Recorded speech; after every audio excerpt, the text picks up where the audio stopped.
EA Sports coverage of the National Football League brings us to the Bay State in Massachusetts. Welcome to Gillette Stadium in Foxborough. Coming up, two teams ready to square off. It's the Tampa Bay Buccaneers and the New England Patriots.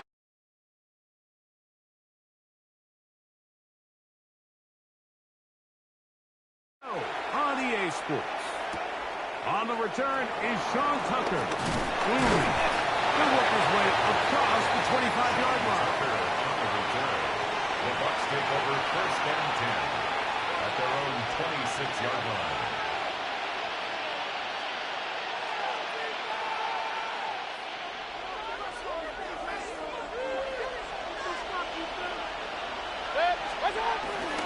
They run with the Oregon man. It's Bucky Irving. And he is out of bounds at the 45. The ball carrier. That's a gain of 19 and a very quick first down. And the Buccaneers. We met with these coaches during the week, Mike. They told us the emphasis this week about getting the run game going early. And we see it here. Nice first play pickup. Fresh set of downs. We'll go again here with Irving. And he's going to be taken down. Not so easy this time. They drop him back behind the line. It's second down. Well, nothing doing here, and I think you can see pretty early on that while he's trying to remain patient and see if a hole pops, it's just too slow of a developing play. Just he never gets into the teeth of the defense at all and ends up being taken down for a loss. Intercepted. What a bad start on the third play. Picked up by Christian Gonzalez. And he's going to give it a short field to his offense here as they try to break the top. So anytime a team suffers an early setback like that interception, human instinct says, Mike, we need to get away from our game plan. We need to adjust. I don't think that's the case. There's a lot of game left, a lot of chances to avenge that play and still connect downfield on some of these passes. All proven, though, Mike, they've got to identify what went wrong. First throw of the game is going to be intercepted. Picked off by Zion McCollum. This is an area of the offense, Mike, that's going to have to find its rhythm now as this game unfolds. They talked all week, come out early, get some completions, settle down this quarterback. Well, in return, he throws an early pick. It's too early to go away from the game plan. There's a lot of game left, but this passing game is going to have to get on track throughout the rest of this game. Mayfield to throw it here on first down. That's caught left side by Otten. And he's out of bounds on the pass play, but that's good for 8 yards. An 8-yard gain. All right, so anytime you're facing the blitz, the best thing you can do as an offense is just get the ball out of your hand. Get into the hands of receiver, run after catch. In this case, nice job by the defense, rallying to the ball. Modest gain.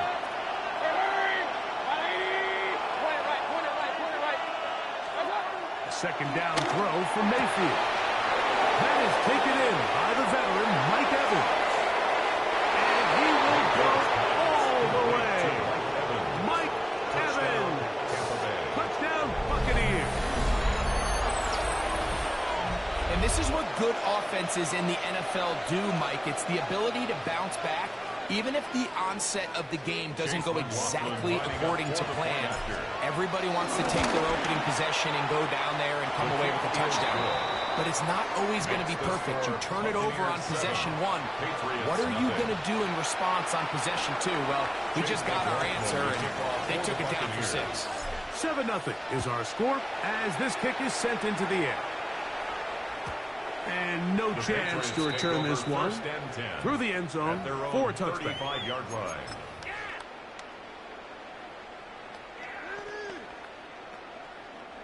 From the 35, it's 1st and 10. They'll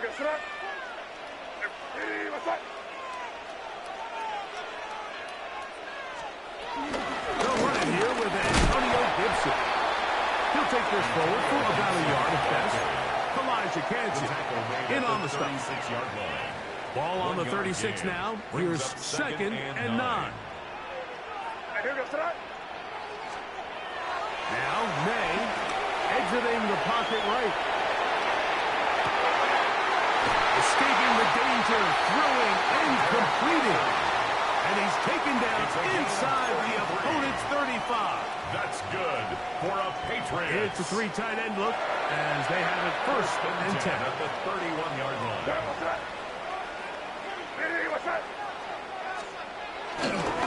First carry for Ramondre Stevenson.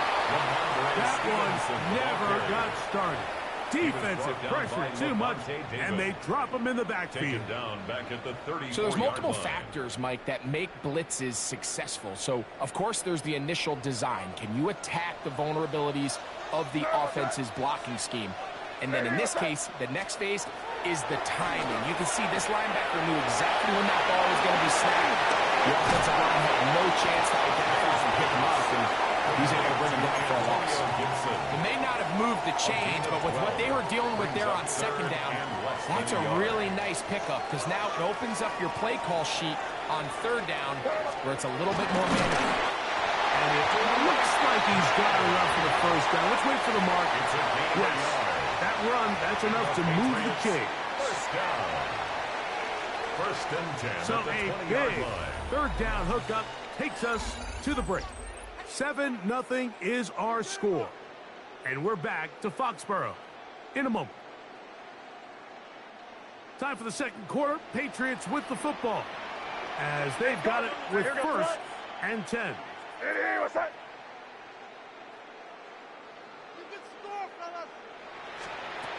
Out of the gun, here's May. Off-balance throw. It's complete.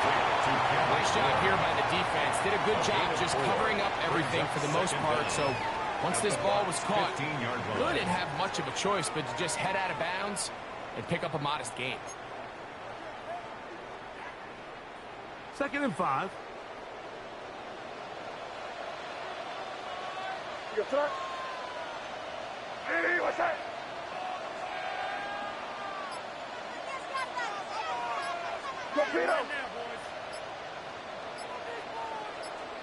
Now the Patriots going to use their first timeout.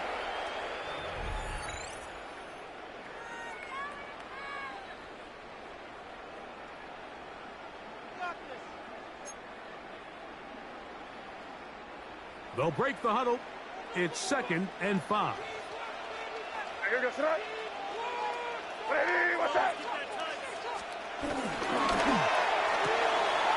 RPO. That one is complete.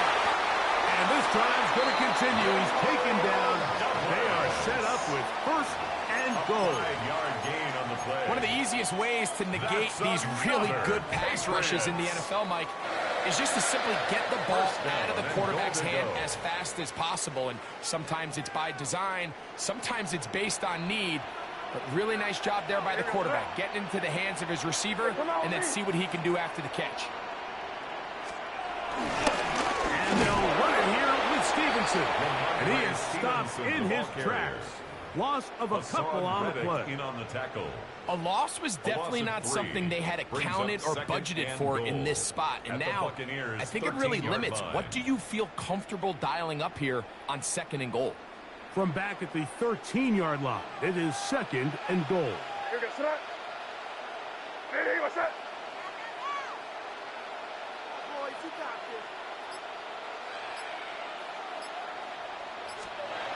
Working out of the gun, it's May. That one, taken in. Douglas, touchdown, New England. What separates the really good quarterbacks from everybody else in the National Football League, Mike, is not only ability to process, but the ability to process quickly under pressure. And I think that's exactly the case here. He's able to go through his progression, find his target in the end zone, and then deliver that ball on time, accurately, and the result is a touchdown.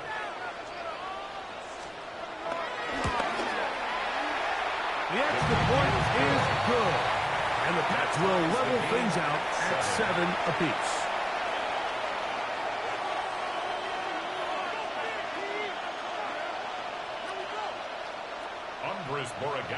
So back to level after the touchdown. And time for the kickoff.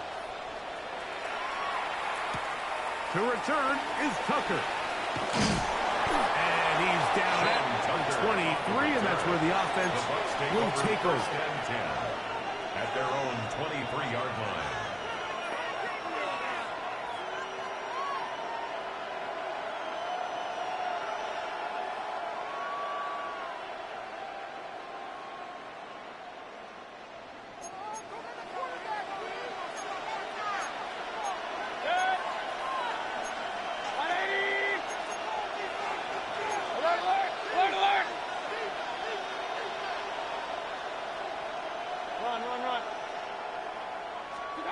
Mayfield to throw on 1st and 10. Down the field, it's Evans. And he'll be taken down up past the 40-yard line. It's a gain of 20. Remember, he had the touchdown catch the last time they had the football. Here, he's got a 1st down.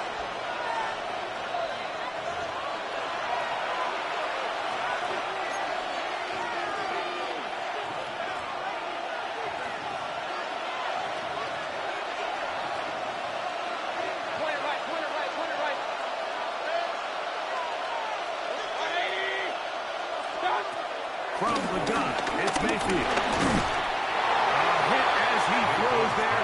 It's going to wind up incomplete. The pressure got to him that time, and it'll set up 2nd down. They got there in a hurry, didn't they, Mike? I mean, luckily for him, he saw that free rusher coming, and at the very least was able to get that ball out to prevent the sack.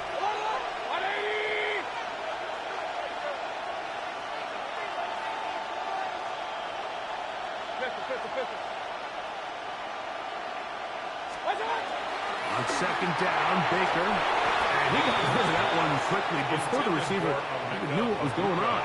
That's incomplete. Emeka Ibuka, the intended receiver. 3rd down coming up.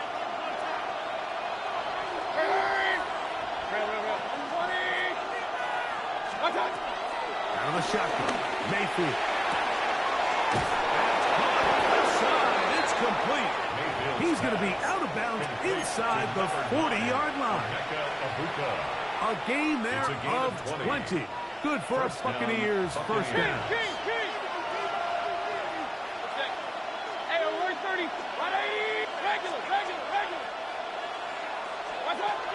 Throwing is Baker. Looking for Ibuka. He's got it again. And that'll be good for a gain of about 4 as he is forced out of bounds. At the 32-yard line. You can see the eyes of the quarterback. He's trying to push this ball initially downfield, but with the defense doing a good job keeping a lid on the coverage, he's forced to check this ball down to the shallow route. But this is something that they know in the future. If they need a couple yards, they can come back to this play. That's just great awareness there, Mike. He's looking downfield. He doesn't see anything, but he is locked in to get that 1st down. He tucks it, becomes a runner, and gets past the mark. A throw right side is intercepted. And the Patriots force the turnover. They'll take over at their own 27-yard line. And these are the throws that are really holding the offense back right now. Like, he just has to make better decisions because you're not going to win many games when you turn the ball over at this rate.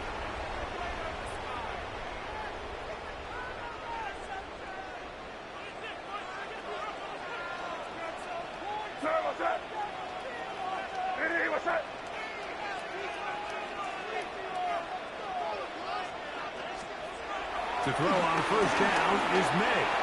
Flush to his right. That's complete to Ramondre Stevenson out of the backfield. So there's really 3 areas that a modern NFL running back has to excel in. Number 1, the traditional handoffs. Number 2, you have to be excellent and reliable in pass protection. And maybe bigger than all of them, you have to be at least serviceable out of the backfield in the passing game. On 2nd down, it's May.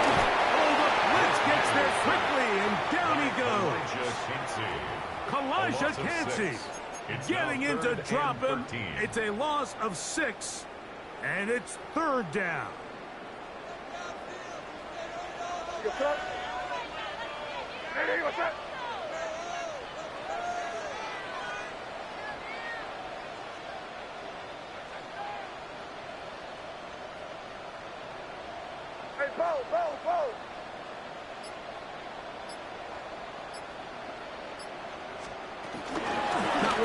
risk another sack. They're going to play it safe with a run. The Bucs will take their first timeout. Bucs is 55 seconds till halftime. A gain of 3. It's 4th down. On 4th down, Bryce Baringer out to punt for New England. Back deep for the Bucs, their speedster Trey Palmer.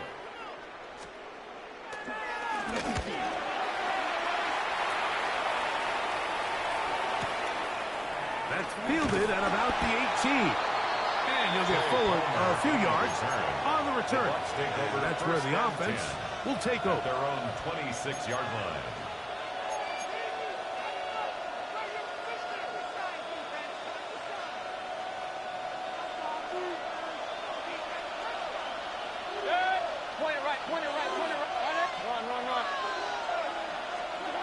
On first down is Mayfield. And not wanting to take on any contact, he's going to slide to a stop. 13 yards. Timeout here at Tampa Bay. That is their second. So from the 39, they come up on 1st and 10.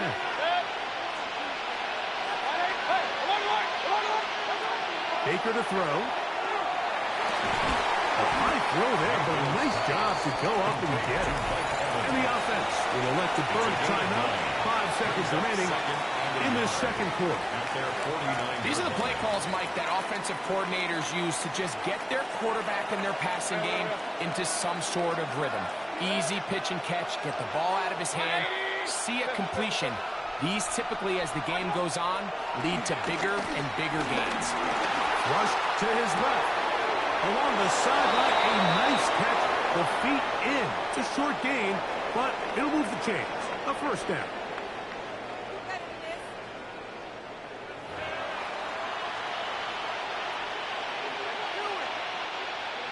Chase McLaughlin to kick off. A touchdown apiece. 7-7 the score as we begin half number 2. A return coming from the 14. A solid run back there. He'll get this out past the 30-yard line. At their own 31-yard line.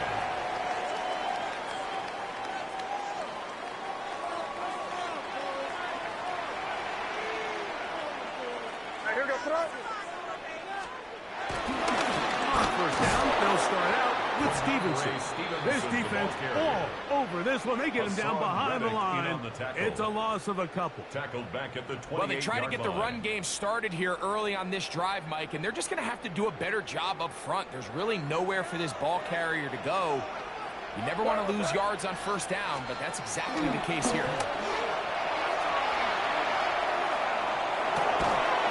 He'll find Stevenson out of the backfield. Oh, nice open field tackle there. He could not get free. They're going to stop him for no gain on the play. This is a great example, Mike, of playing zone defense at a high level. They're trying to threaten him. They're trying to put 2 guys in his zone and see which guy he's going to choose. In this case, they try to out-leverage him into the flat. He's not having it. He brings him down for no gain. Throwing on 3rd down is May. That's caught by Bourne. A gain of 17 yards. Good for a Patriots first down. That's good. Third downs, Mike, those are quarterback downs. Those are the downs where you tend to find yourself in a must-pass situation, and that's where the top guys in the league are still capable of overcoming it. So throw the ball downfield, be accurate with the ball. Winning on 3rd downs, that is a recipe for success. Stevenson, the ball carrier. A gain of 4 brings up 2nd down at the Bucs' 49-yard line.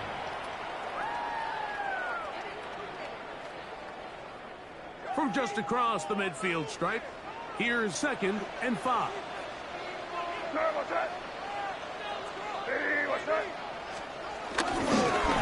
little pop pass to the receiver. And he's not going to get away. They're going to bring him down on the other side of midfield.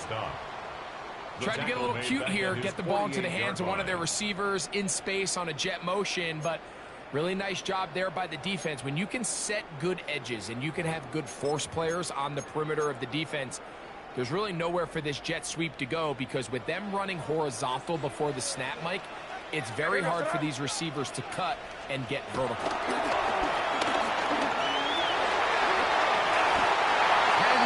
On the scramble there, and he picks up the first down. A gain of 10 yards. Having a quarterback with this ability to run is such an X factor in today's NFL. It's an element of their offense that you have to be prepared for on every single play. Here we see it on third down. Starts out as a pass. Nowhere to go with the ball. He tucks it, turns into a runner. Picks up the first down.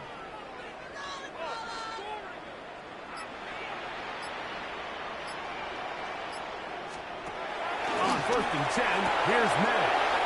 They'll try to set up the screen to Stevenson. And they'll get about half of what they needed. It's a pickup of 5 and sets up 2nd and 5. A gain of 5. A bit of a quick hitter here, and what you're hoping for, Mike, is that the defense can't react quickly enough because the ball's coming out so hot, but they knew it was coming, and they end up holding them to just a short gain. May to throw on 2nd down. He's got room to roam. And they're going to be set up in the red zone. They got it inside the 15. It's a gain of 25 yards on the play.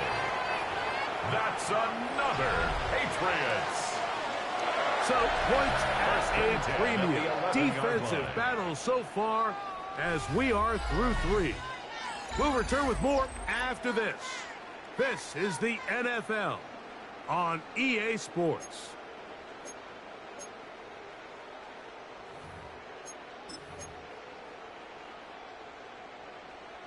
They can still get a first down at the 1.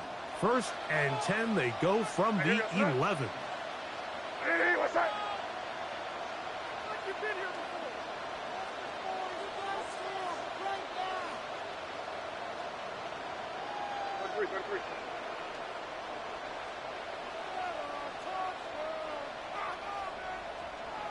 It's in right.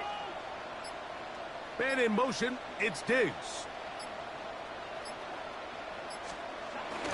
Off the play fake, it's May. He'll go right back to Diggs. He's got it again. He will score! Touchdown, Patriots. Greg, every touchdown counts the same, but the ones you get in the 4th quarter, they are the ones that feel a little more important. Yeah, now that pressure shifts to your defense, your offense was able to go out and get the lead here late. Does your defense have enough left in them to get one more stop? Makes the score Patriots 14, Buccaneers 7. Andy Borregales to kick off. So the lead is 7 now. Here in this 4th quarter, the tie has been broken. Let's see what happens on this kickoff. Now it's Bucky Irving to return. Good job in coverage. They're going to get him down short of the 20-yard line. Take over 1st and 10 at their own 19-yard line. Point it right, point it right, point it. Hey, we're 33. Set. 180. What's up? Mayfield to throw it here on 1st down. And for a 3rd time today, he's intercepted. What a turn of events here. He has given his guys 1st and 10 in the red zone. Well, I think by now, Mike, we know where the biggest mismatch of this game has been. This defense is all over this passing game. Everywhere they look, they have defenders in the right spot. They've resulted now in 3 interceptions, all while forcing this offense to try to adjust their game plan on the fly.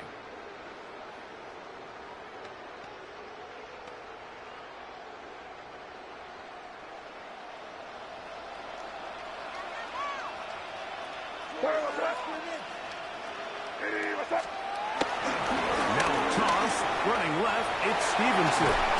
And he'll work forward to about the It's 2nd down. He was brought down at the 8-yard line. Brings up 2nd down.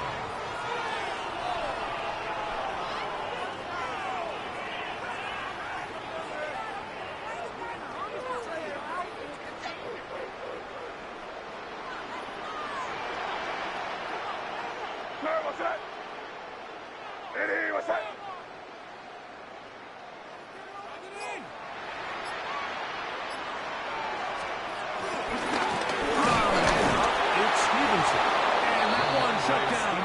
quickly. He'll get back to the line of scrimmage. And that's it. Well, this has been the story of the entire game, Mike, is just how well this defense has played, particularly against the run. There has been nowhere to operate for this offense, and it continued here on this last play.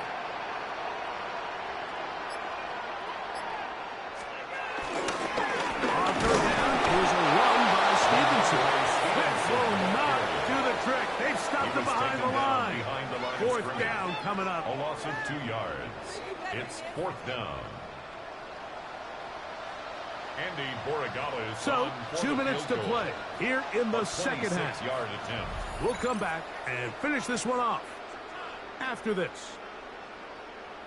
So, a big spot looming here for Andres Borregales.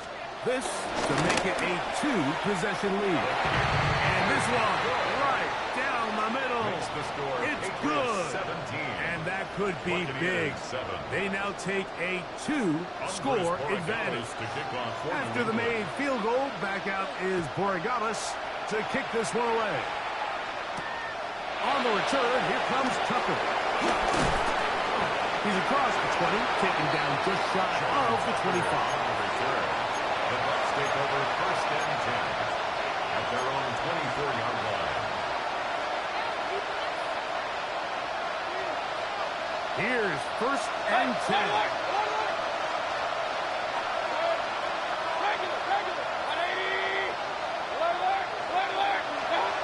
They'll drop to throw. To the outside. Catch made by Evans. They'll get about 4 here as he is taken down. A gain of 4 brings up second down. Second down is leveled for Mayfield. That's caught. It's Bucky Irving. And they will bring him down on the other side of midfield. To Bucky Irving. 22 yards for pickup there. It's a first down for Tampa Bay.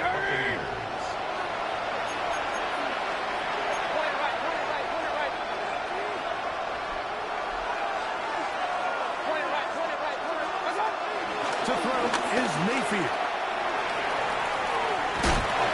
Pulled in by Irving. And he's back to the line of scrimmage, but that's it. No gain before stepping out of bounds. Receiver just finds himself in a really nice groove, and there's these weird times in the game, Mike, where it just seems like every ball comes your way, every play they call, you're wide open, and you just find nowhere to go. He is taken down. Big Christian Ellis. He's able to force the big loss on the sack, and it sets up third and long. The defensive coaches, they preached all week, Mike. They have to have relentless pursuit of this quarterback when he tries to extend the play. So often it results in a great play for the offense and a big pickup. This time, because of that pursuit, it leads to a big loss. A great pass rush is like a closer in baseball. When you bring them into the game, it's all but over. That's exactly the case here. It doesn't result necessarily in a sack, but it was the hit that altered the throw just enough to end that play before it started. Now or never, they'll throw on fourth down. There he is. Down the field, he's got it. Now the Bucs will take their first timeout. Clock stops, 46 seconds to go. And it's hardly an exaggeration when I say, Mike, that he's probably one of the most difficult individual assignments in the entire league. It's like playing football against that really good kid in your neighborhood. He's just hard to cover. Plays like this, it just shows how special he can be. Timeout here, Tampa Bay. That is their second. They'll stop it with just over 40 seconds to go in this one.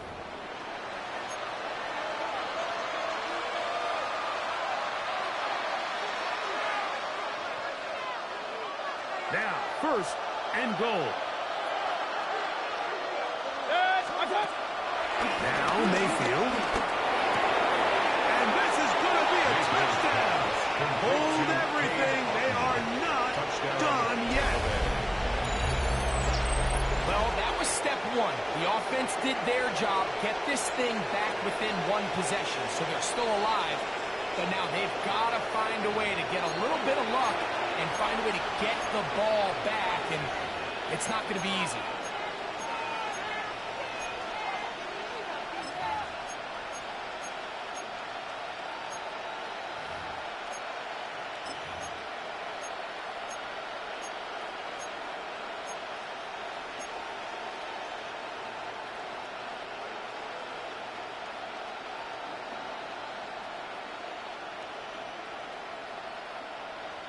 This will be big for the Bucks. They're going to try the two-point conversion. The Bucks will set up for the two-point conversion. From the gun, it's Mayfield. On the run to the right. The pressure got to him. He was here as he threw it. It's incomplete, and they come up empty, trying for two. 13. With one timeout remaining, all they can really do here is try to recover an onside kick. And he'll be taken down. We'll see if they want to use that final timeout or not, but things are pretty much spoken for.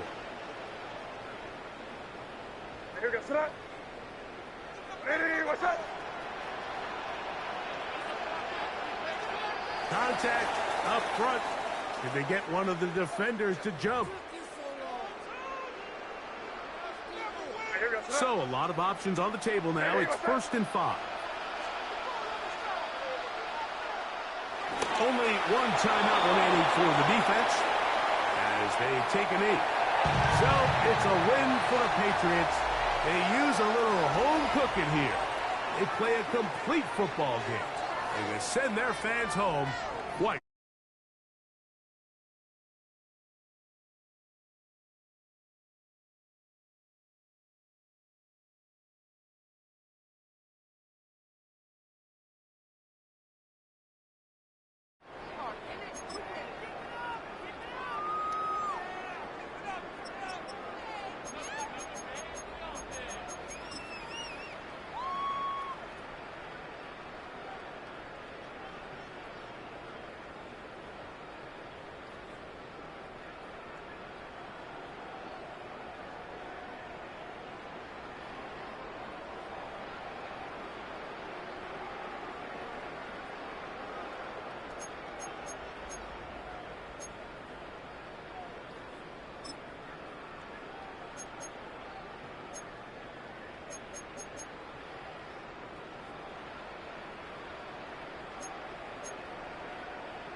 Sports coverage from the NFL brings us to the City of Angels, Los Angeles, California. Coming up, we got a good matchup on tap here, as it'll be the Baltimore Ravens taking on the Los Angeles Rams.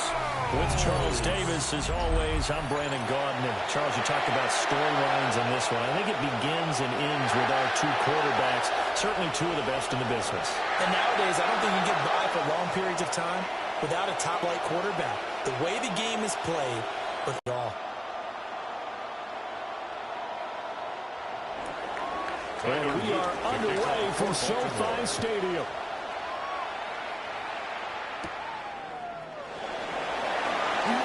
Nice little juke. And we'll take it up past the 25 to the 26-yard line. So out come the Rams now for their first possession. They'll be led out by a former Pro Bowl quarterback out of the University of Georgia, Matthew Stafford.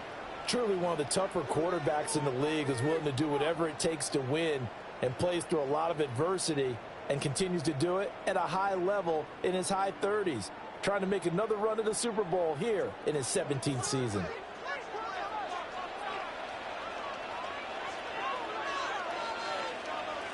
They'll send a receiver in motion to the left.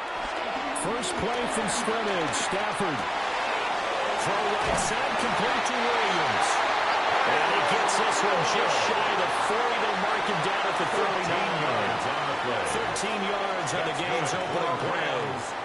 Nice little nifty play for him there. Yeah, that's the ability to read a defense and utilize players that don't often get picked up in coverage easily. And I'm talking about being able to use the backs out of the backfield. Because I know that when I used to cover, hey, we got everybody covered. Oh, he just snuck out there, and he's got a nice first down there. What do we let him say? Get those backs into space, right? They were able to do that there. Nice pickup on first down. That's going to wind up a loss of a full 3 yards on first down. And that's exactly what you're looking for at the inside linebacker spot. Versatility. He can drop into coverage, or as he did on that last play, use his speed to get to the perimeter and knock the ball carrier for a loss. After the loss, they'll come up 2nd and 13.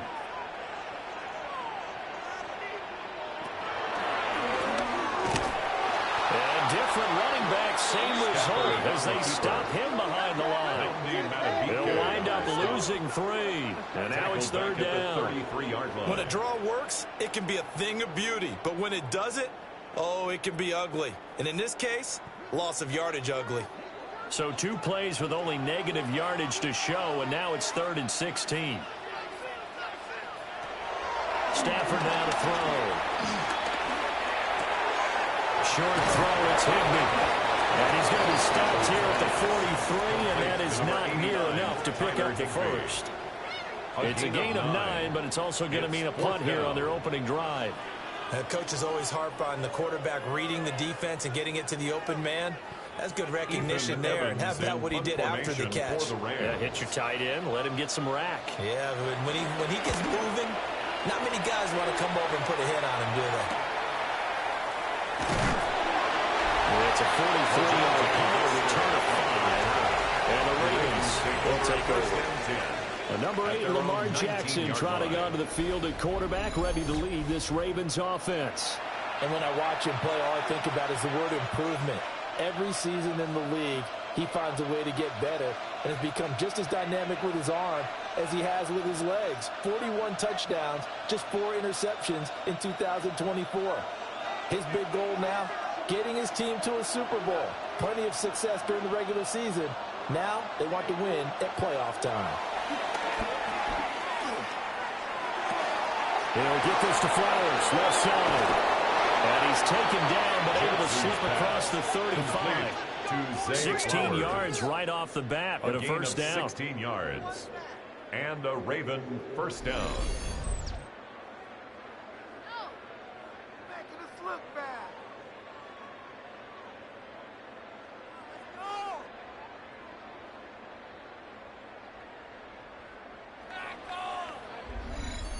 And let's face it, that what we just saw there, not a surprise, is it? I mean, this is what he does well.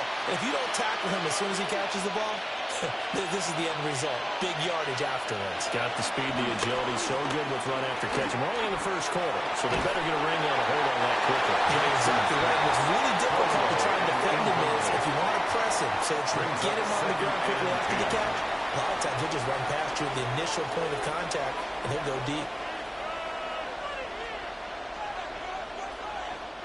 Second and 10.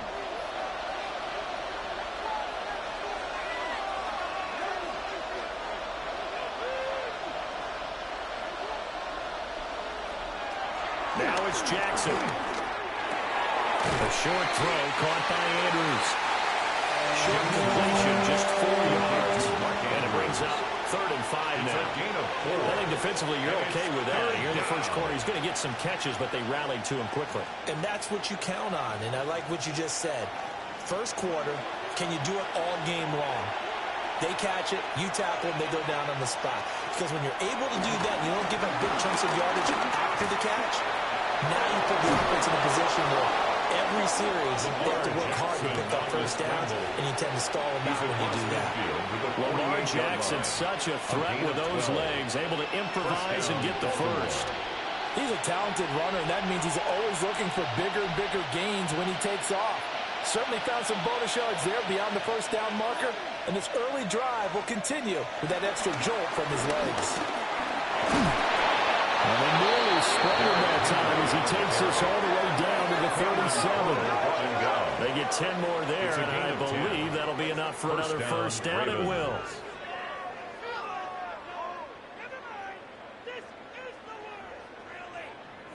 Well, there's plenty of real estate for him to maneuver on that run, and let's face it, it shouldn't be a surprise. He's one of the better backs in the league.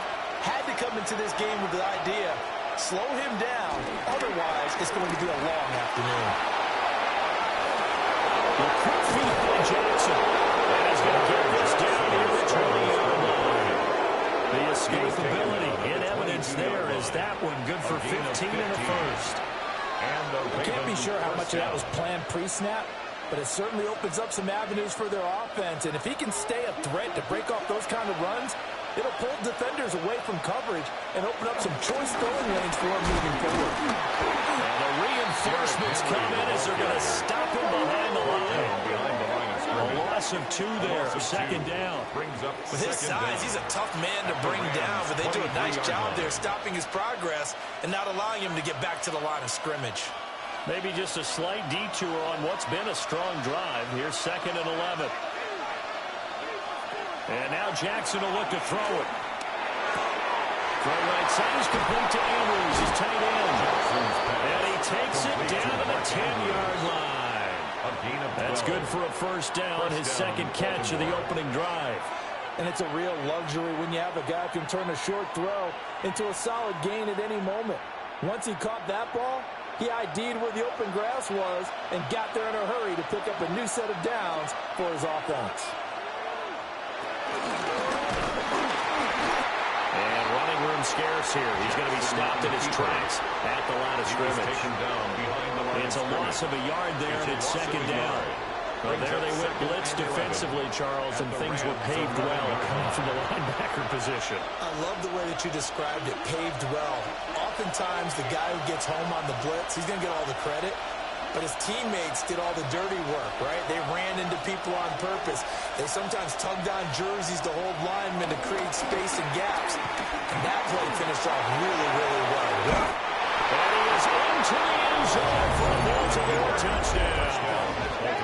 Lamar Jackson, a 10-yard touchdown run. And the Ravens are on the board first on the road here in L.A. Well, that was all Lamar Jackson all the time on that drive, both through the air and in the end with the touchdown run. Yeah, how about him doing things a little bit on the reverse side there, Brandon, because he softened him up throwing the football and opened up the running lanes. And when he gets a little bit of a sliver, he's gone. And that's exactly what he did there. Point after right down the middle. And that makes the score 7-0. 7, Rams nothing. So that one a pretty time-consuming 10-play drive. And it was capped off by the touchdown run that came from Lamar Jackson.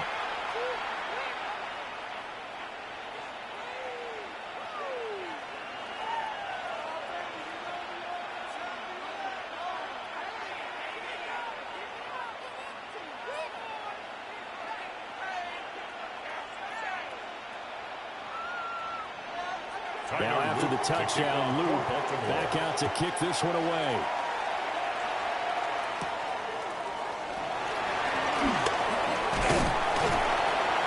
And out a little across the 25 to the 27. So the Rams coming back onto the field, their second drive of the game.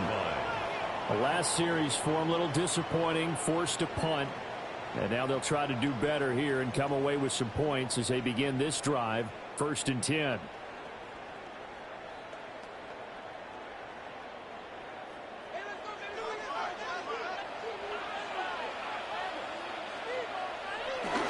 Play action. Stafford. He'll get this one complete to Atwell. And only able to get 2 here. Stopped at the 30. They'd love to just start back with a touchdown right here. And if it's a long play, so be it. But the main goal, get a couple of first downs, run some plays, run some clock, allow their defense to get a chance to catch their breath, settle down, and relax a little bit after they just gave up a score. They'll fake it. Now Stafford. Going to be taken in here by McCool. And he'll have it past midfield almost to the 40 before being taken down. A gain of 28 yards there and give them a first down. I think when they look at their offense, they think to themselves, weapons, weapons everywhere, and they want to move the ball around. They want to spread it to different people, but you absolutely know they want to get this man involved as well, and that's what they just did on that play. And a very determined run there as he'll take this all the way down to the 27. Good effort. 14 more That's yards. over 40 yards of movement with those last 2 plays. First down. 1st and 10. That was good, tough running right up the middle, and if the defense can't penetrate and make him slow his pace or change direction, that's often the end result.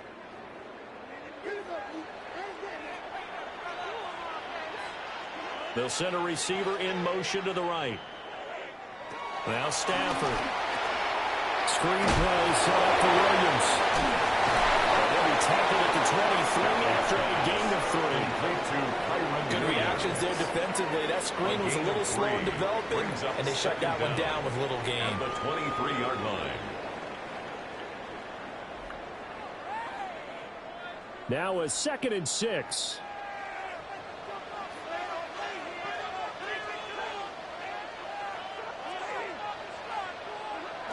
The Jets sweep is Atwell.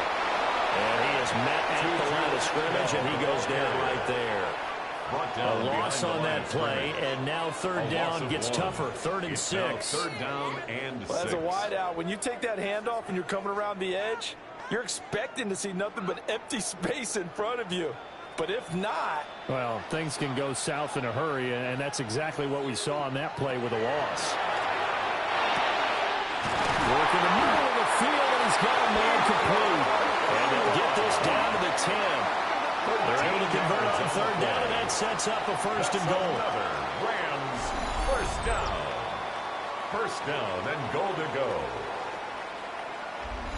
A very important 3rd down conversion right there, because when you're trailing and find yourself this deep in enemy territory, the kicker's not even part of your thought process. You got to make it pay off with 6. Nice connection right there to set up 1st and goal.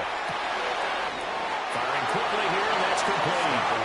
And he'll get this down inside the 5 to the 4 before he's out of bounds. Brings up 2nd and goal at the Ravens' 4-yard line. Second and goal from inside the 5.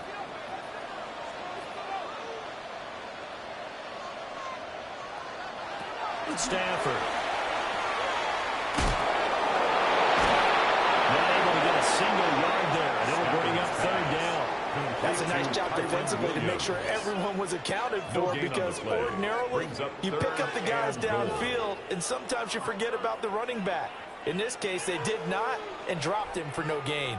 A big play forthcoming. Here's third and goal. Throwing is Stafford.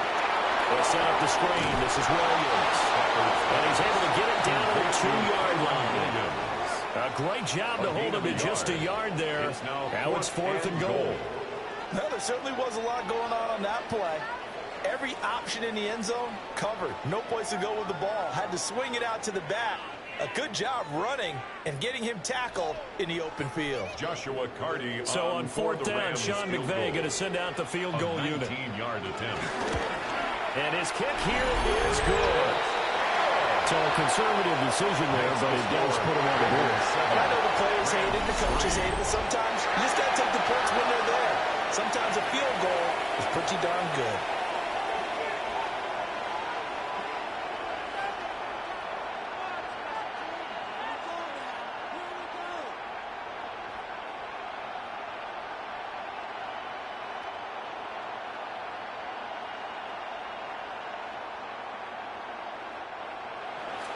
The Rams kickoff team on the field, and here we go with the ball in the air.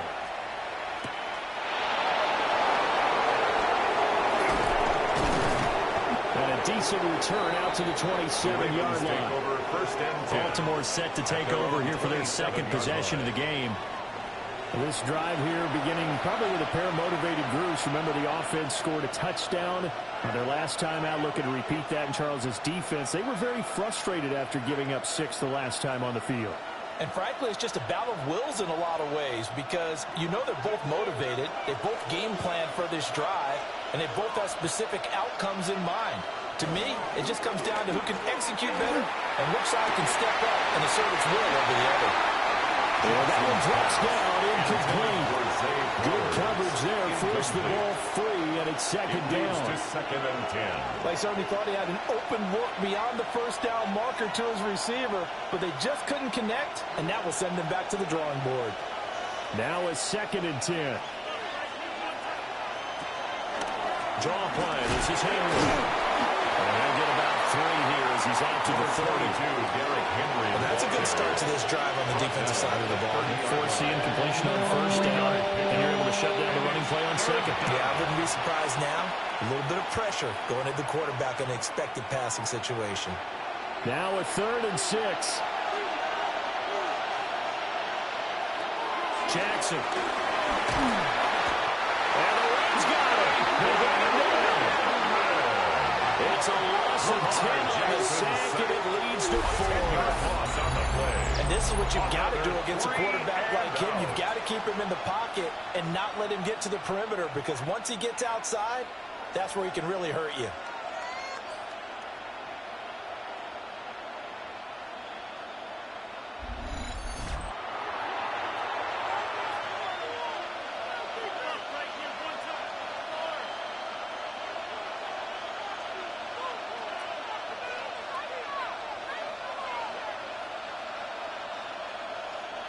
Fourth down, and out comes Jordan Stout here to punt. Back deep is Britton Covey. Now fair catch is called for and taken at the, we'll call it the 37-yard line. First and 10. Yeah, call it 38 yards on the punt, no return. And the Rams will go on offense here with a first and 10.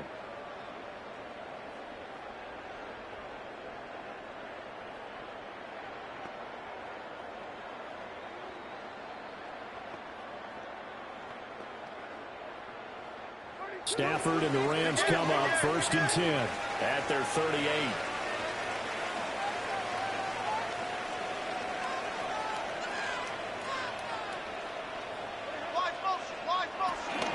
They start the drive on the ground. It's Williams.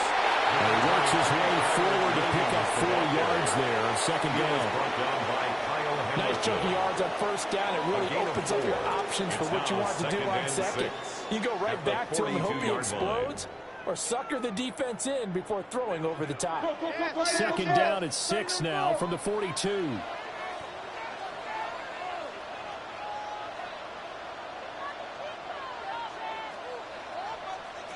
Back to throw, Stafford.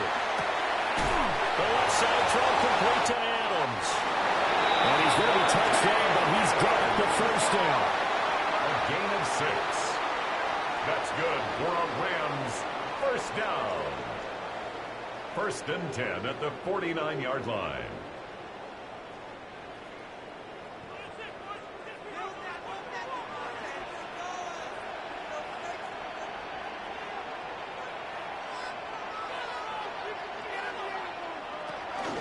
Now a first down carry, it's Williams. And he is met in his tracks behind the line of scrimmage. And this guy can be everywhere. Kyle Hamilton getting there to drop him for a loss. But they're certainly not neglecting their run duties as well as they ate up the blockers in front and allowed the secondary to get home. So the first down run lost a couple. Now they come up 2nd and 12.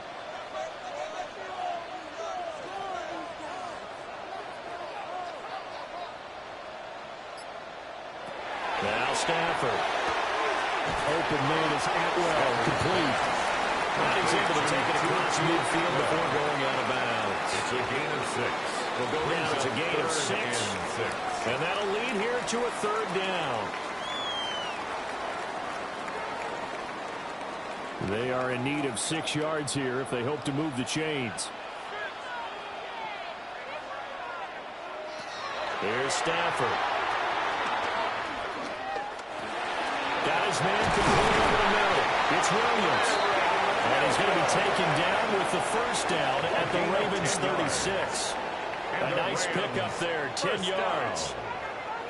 And there was absolutely zero pressure on the quarterback on that play. 3rd down, and he has all the time in the world to eventually find an open receiver for a first down pickup.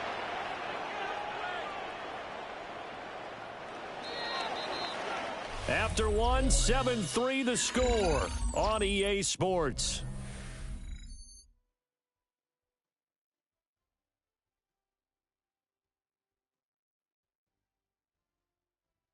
The Rams with the football here to begin the 2nd quarter, as they've got it with a 1st and 10.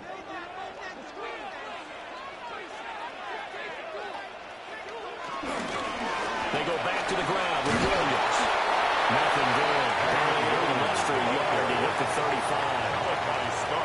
He hasn't made much of an impact in the running game thus far, and after that last run, not much is going to change in that area. He hasn't been able to get anything going, and really the offensive line not helping him much. From the 35, here's 2nd down and 8. Here's Stafford. Short throw, it's Higbee. Just a gain of a couple there. And it brings up 3rd and 5 now. It's a gain of 2. And when you're playing a quarterback with some experience and some moxie, you enter the danger zone when you decide to blitz him, because if he's able to diagnose as he did on that play, he can hurt you downfield. He reads defenses so well, doesn't he? He really does, and the best part about that play for him, I don't think that was his primary target. I don't think so either. I think he had the read, figured out where the blitz was coming from, and went to a secondary target for a really nice game. And that is incomplete. But the pressure there on 3rd down, forcing the errant pass. 4th down coming up. Well, how about the coverage we just saw him break out on 3rd down? Dime defense, blanketed the field with extra defensive backs and speed, unable to find an open hole to complete that pass. Joshua Carty on for the field goal. A 49-yard attempt. And his kick is right there. It's good. And they'll get it back within a point at 7-6. So the margin shrinks there as they get the field goal to draw them a bit closer here in the 2nd quarter. Yeah, nice snap, nice hole. They just want to keep this game close, so give them credit for finishing that one off with 3.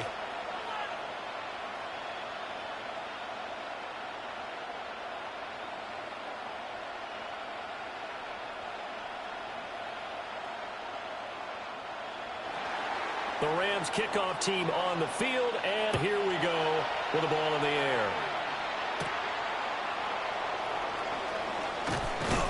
And a nice return sets him up pretty good here right at the 30-yard line. The Baltimore's offense set for this next possession.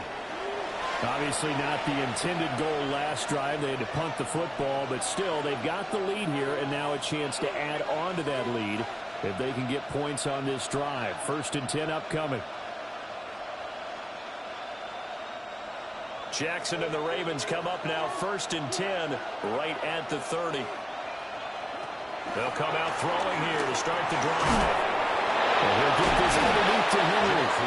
The result here, a pickup of 8. Leaves him with 2 to go on 2nd down. I think the best offenses love to get the ball to their running backs in open space because they have the ability to make people miss, and they also have the ability to run over people. And if you do that throughout the game, after a while, they might just run through some of those tackles and go a long way. Well, we saw him shed a nice tackle on that play. Inside the Henry. And getting this just shy of midfield, a spot at the 49. It's a pickup of 11 and a Baltimore 1st down. Veteran running back like him, we've seen a lot of those chunk carries in his career. And that's why you don't just look at his birth certificate and decide when a guy is done, right? Because you know as well as I do, in this league, as soon as you hit 30, they're looking to let you go if you're a running back. Sometimes a little tread left on the tires.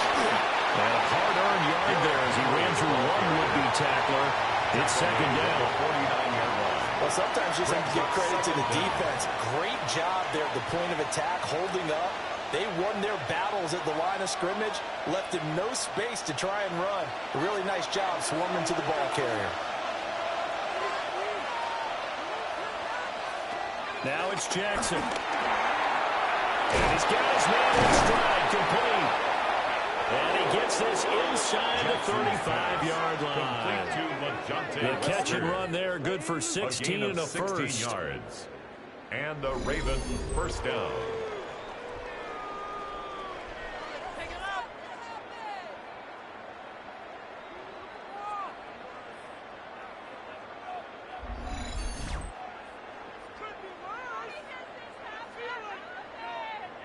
And that's a more than acceptable read right there because it's zone coverage, so timing is everything. This time he waits for his man to come open, puts it right on him, and they pick up a 1st down.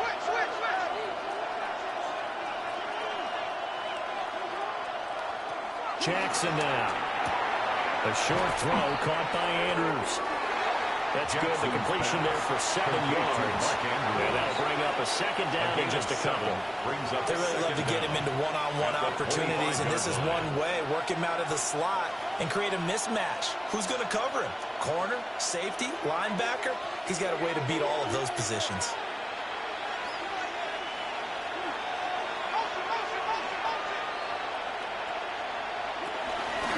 They run the option on 2nd down.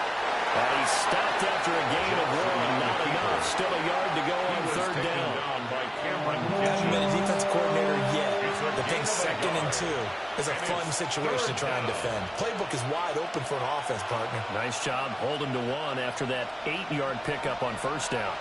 This will be play number 7 on the drive. 3rd and a yard. Jackson's going to try to sneak. This defense not budging. Back-to-back carries of just 2 yards. Well, that play seemed well scouted defensively. They collapsed everything inside. Nowhere to go in the quarterback sneak. Now it's going to bring up 4th down. On 4th down, on is Tyler Luke for the Baltimore field goal. There's a 40-yard attempt from the left hash. And his kick is good. And they bump the lead up to 4 now at 10-6.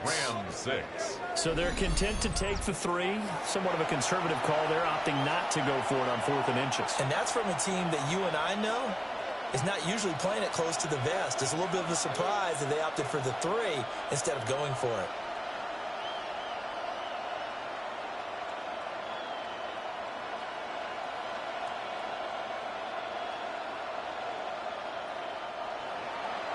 Back to it now after the made field goal. Here's Luke to kick this one away.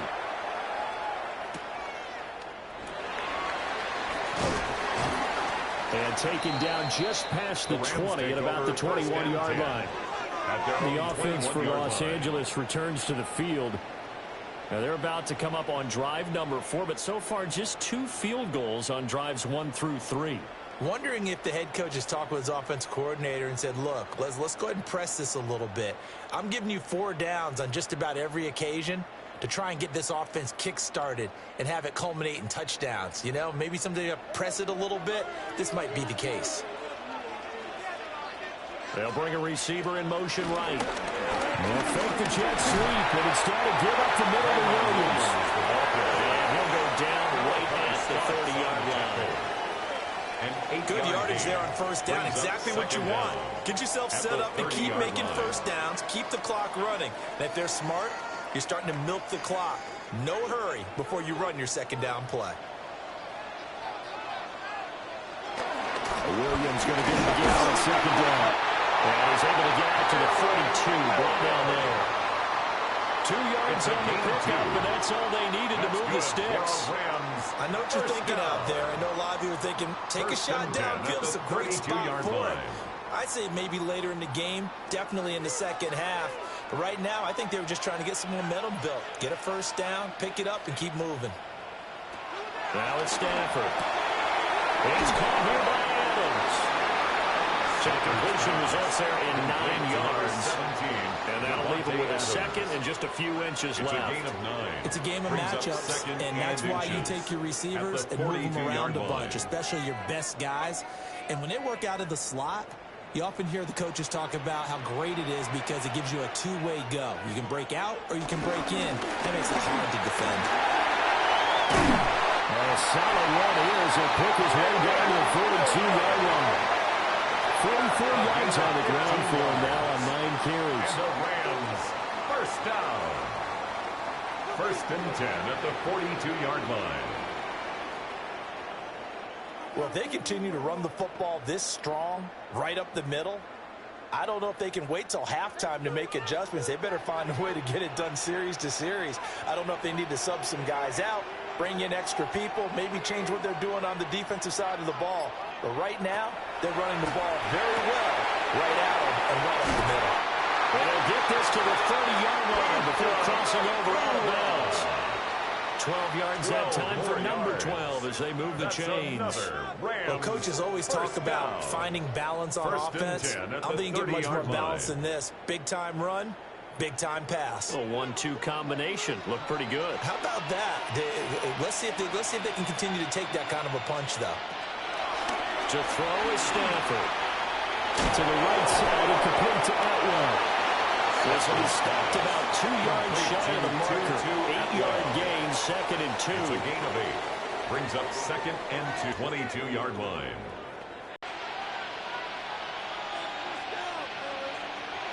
Stafford. Right back to Atwell. That's complete. He's down inside the 5 at the 4 before he's out of bounds. 17 yards. Back-to-back receptions for him, and it's another first down. And, partner, they're locked in man coverage out left, and they end up running a crossing route. Rounded it a little bit more than a slant. And he's just going to angle himself towards the right side of the field, and that's very difficult for a defender to shadow him across all that ground. Williams. And he is going to lose yardage here. A loss of a full 3 yards, and now it's 2nd down. They went with the run-pass option, and I don't know if the option really mattered there because the defense was ready. So many times you put the defense at a disadvantage because you have those multiple options, but when they read their keys and play it correctly, sometimes the result goes in their favor. Stafford now to throw. Throw right side, complete to Williams. And he gets halfway there from the 6 to the 3 on a gain of 3. Well, that was certainly well-read defensively, and the key to any screenplay is space to work, and there was none to be found there, and they tackle him for just a short gain. They've been denied touchdowns in the red zone twice already. Here comes 3rd and goal. Out of the gun, they'll look to throw. He's got it. It's Higby. Touchdown Rams. A 3-yard touchdown pass. And the Rams have taken the lead. No surprise there. 3rd and goal down here. That's where they're going to look for their tight end. Yeah, you want that big guy running his routes because it doesn't matter who they cover him with. If it's another big guy, he might use his bulk against him. If it's a shorter defender, he might go over the top. Either way, you tend to find a little bit of a mismatch in that area.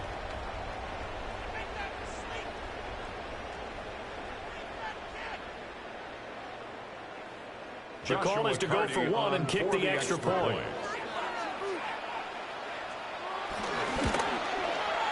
And this one's right there. That pushes the lead to 13-10.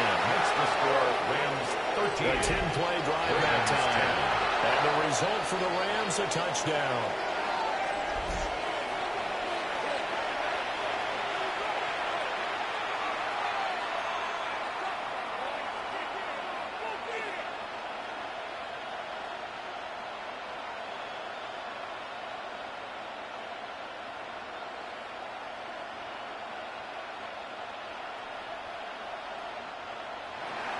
The Rams kickoff team on the field, and here we go with the ball in the air.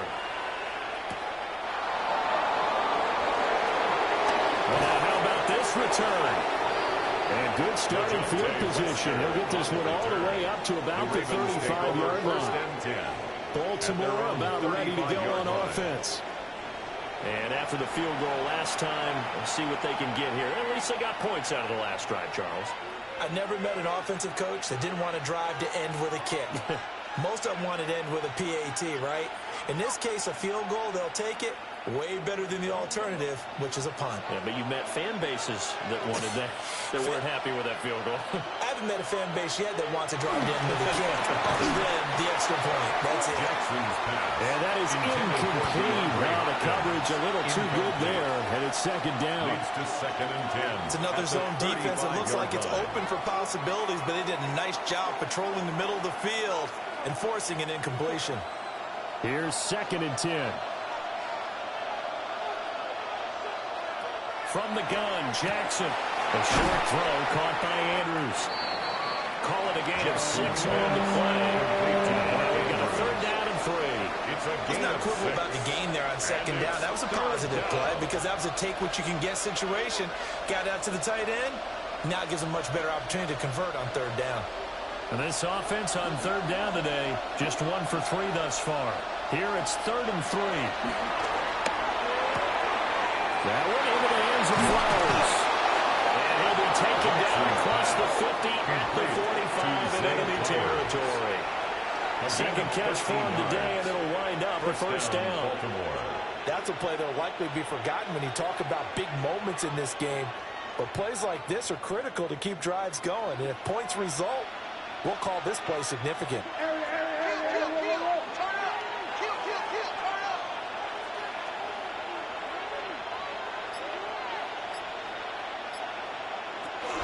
First down carry for Henry.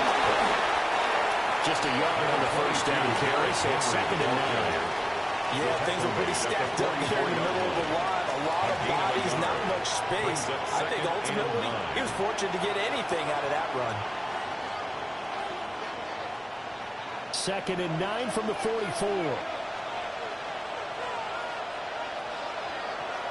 Here's Jackson. And this throw incomplete. And the defender all over him that time, but it's going to lead to 3rd down. Henry came through for them on this drive. No surprise that they were hoping he could do it again. And they'll need to get to the 35 if they want to keep this drive going on 3rd down. Throwing is Jackson. They set up the screen for Henry. And it appears we've got a member of the Rams shaken up on that last play. Well, the medical staff is going to come out here and take a look, and we will take a short break.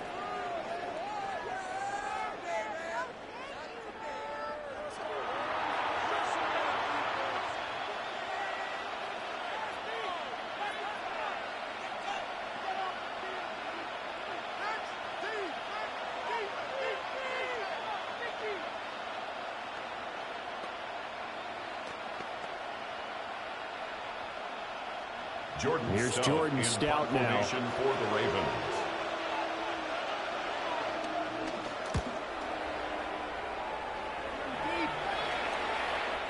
The Rams take over first and 10. The Rams offense and Matthew Stafford set to take over once again. And he's done everything you could have asked for coming in. He's spread it around. He hasn't taken many chances. And he's potentially on his way to a big game throwing the football.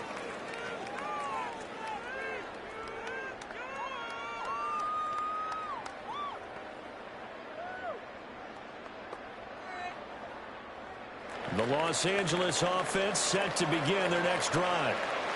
A long drive last time out for this offense, Charles. If you remember, they started basically in the shadows of their own end zone, marched it down the field, and a lot of that was through the passing game. And, partner, as a former defensive back, I'm having almost a physical reaction watching what's happening right now. But let's give credit where it's due because they've done an excellent job moving the ball through the air. Secondary getting picked apart pass by pass. Obviously, they need to make some adjustments there on the back end. And because offensively, we know that they're not going to be shy about throwing that football. From the 26, they'll line up on 2nd and 4.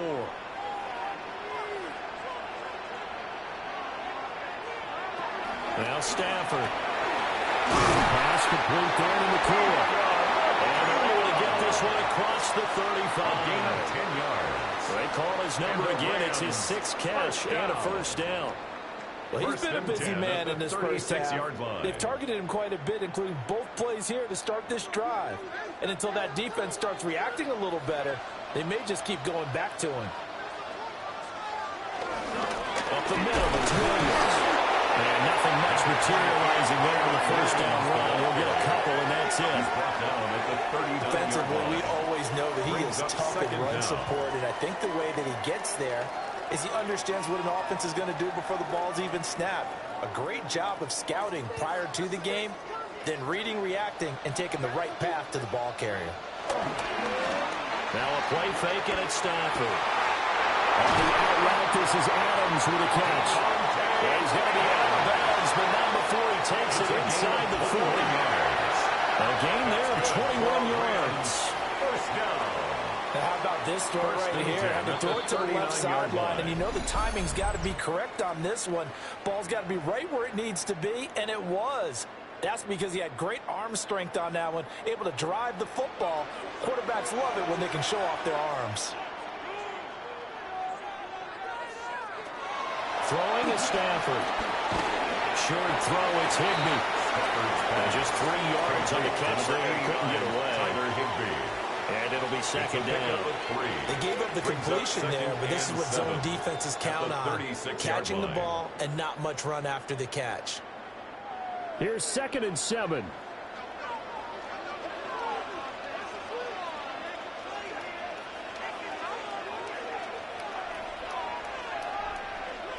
Stafford.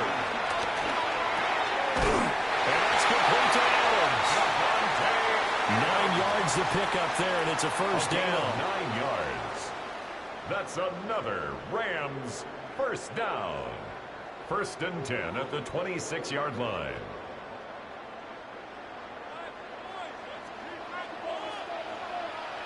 They'll bring a receiver in motion right.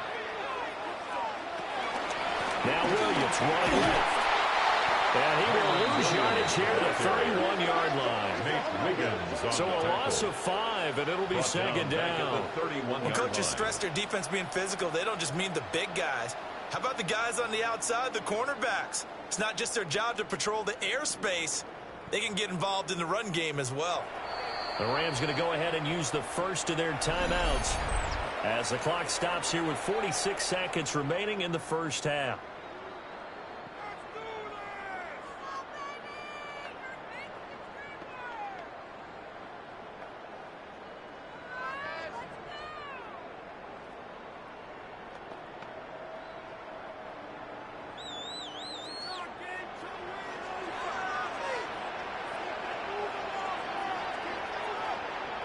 A shotgun snap for Stafford. Going to be taken in here by McCoy. That was the 8th play of the drive, so a somewhat fitting pickup of 8 yards. Makes it 3rd and 6.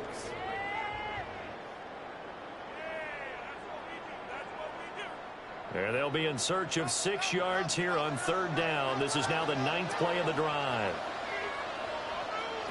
Now Stafford. That is caught.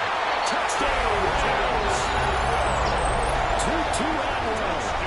As the first half is winding down. And the Rams will extend their lead here just before halftime. Partner, to me, that touchdown had something that was kind of rooted in that group seeing the future. What I mean by that is they had a plan. Let's find a way to score right here before the half.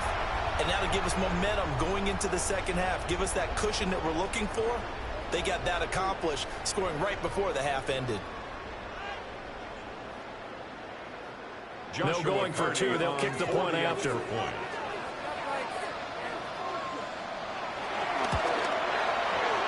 Extra point runs down the middle. And his guys will take a 10-point lead. Ravens 10. That time a 9-play drive.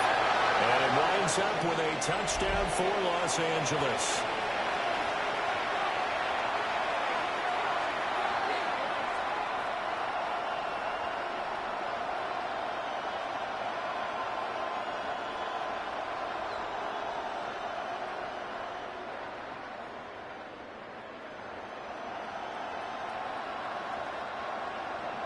So not much time to speak of remaining in this first half as the kick's away. And they'll let that one go as it skips through the back of the end zone for a touchback. The Ravens going to get one more drive here in this first half. And with time quickly fading here in the second quarter, not sure how aggressively, offensively they want to play this. I think we'll find out just how much they trust their guys in this situation if they decide to take a shot. Final 17 seconds of the half here as they come up to the line, 1st and 10. They'll motion the tight end across the formation. Jackson. A short one there, caught by Likely. The Ravens going to use one of their timeouts as they'll stop the clock with 12 seconds to go in this first half. We didn't need to ask around the league, but we got to confirm this guy's a good player. They've got to find a way to get him more involved, call a few more plays that target him. Absolutely, because here we are toward the end of the first half, and that's the first target, not just the first catch, first target.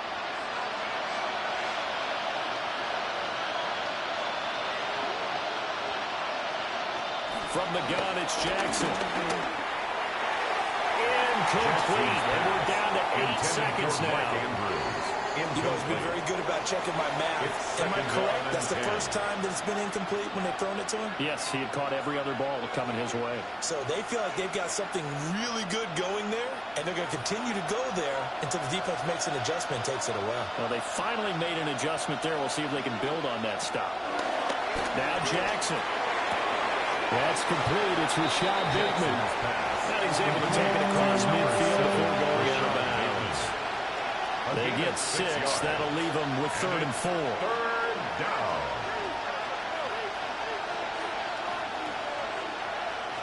And they line up now for what will likely be the last play of the first half. Final play of the half here. It's Jackson. He's going to throw one up for the end zone. And it's incomplete. Took a shot, couldn't connect. So halftime here out west. Let's go east. That's where we find Scott Hanson with our EA Sports Halftime Report. All right, Brandon, thanks much. Welcome in, everyone, to the downtown Orlando studios. Scott Hanson and crew with you for a short and sweet halftime, as this game's had a little bit of everything to it. We'll find out which side can establish some tempo in the third quarter as we're ready to kick off the second half. Back out to our commentary team, Brandon Godden and Charles Davis.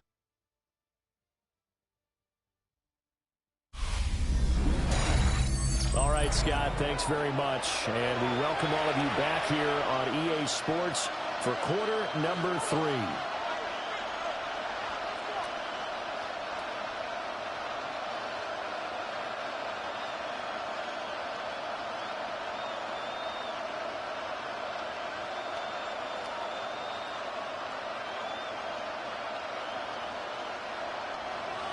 The Ravens set to receive the football, trailing here as we resume action in the third quarter.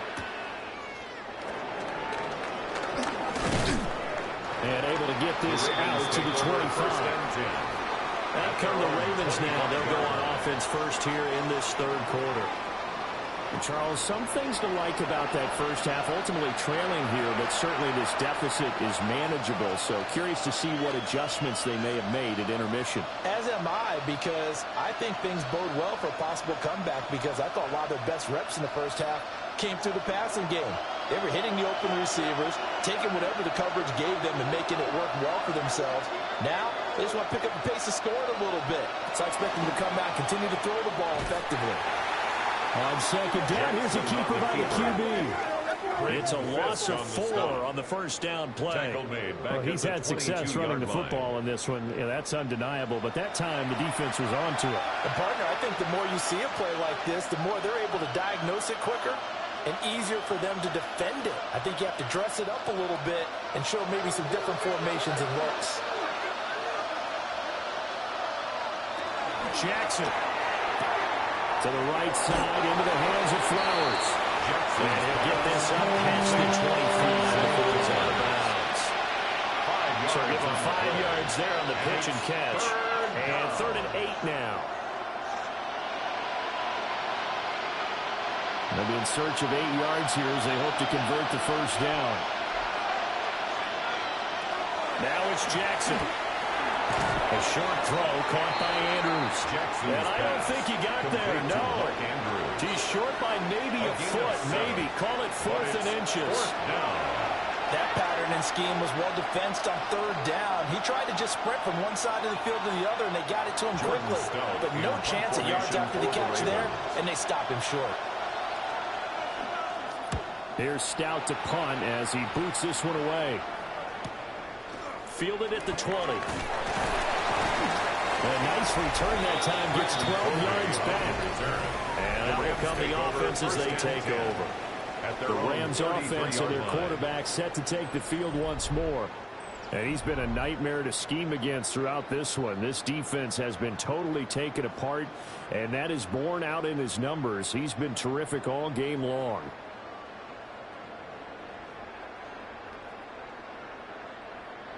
Set to begin their next drive, the Rams offense at the line. They begin the drive with Williams. And he is going to be stopped cold behind the line of scrimmage. He was taken down off the edge and right to the ball that time was Kyle Van Noy. And plays like that are exactly what this defense needs here early in the second half to give it a little spark. I think their halftime adjustments, what they talked about, maybe it was just a little inspirational speech. Who knows? But it looks like they're ready to go. Adams the man in motion right. Williams going to get it again on second down. And they see right through that defensively as he'll be hit and taken down in the backfield. It'll be a loss of a full 3 yards there, and it also brings up 3rd down. Sometimes you get all those big guys down there in one spot, and there's just nowhere to go. And in this case, the defensive tackle used his strength and swallowed him up. So time to start going in the other direction as they come up now 3rd and long. They run it again with Williams. Calling no gain there, and it leads to a 4th down. They've called his number a lot this afternoon. You wonder how much tread is left on those tires. We certainly do, but I always think back to one of my favorite coaches in the NFL, and he used to have a meeting with his running backs every year in the offseason and say, look, as many times as you're going to carry the ball, you should be able to carry it one more time, so make sure you get in shape. So they're forced to punt on 4th as this one's away. Lester on the return. It's a 39-yard punt, 3 on the return. And it will be 1st and 10 as they take over. The Ravens offense now, they get set to head back on the field. And our game's hit a little bit of a lull here, a little bit of a snag. Punts on back-to-back drives. And old-school coaches don't necessarily mind that. Didn't turn it over, right? Didn't create a big play for the other team. Right now what you're looking for is can you gain an advantage in field position? And that's what both teams are seeking right now. Yeah, they'll be seeking to gain that advantage here on this drive. A short throw caught by Andrews. complete to Only able to gain a couple there. And second down. Brings up Completion was given up, but that's why you play zone defense, so that you can have people around the ball when it's caught, and you don't give up much run after the catch. Here's a second down and 7 from the 37. Jackson now. And this winds up a pickup of 2, maybe 2.5 to about the 39.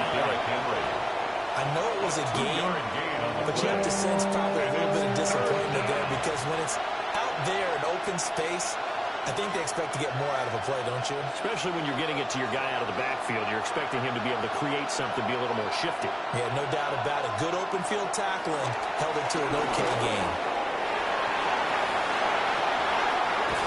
Now he's going to get this all the way down inside the 35. Big yardage there on the scramble. It gets him the first down. 33-yard line. A 28-yard gain. And the Ravens first down.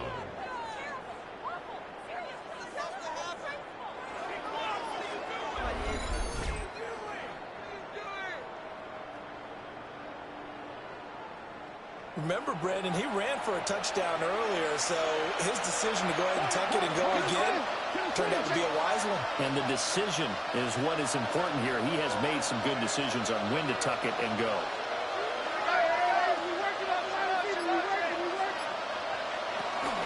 Running from the gun with Henry.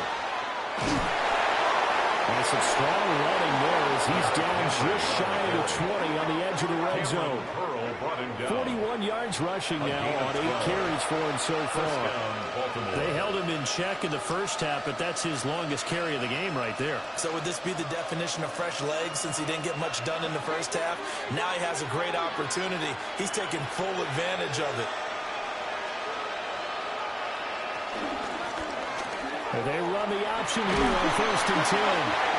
This will be a 5-yard pickup as they move it from the 20 to the 15. A little do-it-yourself run right there. And a nice game. I like that he knew that was about all he was going to get. So he did a nice job protecting himself, took care of the football, took what the defense gave him. If they continue to allow him to do that, they'll find their way taking what they can all the way to the end zone. Jackson going to hold on to it again. And they'll take it into the end zone for a Ravens touchdown. Lamar Jackson with his second touchdown of the afternoon. And the Ravens have cut it back within a score. This defense, so many things to worry about in the red zone area, but you'd have to almost think that Lamar Jackson running the football, that might be number one. It should be number one. And in this portion of the field where things shrink a little bit, because the receivers can't run past anyone because they'll run out of real estate, you should have all eyes on Lamar Jackson when the ball is snapped and try and keep him back in the pocket. Yeah, I don't think that they were surprised he was running it there. They just couldn't stop him, and he ends up in the end zone. Makes the score. Extra point splits the uprights, and the lead is down to a field goal. Scott, we thank you as always, and we'll see what happens here in the second half. Both teams trying to find the right formula to come out with the victory.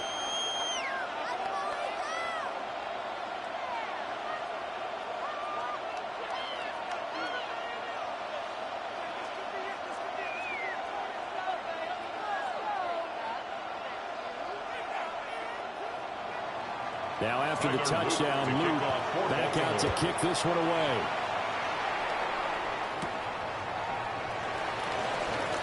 Oh, good move. And he's up across the 25 and down at the 28. The home team's offense and running back Kyron Williams getting ready for their next possession. And you look at his numbers as a pass catcher in this one. They've lined him up in different spots, shifted him around, and made him a real weapon in the passing game.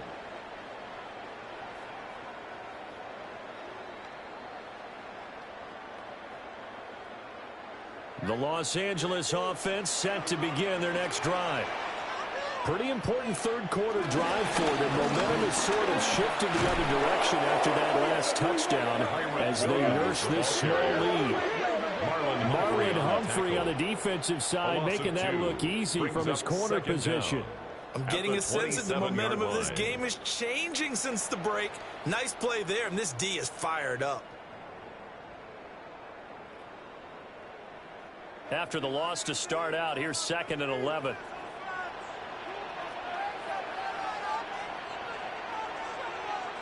To throw is Stafford. And that one too far in front. He couldn't reel it in. It's incomplete. To give you an idea of how accurate he's been throwing the football, we're in the second half. That's just his second incompletion. Well, if he's that locked in, that means everyone's locked in, because to me it's like throwing a no-hitter in baseball. The pitcher may get the credit. A lot of people making plays behind him in the field. From the gun on 3rd down, Stafford. Oh, this will be incomplete. The rush gets home just as he was letting that go. That could have been worse. Instead, it's 4th down. And that's a really good job there defensively. They went into this possession knowing that they needed to get a stop. They're in a tight ball game, and they got it done. Great work to force the 3 and out. Got the football right back for their offense. They've got to go to the sidelines feeling pretty good about themselves and encouraging their offensive mates to get some points. So possession goes over here on the punt. And now Baltimore gets set to take the field.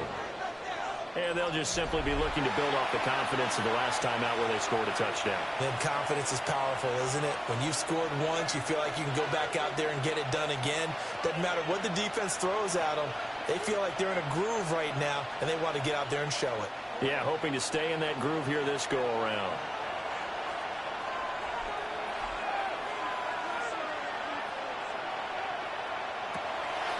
They'll start on the ground. It's Derrick Henry. And he's taken down, but able to slip across the 35. A gain of 11 to kick off the drive, and it's a quick 1st down. 1st down, Ravens. And that's the big fella's MO right there. Running through tackles, keeping the sticks moving forward. This defense, if you don't bring 11 guys to the ball to try and get him on the ground, he's going to keep making runs like that. I feel the press box shaking every time he touches the rock. So they'll get 8 out of that completion. And he'll bring up a 2nd and short. An ex-teammate used to tell me all the time, I hate experienced quarterbacks because no matter what, you really can't hide what you're doing. And I think that right there, he knew right away where the blitz was coming from, where his primary guy was going to be, and he ended up going to a secondary target for a nice game. I was just going to ask you, that wasn't the primary target. He's so good at that, isn't he? I think he knew right away that he wasn't going to get to his primary guy. I think he read that as soon as he got to the line of scrimmage, knew where the pressure was going to come from, and said, I know how to beat that, and that's what he did. He's tackled at 66 yards rushing for him now on what was his 10th carry of the ball game. And a Raven 1st down.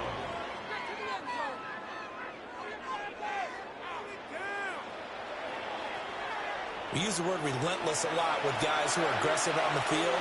In this case, it really fits, doesn't it? How about his ability to break tackles and his feet never stop moving? They keep it with Henry on 1st down. Treads him with a stiff arm. But first he gets it inside the 10 to the 7. That one good for 33 and a 1st. They've done a pretty good job containing him up until this drive, and until that run, there was no containing him at all. Yeah, you're right about that. He finally popped free. But we didn't have to be in their practice sessions. We didn't have to be in their meeting rooms. They planned for a run like that to happen, maybe a couple of them. But what did it... In trouble, and he'll go down back at the 12. It's a loss of 5 on the sack to bring up 2nd and goal. Well, there's still time to rectify this situation because the silver lining, it took a sack on 1st and goal. But that close to the goal line, it still definitely hurts.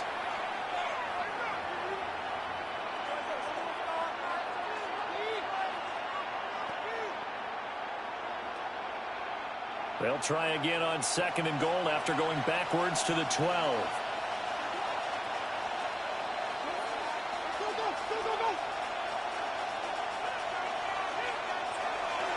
Off the play fake. Here's Jackson to the end zone, but it's incomplete. Back-to-back great plays defensively to get the sack on 1st and goal. A great job in coverage there. All of a sudden, they're looking at 3rd and goal from further back than when they started. And the really good play callers look ahead and down and distance sequence. Now he's got to backtrack a little bit and go maybe off his play sheet to try and dial something up here.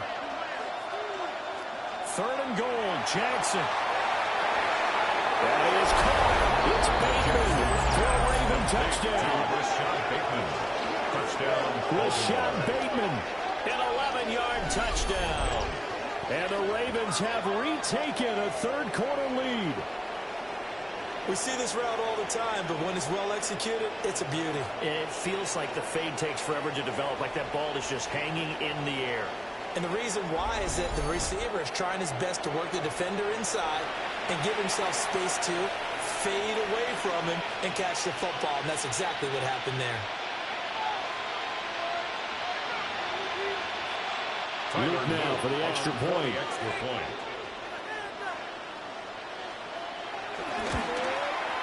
And that will make this a 4-point game. Makes the score. So this drive spans 7 plays. 20. And it's Rashad Bateman who finished it all off with a touchdown. All right, Scott, great work as always. We'll see what the second half brings here. These two defensive coordinators probably scratching their heads at intermission. These offenses, they have had their way so far.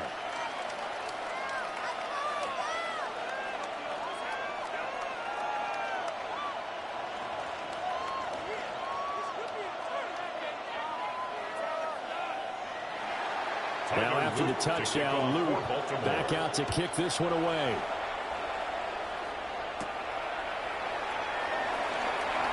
Into the juke.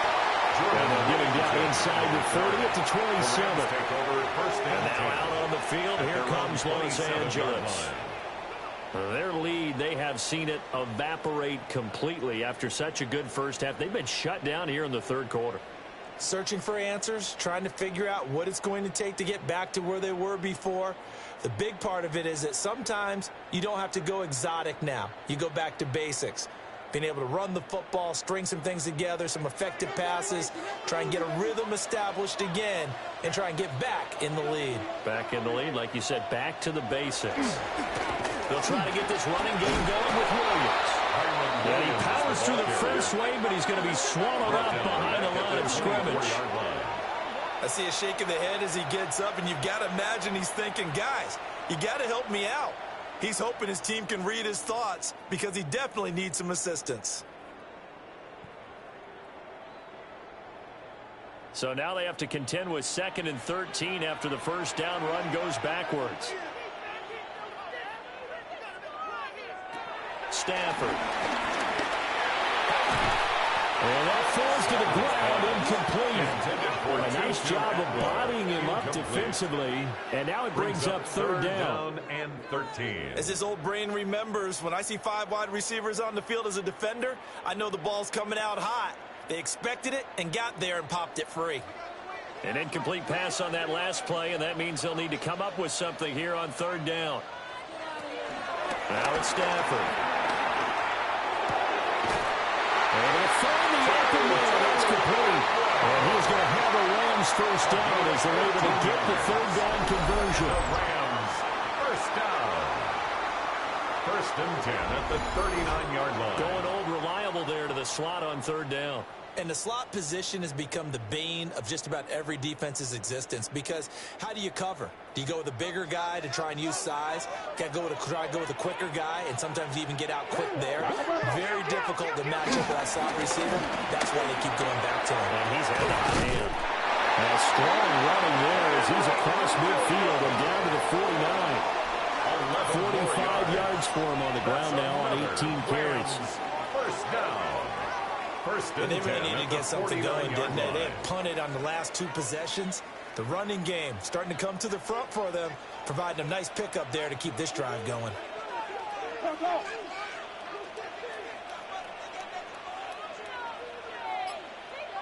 They'll send a receiver in motion left. They'll fake the give. Now Stafford. And he's got it. Got his man on the end line. Complete. 12 yards that time for number 12 as they move the chains. Oh, I like that play call there. After a run for good yards, you get a defense thinking they'll go back to the well. So that's a great time to call play action and give your receivers a little extra edge. And they complete the pass there for another first down. Now a man who's been busy this afternoon. It's Williams. And they'll wind up getting this this one all the way down inside the 20. And it appears we've got a member of the Rams shaken up on that last play. So as the medical staff takes a look, we'll step aside.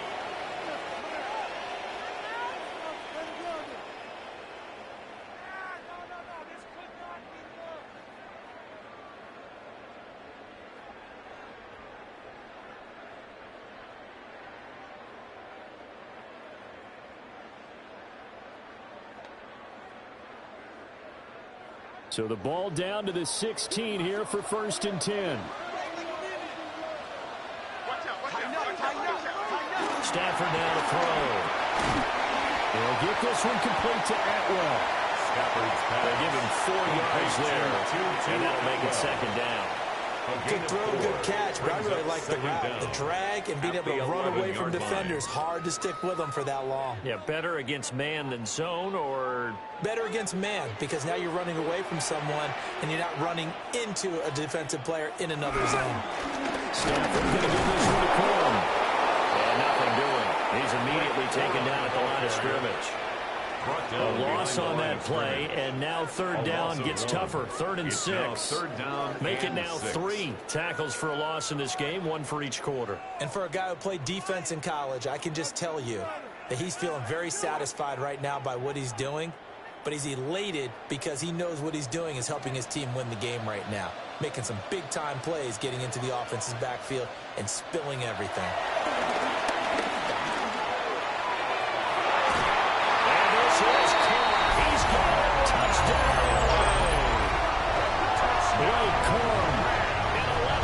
Touchdown.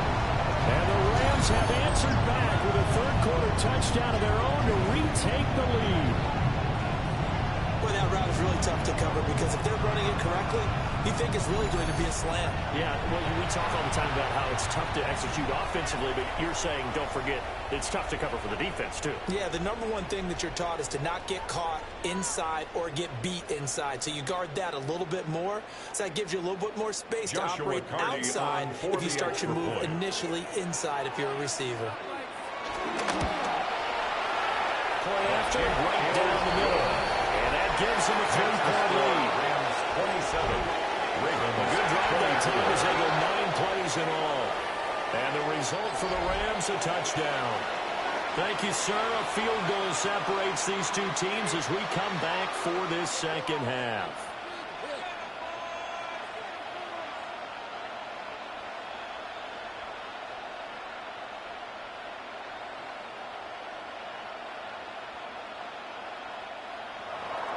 Out is the kickoff unit as they run up and send this one away.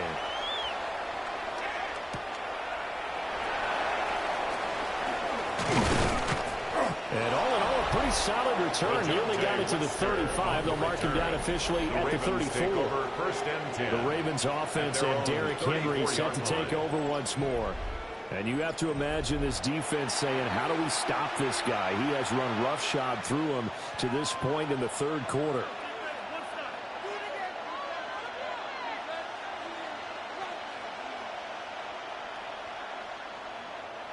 The Baltimore offense at the line, set to get going.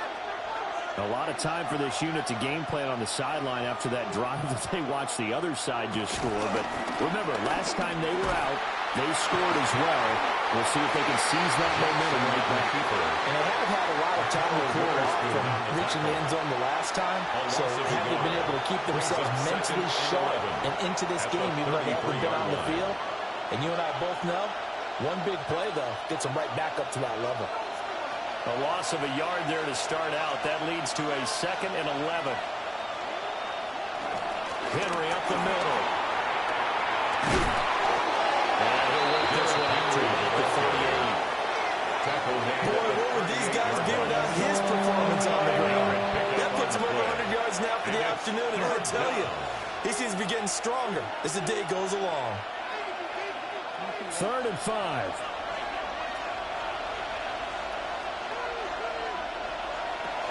Throwing is Jackson. He finds Bateman over the middle. And he's brought down short by a yard. It's a third down gain of 4. A gain of 4 yards. I thought they might take a shot down the field, but instead they ran a little drag route there. I think they were hoping he could catch it and run away from the defender. But a really good job keeping the play in front of them, and they force a 4th down. And how about this one now? In their own territory, a gutsy call. They're going to go for this on 4th and a yard. They'll run. It's Henry. Now inside the 25. And all the way in for the Ravens touchdown.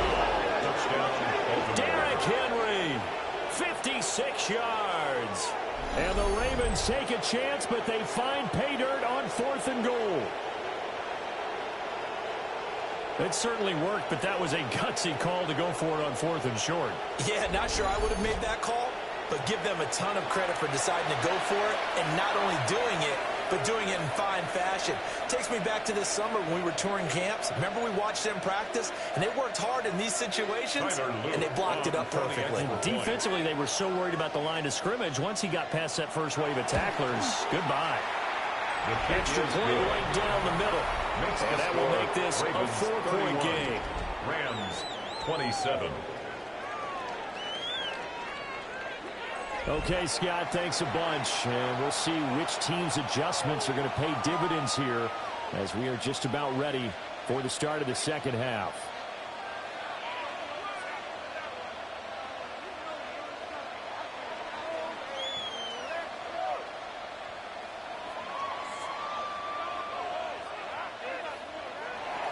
Now after the touchdown, Luke back out to kick this one away.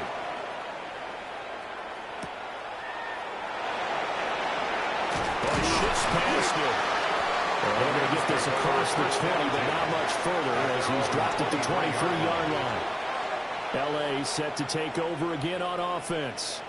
They're looking to turn things around here. They've been shut down in this third quarter, and that was after a good first half offensively. And you wonder where it all goes, and it feels like it goes away fast because it takes some time to build up good momentum, great play calling, excellent execution, and then like a blink of an eye, you're losing the game. Yep. How do you get back there again? I'm sure they've talked about it, and they've got a plan. Now can they put it into practice? The lead gone, now the search to find it again. Brought down on the play by Trenton Simpson. No gain on the play. 2nd and 10. At the 23-yard line.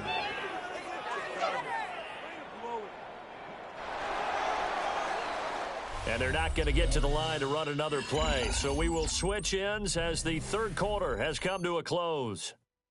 We'll return with more after this break. You're watching the NFL on EA Sports.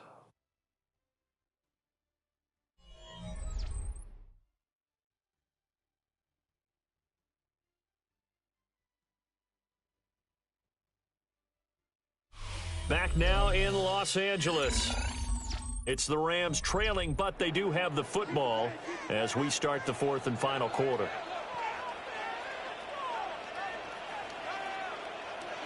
Here's Stafford. Over the middle, complete. It's Adams. 9 yards, not quite enough, and they'll be left now with 3rd and 1. A gain of 9 brings up 3rd and 1.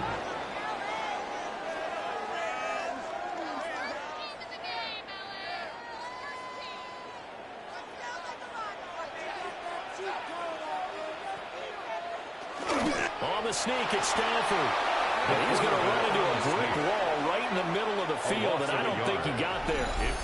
That'll make it 4th down after a loss of 1. Now that was a great play defensively. Every gap in the middle covered. They end up losing yardage, and now that brings up 4th down. Here comes the Rams punter now, as he'll punt it away for the 4th time today.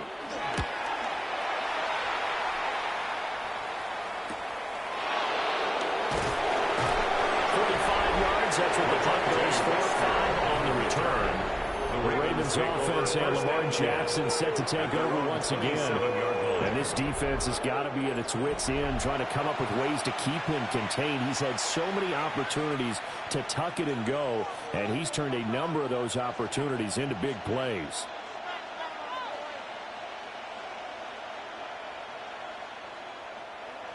The Raven offense set at the line for this next drive.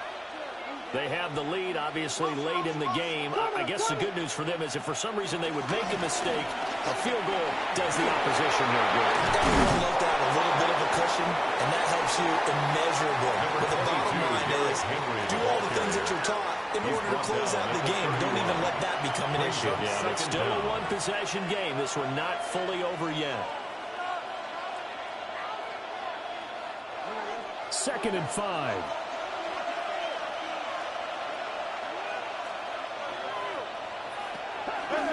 Play action. It's Jackson. A short one there, caught by Likely. And he gets this off across the 35 before he's out of bounds. That's a gain of 4 here in the 4th quarter, with them leading by 4 on the scoreboard. Got to give credit where it's due. Really nice defense on that play. The pitch and catch was successful, but not any run after it.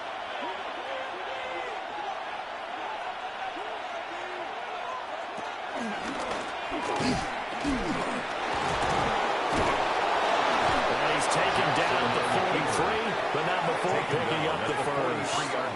They give him 7 yards on the play, and they do pick up the conversion on 3rd down. Well, that's the fear any defense has when the quarterback gets involved in the running game. You don't usually account for him, and he's hurting them today. Yeah, he's been very involved in the running game. Defensively, when you got the coverage good downfield, how do you account for him, though?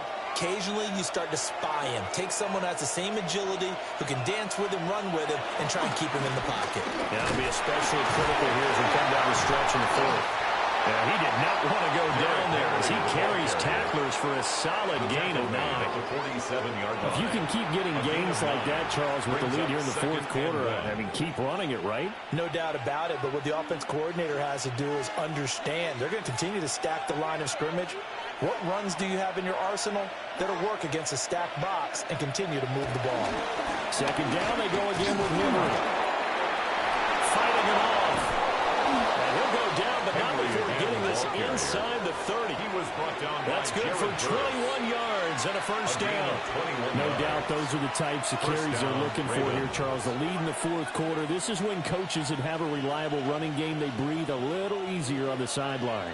Yeah, they love the idea that they can take the air out of the football at this point of the game. That means they're really counting on that offensive line, counting on the runners, taking care of the football. Because you're going to tell your quarterback, hey, no time to be a hero. We're not going to throw it here. Just eat up that clock. And if you have the ball, they can't score. Considering they've seen him have some big gains against them throughout this game, that's got to feel like a measure of revenge as they trap him behind the line of scrimmage for a loss. Jackson going to run again. Well, now hang on here because he appears to be shaken up. Well, hopefully, obviously nothing serious here. Medical staff, though, going to take a peek, and we'll take a break.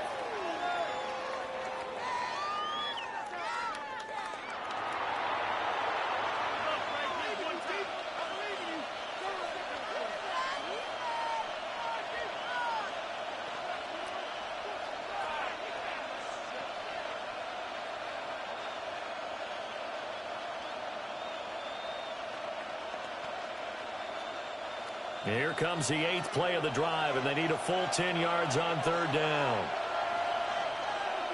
They'll send the big tight end in motion right. And now the first throw for the backup quarterback.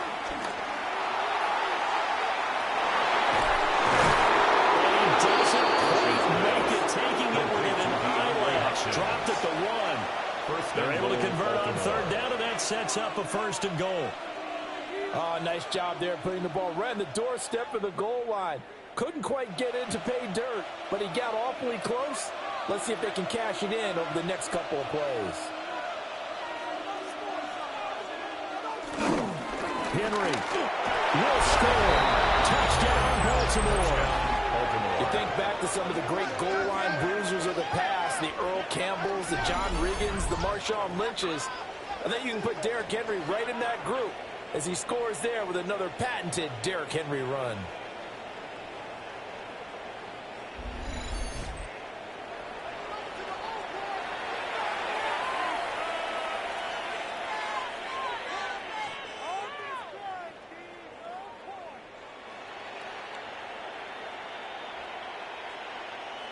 on his loop for the extra point.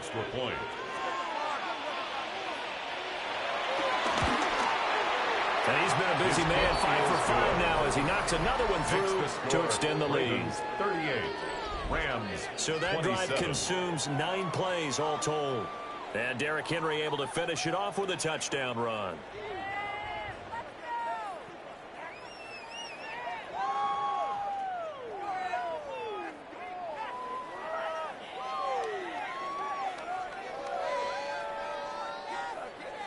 Now after the touchdown, Luke back out to kick this one away.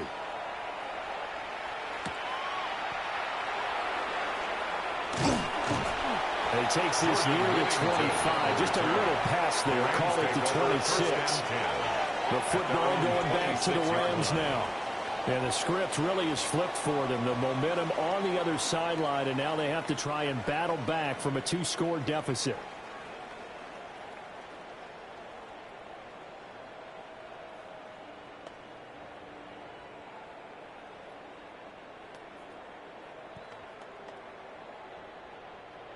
Stafford and the Rams come up 1st and 10 at their own 26.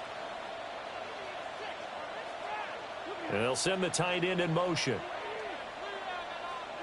Throwing is Stafford. Short throw, it's Higbee.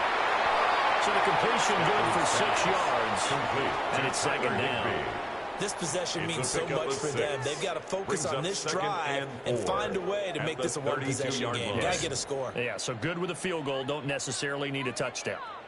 2nd down and 4.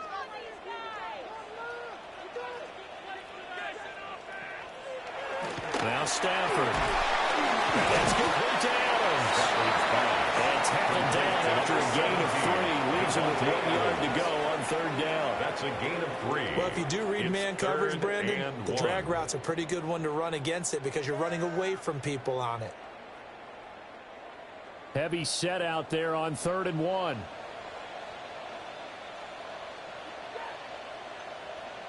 And Stafford's going to take it himself. And he's going to have a Rams 1st down as they're able to get the 3rd down conversion. That's good for a Rams 1st down. 1st and 10 at the 36-yard line. Well, they pick it up on 3rd and 1 on the quarterback sneak, and that's not easily done because there are extra bodies in there on the defensive side, and they're moving forward at the snap. Yeah, I was certainly expecting a handoff, weren't you? Yeah, I totally was. I thought they'd go with a back, maybe try and get a lead blocker in front. But as you talk about in different games, those guys with confidence in their offensive line, they just want to move forward and get it. The Georgia man, Roquan Smith, came in and got it. Well, they were going draw play there. The defense wasn't fooled. They sniffed it out. I think they're going to have to go back and take a few more acting classes because that's what a lot of that is. You've got to influence them to think that it's going to be a pass play and have them drop out and maybe the defensive front coming forward and find yourself some space. In this case, no one was fooled and ended up spilling that play pretty well. But that's a defensive coordinator's got to be happy with that result. They took away all options downfield and forced the incompletion.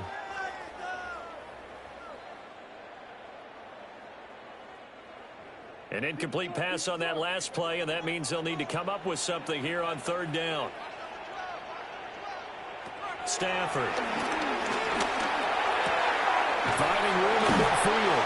And he's going to be taken down with the 1st down at the Ravens' 44-yard line. A big play there as they get the conversion on 3rd and 13. All right, this is the time of the game where they're down a couple scores, and they've really got to get some yards in chunks, and they know the defense doesn't want to give those up, but they've got to find a way to take them anyway. Now the question is, can they string a few of those together? Off of play action, here's Stafford. He'll get this one down near the 20-yard line, just shy of the 20. 2 choke plays in a row. The last one was over 20 yards, and so is this one. 1st down. 1st and 10 at the 22-yard line.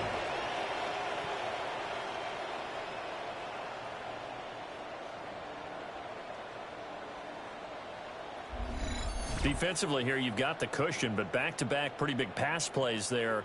Bend but don't break, but are they bending too much? I think that they are. To me, it'd be like playing basketball, and you put up a token press.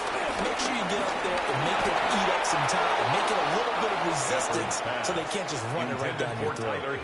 Normally, he's pretty reliable. Usually catches what's thrown to him. On that play, he simply dropped it.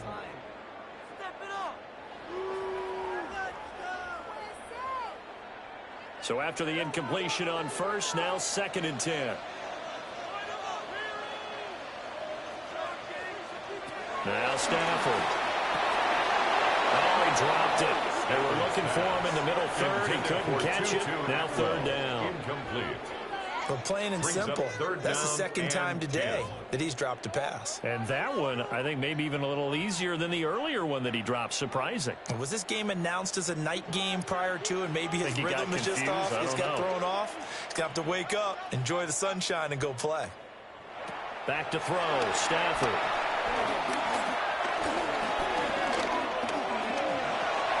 And that is incomplete.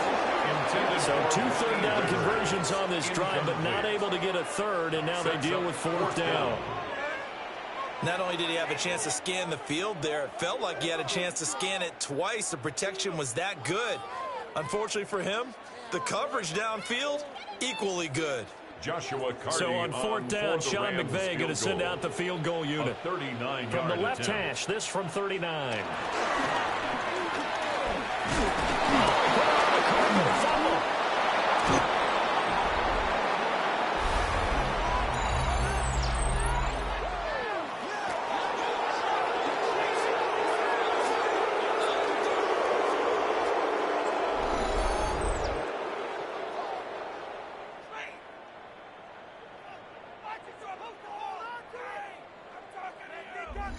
The visitors' offense and their running back getting set for this next possession. And it's hard to believe you could run the ball a whole lot better than he has. The vision, the cutback ability, the acceleration, it's all been on display throughout.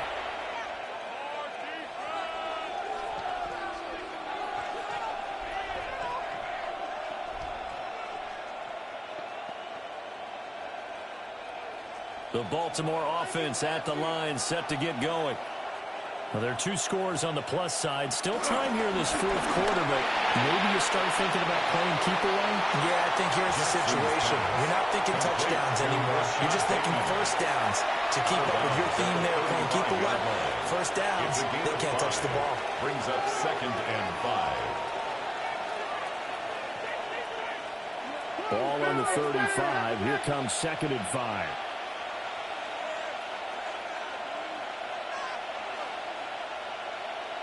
Jackson. And tackled down after a gain of 3.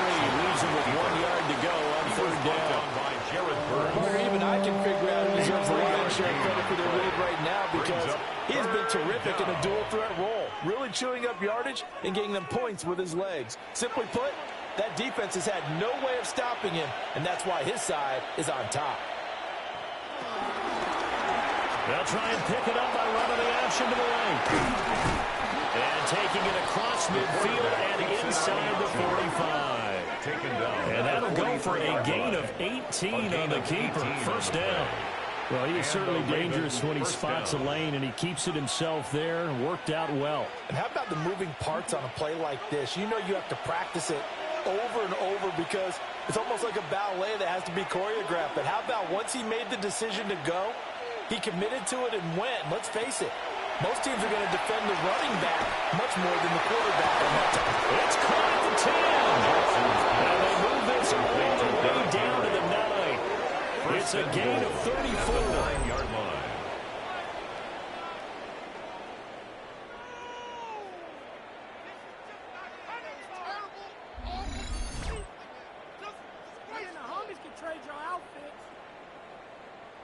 And this is seemingly how it's been all game long. This defense has been just a step too slow. And here they're burned again. Another big play. The chain gang hustling to catch up. Here's 1st and goal from just inside the 10.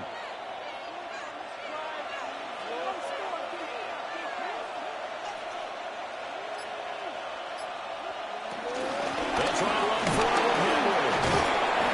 And they'll from a mound underneath the 7. The yards are down here near the goal line. If nothing else, they've already taken a couple minutes off the clock here already as they come up 2nd down. To throw is Jackson. And it's caught. The catch good for 6 yards, but now it's 3rd and goal.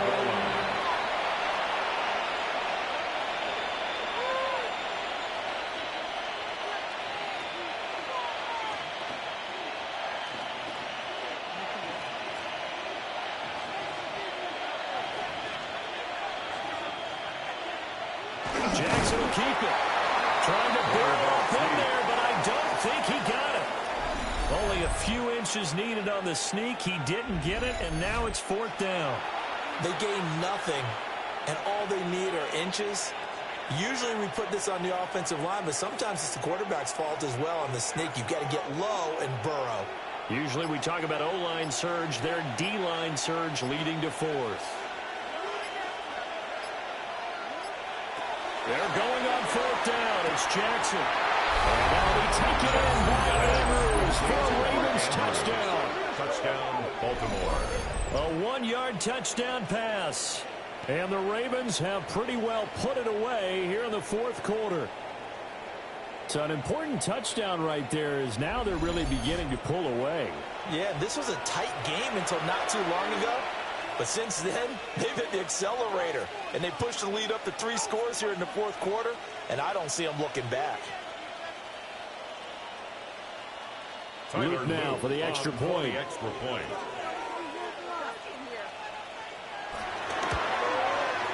And the lead is up to 18 now. Makes the score. So that drive takes him down the field in 8 plays. 27. And it's Mark Andrews who finishes things off with a touchdown reception.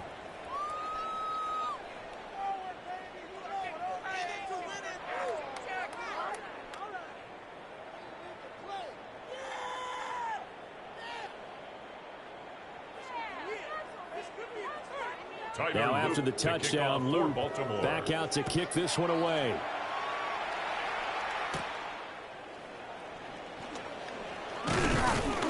And able to take it past the 25 and up to the 28-yard line. L.A. readies for its next possession. Well, this game, it has had no shortage of offense. They've been able to put up a decent amount of points on this side, Charles. They just have not been able to keep pace with the other offense they're going against here.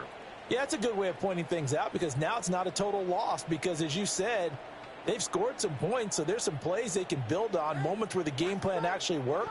But overall, though, they were just out-personnelled. They were going up against a team that's playing at an elite level. And he'll take this ahead for about 4. 2nd down coming up. Tackled at the 32-yard Well, on every line. play call, you realize it's not going to go for a touchdown. So a lot of your 2nd and calls 6. are setting things up for maybe later in the game, trying to establish the inside run with toughness now, hopefully get to the perimeter later. And let's face it, you could do worse than a 4-yard run on 1st down. From the gun, here's Stafford. The right side going to be caught by Higbee. And he'll go out of bounds, it looks like right at the 40. They call his number again. It's his 6th catch and a 1st down. Clock management definitely critical here if they want to get back in this game. Absolutely agreed. They have to up the tempo in this case, down a couple of scores. Want to make sure they have a chance to win this ball game. Here's Stafford. Open man is Atwell, complete. And that's good for a gain of 6. And that'll bring up 2nd down. 6-yard. You got the big lead defensively. Willing to give them that underneath stuff, right? And this is why you work on your tackling. Tackle them after the catch, inbounds, keep the clock running. Just go ahead and bleed the game out that way. 2 minutes left to play in this football game here on EA Sports. Ball on the 47-yard line. Here's 2nd and 3.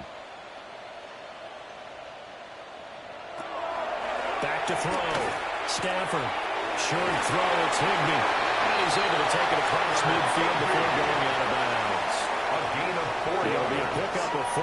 Good enough to earn him yet another 1st down. And the tight end is certainly a position built to move the chains because they can control space underneath. If they've got good hands, then, of course, they're a dynamic target. But one other thing is they're right in the sight lines of a quarterback on just about every play. And that makes it easier for the quarterback to pick him out and deliver. And we'll look down inside the 45. I feel like I could see what he was thinking on that carry. Wanted to follow that big tackle through the hole. Ended up only getting 4 yards on the carry. I think he had designs on that one being bigger. Now 2nd and 5.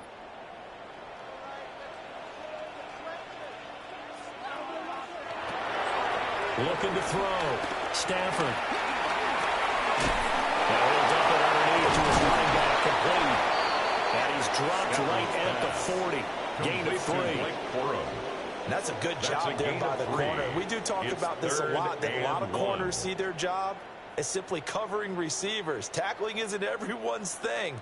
But in this case, he came up quickly and made a nice, sure tackle.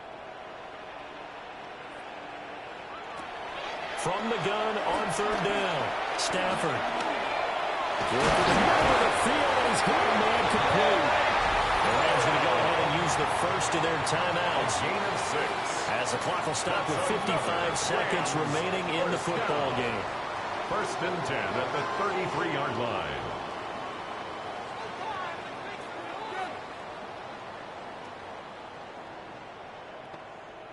So they'll come up 1st and 10 now from the 33. They run straight ahead with Corn.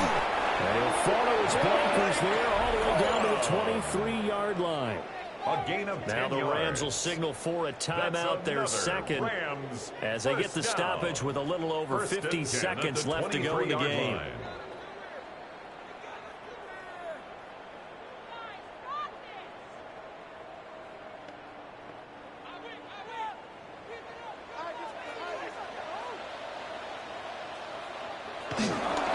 They'll go back to Corm on 1st down. And all the way down inside the 5 to the 4. Another big gainer that time. This one goes for 19 yards. Most of their damage has been done through the air. I mean, they've rung the bell 3 times with passing touchdowns. But guess what? Ground game has not been neglected. Nice little burst right there.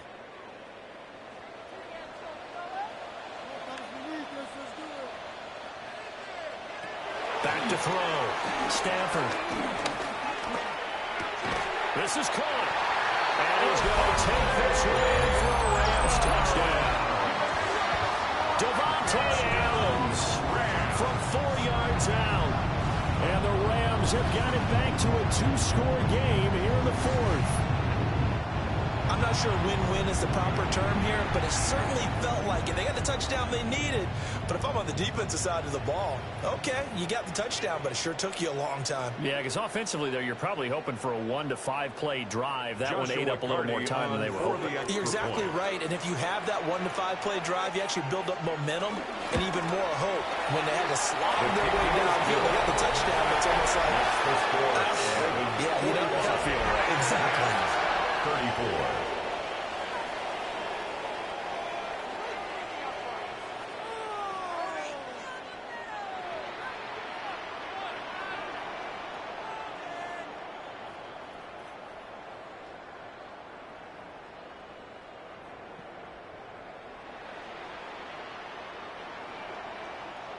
So time definitely not in their favor. Down 2 scores, but they'll try the onside kick. And who's got it? I think the Ravens do, yes. And they're going to win this football game.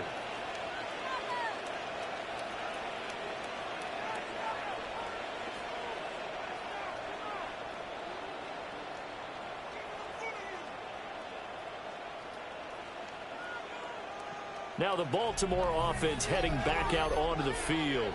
And this one all over but the shouting, you might say. Now, there's one timeout remaining defensively, but probably no real need to use it here. Yeah, the only time they would use it, strictly for pride.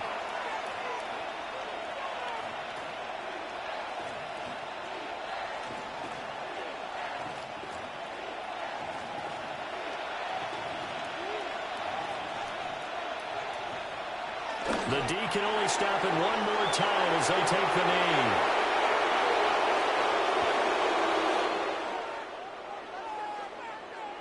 Charles, a lot of happy faces heading into the tunnel as this one ends, and understandably so. Not only did they get the win, but, boy, their offense was on fire in this ball game. And, partner, I have no idea what the top speed is on one of those high-end sports cars. What's the top gear you can get into? This offense, they certainly were there in this one, huh? Everything clicking for them in this contest, the kind of performance that they're going to cherish. So that'll do it for us. For Charles Davis and all our crew, I'm Brandon Gaudin. You've been watching the NFL on EA Sports. From Los Angeles.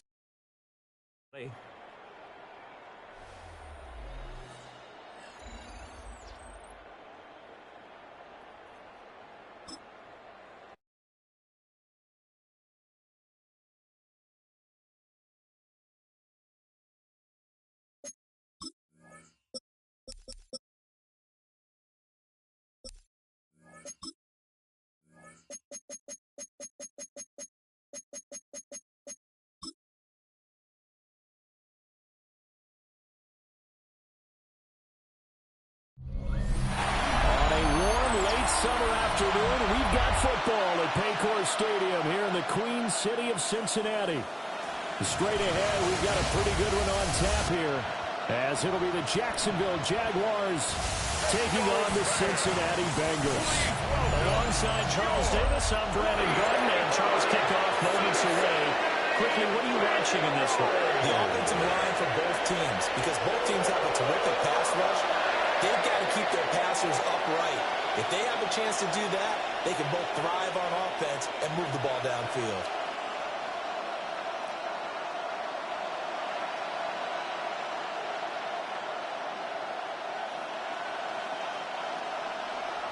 We are set to go. Evan McPherson to do the honors, and we are underway from Cincinnati.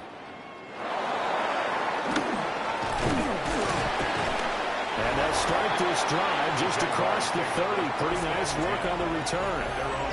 So here's the first drive now for the Jags.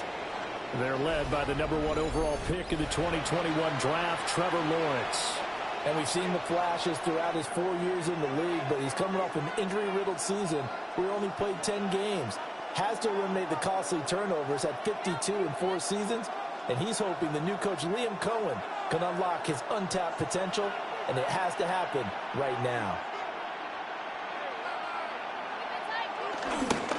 Now ETN to start the drive. And not a whole lot of room to operate there on the first down run. He gets maybe 3. Not a huge carry there on first down, but not all of them will be. But still, all in all, a positive play for the offense. It's all about picking up at least a few to set up what you're going to do here on second down. Second down and 6 now.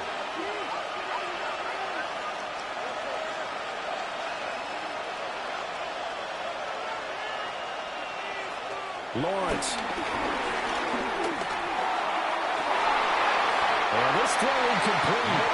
The defender all over him that time, but it's going to lead to third down. Well, that's absolutely going to fire this defense up. They made it their mission to deny that completion, and they came through with a nice hit and knocked it incomplete. This defense looking for an early stop. This is third down and 6. Now Lawrence. That is caught. And he will have the Jaguars first down as they're able to get the third down conversion. A gain of 15. First down, Jaguars.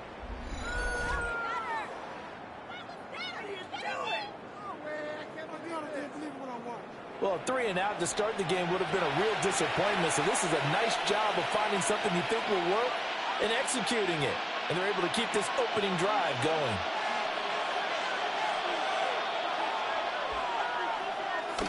On first and 10, it's ETN. And he's able to break through 1 tackle, but it slowed him down enough that he could only manage getting back to the line of scrimmage. Looked like he was trying to bounce it outside, but no success. Yeah, sometimes you got to just figure out where you're going to go, and sometimes you just have to take it to another spot. And trying to get it outside, the defensive pursuit was there and just ran him down. Looking left side and completing it to Thomas. call the gain of 3 on the play. And now 3rd down and 6 to go. I think as he began this throw, you saw that the area was congested, but he has a lot of confidence in his arm, and he fits that one in there nicely. They pick up the catch. Not much yardage afterwards. From the gun on 3rd down, Lawrence. A short throw there to Strange. And he is going to have a Jags 1st down as they're able to get the 3rd down conversion. Solid opening drive so far, Charles. They've moved this football into field goal range, but you know that they want to cap this off with 6 and not 3. Absolutely. As one of the better coaches in the league always tells me, on offense, I want their body blows all game long and finish it with uppercuts. Well, here are the body blows right now. He's hoping one uppercut will take care of the end of the drive. And they'll wind up getting this one on the 20. That's good. What a drive this has been, just chewing up the yardage, and here's one of their best plays yet as they finally get down into the red zone and look to finish this off with 6. So here's a 1st and 10 now, down inside the 20.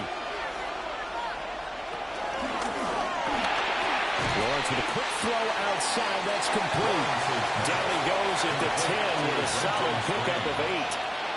That was a lightning-fast decision that time. He just caught it and got rid of it. Because he saw his guy was going to be open immediately. So he took the R, the run, out of the play. He took the O, the option, out of the play, and immediately got to the pass.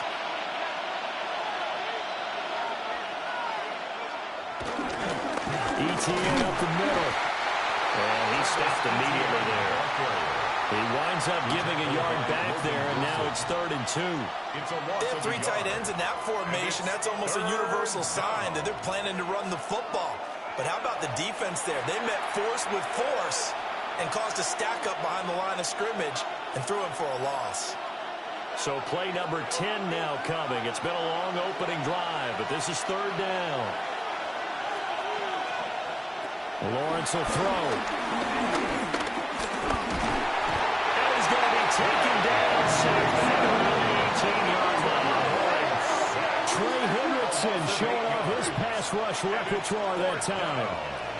It's about how teams are so competitively matched, and you just want to make those plays that give you an advantage. How about right here? The difference between letting them score a touchdown versus holding them to a field goal, that's absolutely huge with the play he just made. And you know he hated taking the loss there on 3rd down.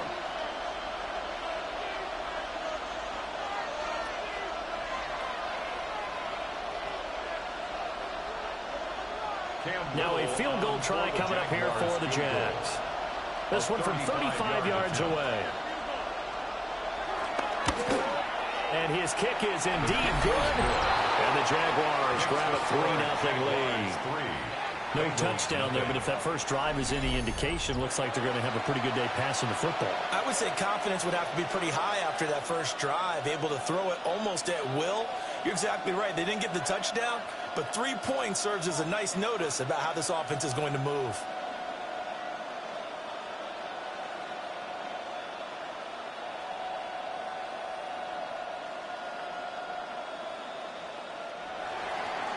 The kickoff team on the field now as they will send this one away.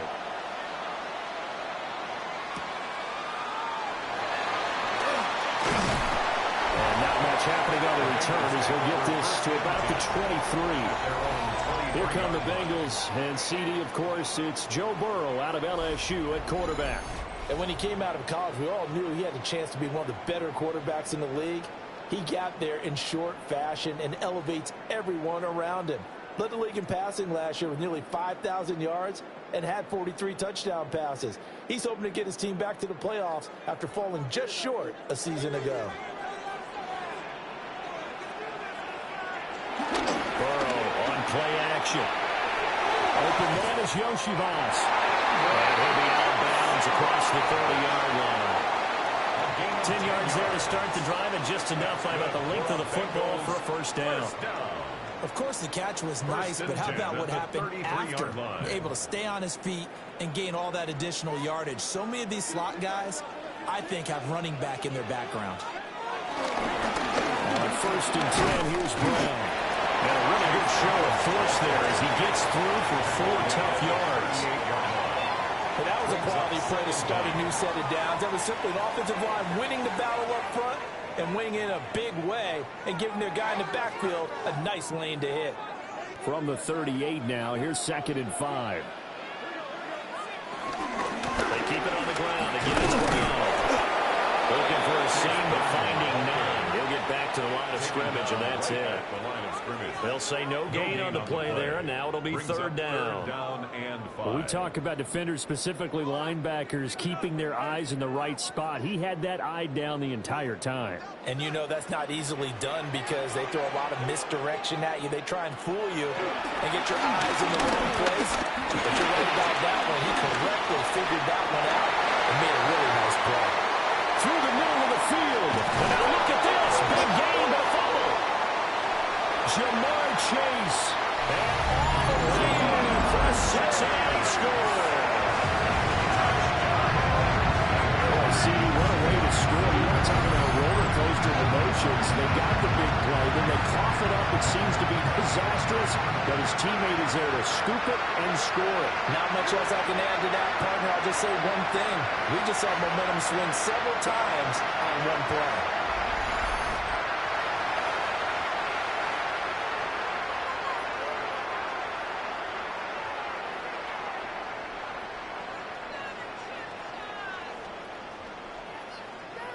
Evan McPherson for the extra point.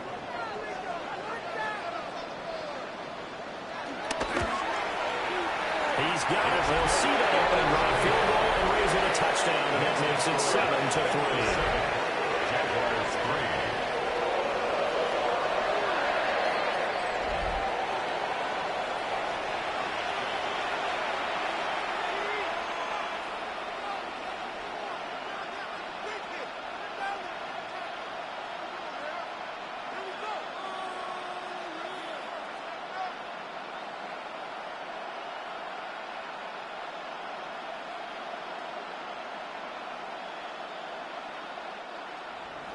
After the touchdown, McPherson on to kick this one away.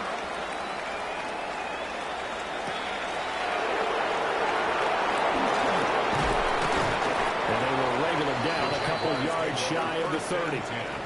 So time to see Jacksonville again on offense for the 2nd time here in this game.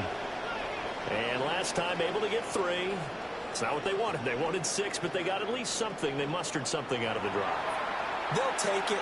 I like the way you've described it. Not ideal, but they'll take it. Anything to put some points on the board. But this time on offense, they don't even want to see the field goal kicker trot on the field. They want that ball in the end zone. Yeah, they'll be going for 6.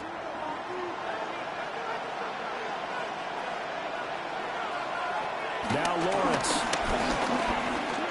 He's going to wind up and air it out. Well, he tries to force it in, and it's intercepted. Hooked up by Jordan Bader. And a return across midfield into the 46-yard line. I think this one went awry very simply because he overestimated his arm strength and his ability to fit it anywhere he wants to. A lot of quarterbacks do that and often pay the price. Cincinnati coming back onto the field here for their 2nd drive. But what do you think? You get the ball off the turnover near the middle of the field. You take a shot here on the first play? You know I'm big on that. I love when I have great field position. After a turnover, I feel like I might have them a little bit off balance. I prefer to take a shot, but a lot of coaches will tell you, you only do it if you trust the guy who's got the football in his hands. Meaning, if it's not there, he won't force it downfield and maybe turn into an interception. He'll go to the check down, go to a second option, and go ahead and take the play that's in front of him. This one complete to Yoshibats. And he's got this down a yard or 2 shy of the 40 before he's out of bounds. A gain of 4 brings up 2nd down at the 41-yard line.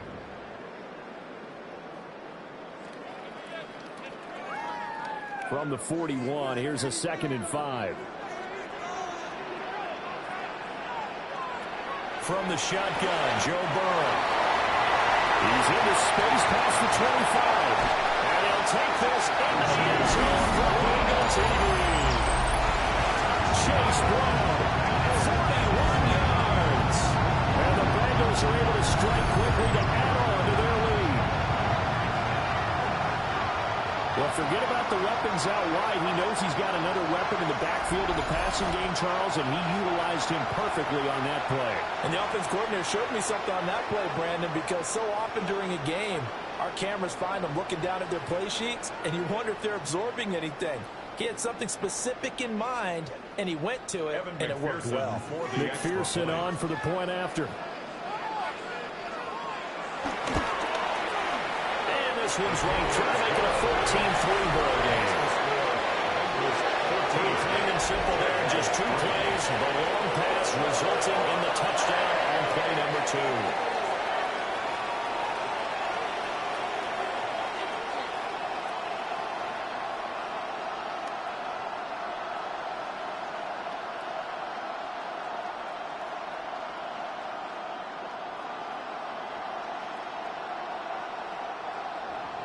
After the touchdown, McPherson on to kick this one away.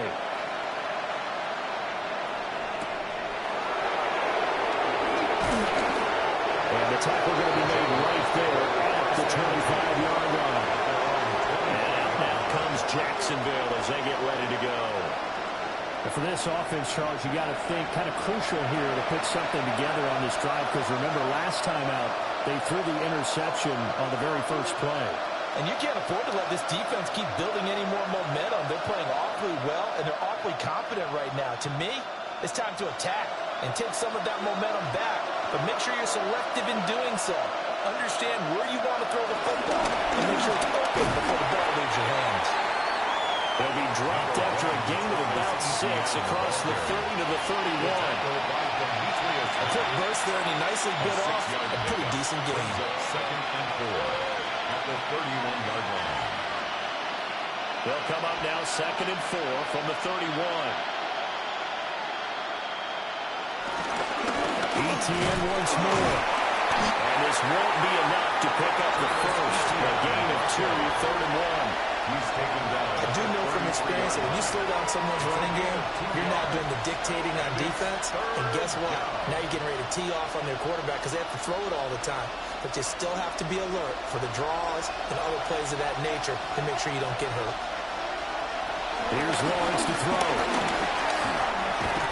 He's got his target. That's complete. And he will have a Jaguars first down as they're able to get the 3rd down conversion. First down, Jaguars.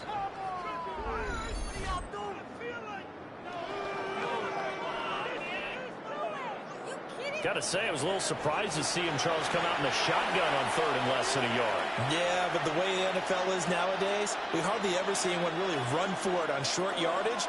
So they're going to throw the football more times than not. That was a nice, easy rhythm throw right there, and they pick up the first down.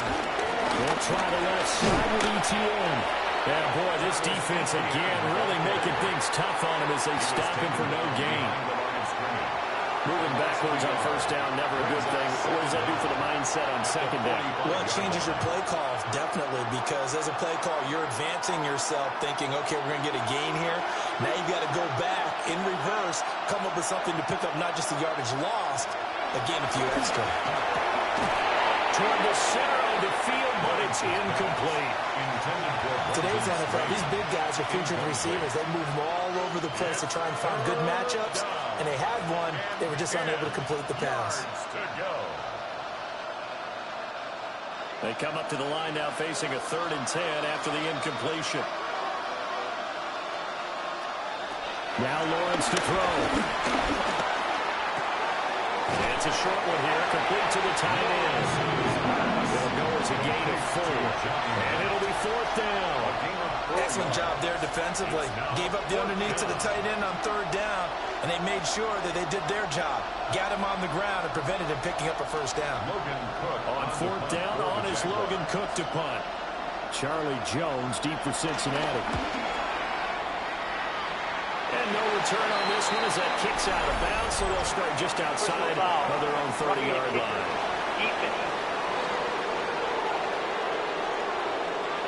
And that hurts. If it was running into the kicker, wouldn't be a first down. Roughing, it is a first. And just think about the differences between the two. Running into the kicker almost feels inadvertent, just a small tap, so to speak.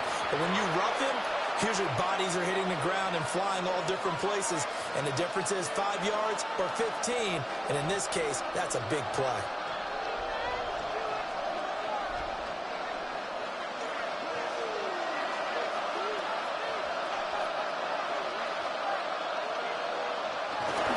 Lawrence now off the bootleg. They'll get it inside the 20. And he's got it all the way down to the 12-yard line. Back-to-back receptions for him, and it's another first down. And a Jaguar first down.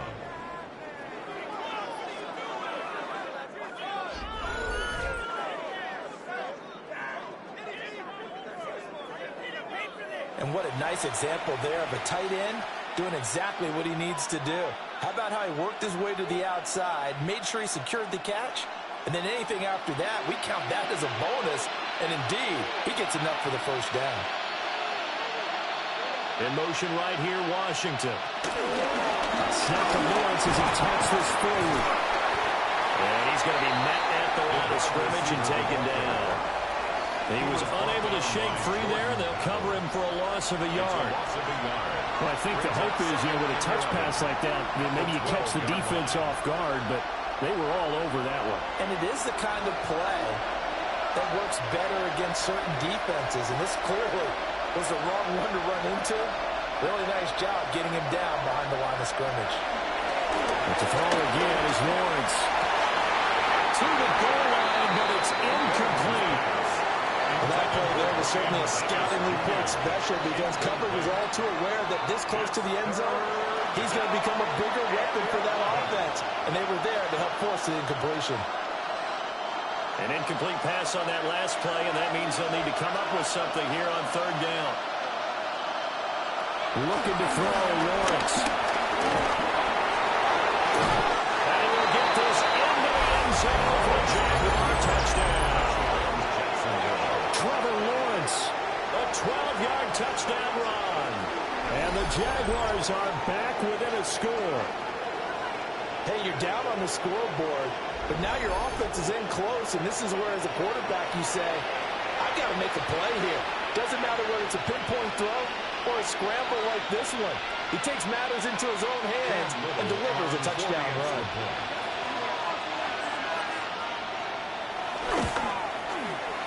Extra point splits the uprights, and that makes it a 14-10 ball game.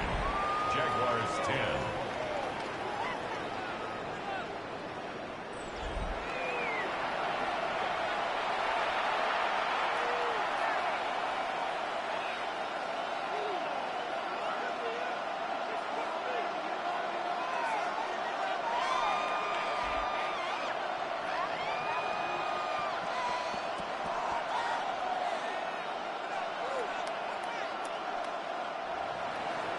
The lead cut to just 4 as they kick it away and turn things over to their D.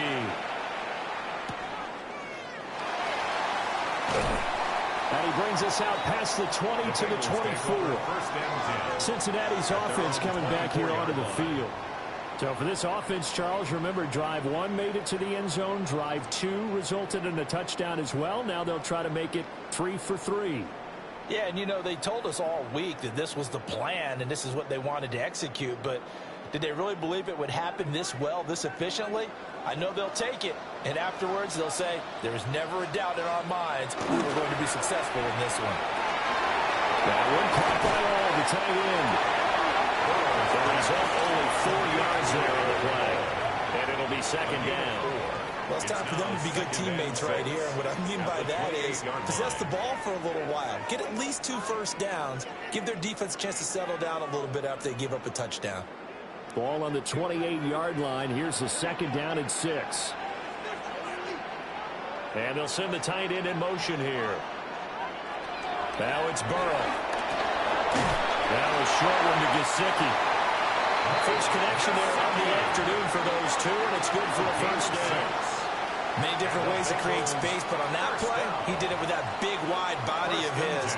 Didn't get a whole lot of yardage on the play, but it did what it was supposed to. Pick up a first down. Ball up to the 35 now as they come up on 1st and 10. This is Brown on the draw play.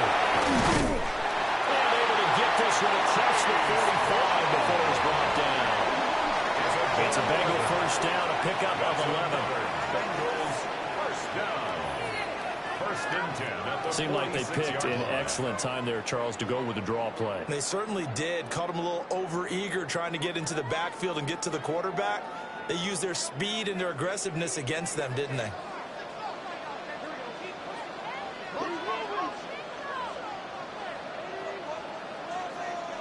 They're passing here. Joe Burrow. And a quick throw here. That's complete. They're calling a gain of a yard. And that's going to bring up second down. A gain of a yard brings up second down at their 48-yard line.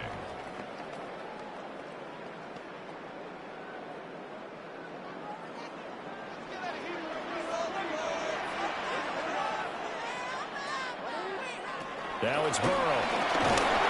Quick hitter here, it's complete. And he's taken down at the 50 after a short gain of 2. I see you nodding your head along with me, partner, because it's pretty obvious what they were trying to do there on the drag route. With his speed, they're hoping he can turn the corner and maybe take this to the house. But that was excellent work defensively to make sure once he caught it, he wasn't going anywhere. From midfield now, Burrow. Able to find the open man. That's complete. And he is going to have a Bengals first down as they're able to get the third down conversion. Bengals first down. First and 10 at the 40-yard line. And defensively, they were in zone coverage there. Do you have to be a little careful? You're losing playing against a good quarterback like he is to not play too much zone? Yeah, you have to be careful about how much time you're giving up. I think it's a good point you just brought up. So maybe if you still want to play zone, go to zone blitz scheme. And you can drop anyone out of your defensive front. Defensive end, defensive tackle. It doesn't matter. You just exchange someone to bring more pressure towards the quarterback and still try and cover downfield. A good position to be in here, second and inches. They'll give this up the middle to Brown. Oh, what a juke into space. And he'll go down here right around the 23-yard line. 7-yard gain. 7 yards there and a first down. Bengals first down. First and 10 at the 23-yard line.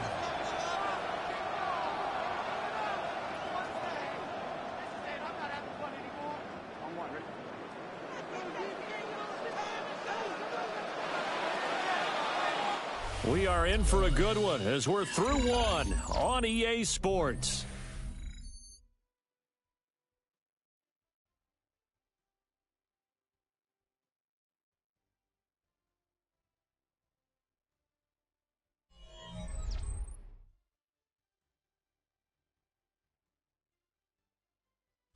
Ready for the second quarter from Cincinnati. It's the Bengals with the football here, as they've got it with a first and 10. They go play action with Burrow. Completes it to Fant on the right side. And they go out of bounds in the red zone just inside the 20. Give him a gain of 5 on the completion. And that will bring up second down.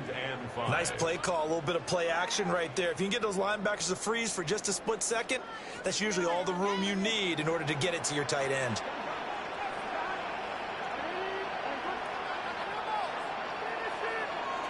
Burrow looking to pass. Throw out wide is incomplete.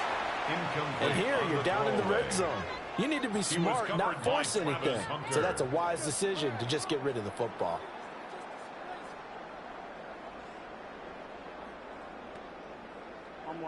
They come up now 3rd and 5 following the incomplete pass.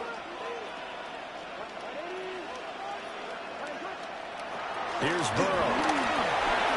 This one incomplete. Probably should have been picked.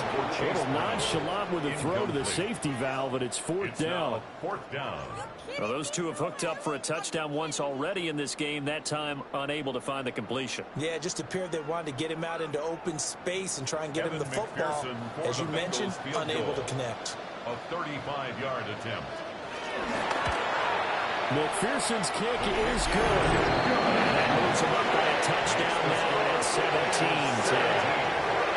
So a nice kick there as they add 3 to the lead. And from what I've seen so far, Brandon, I think they've been the better of the two teams here in the first half. So even though you want the touchdown, I think that's a nice job there to put 3 points on the board.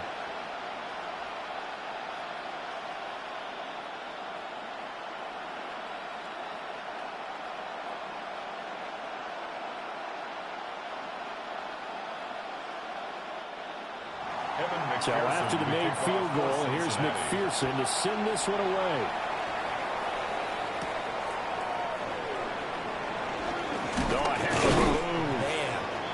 And up to about the 26-yard line, just across the 25. Jaguars offense ready to set up shop here again. They find themselves down 17-10 as they come up on a 1st and 10.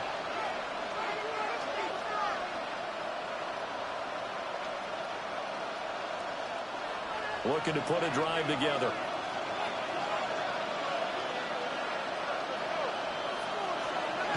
Play action. It's Lawrence.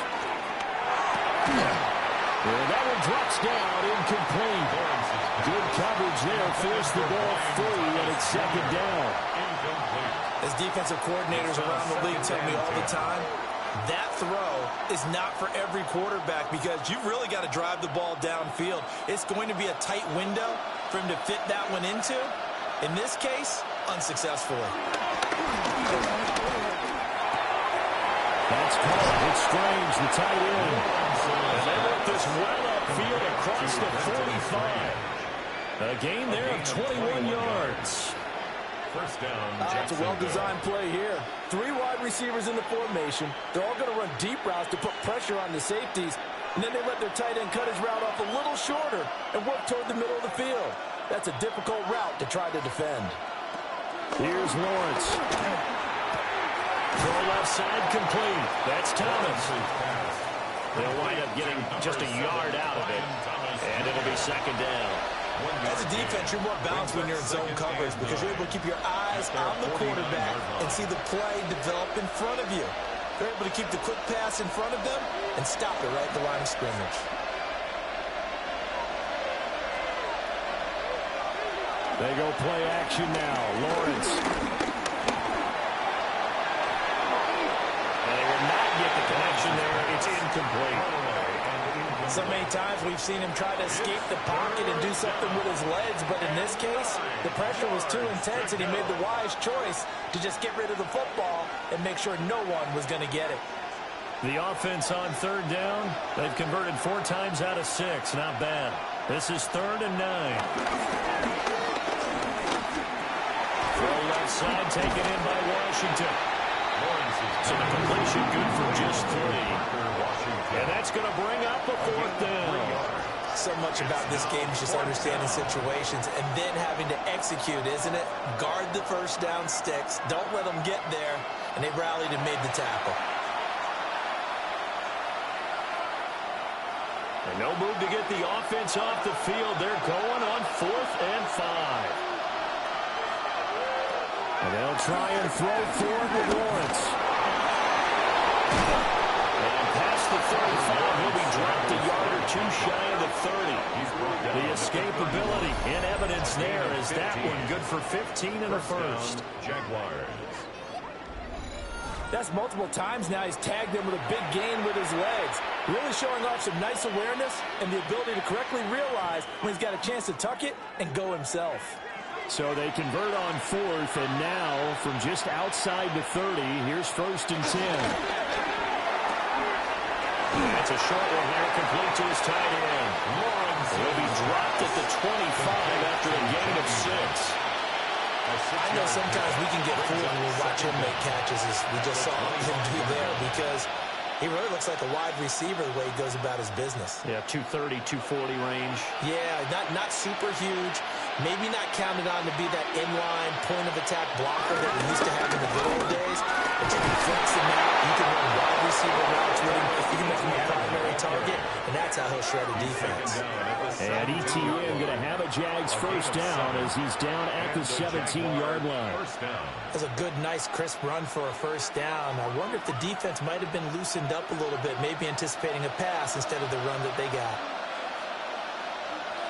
On first down, right back to ETN. And he's eating this at the line of scrimmage. Might have gotten a yard down to the 16-yard line. Well, how about the big guy there showing some agility? He just float from his D-tackle position in order to make that play. They work now on 2nd and 9. In motion right here, Hunter. Now Lawrence. Open man, it's Hunter. And he can't quite get there. Tackled down at the 1. A nice pickup of 14, and it moves the stick, sets up a 1st and goal.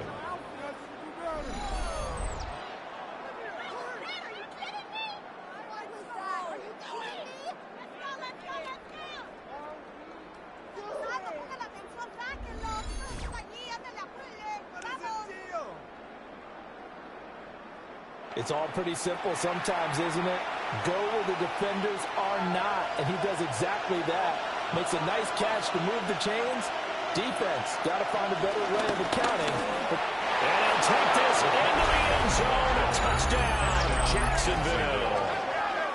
Taking it in from a yard out. And the Jaguars are an extra point away now from tying this ball game. Well, Brandon, he just followed his nose, and his nose took him to the end zone. But how about the big guys up front, giving him at least a stalemate in order to find that space? Yeah, the O-line won the battle in the trenches there, didn't they? No going for 2. They'll kick the point after.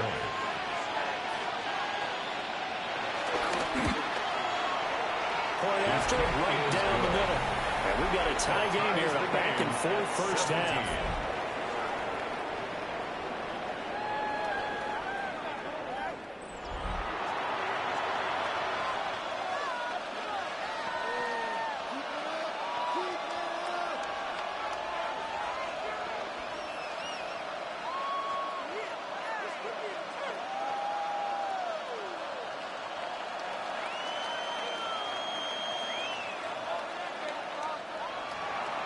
17-17 the score. All even to this point as the kick's away.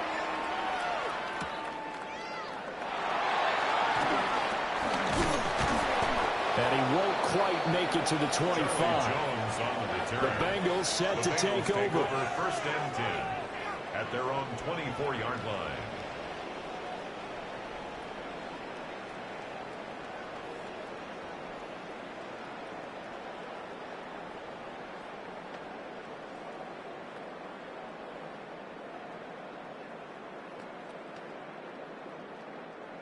Burrow and the Bengals with a 1st and 10 at their own 24. They'll come out throwing here to start the drive. And they get him down, but not before he takes it across the 40-yard line. That play going for 16 yards to start the drive. 1st down. As long as you go through your proper reads and progressions, the drag route can be one of those old reliable plays because usually it's good for a good chunk of yardage, as we just saw there. And those guys like it, right? They can get the ball with a full head of steam. Especially against man coverage, because man coverage, they're typically running away from someone and not worried about traffic coming out on the other end. And he'll go out of bounds, it appears, right at the 45. So just 3 yards on the completion there. And it'll be 2nd down. Well, that's always a good place to throw it just because he's one of the biggest targets not only on this team but in the National Football League. And you and I both know the quarterbacks love these large-bodied tight ends, and why not? Nowadays, they're really wide receivers who are just taller and have a little bit more weight. These guys catch the football, make big plays downfield. In the old days, we wanted them to block.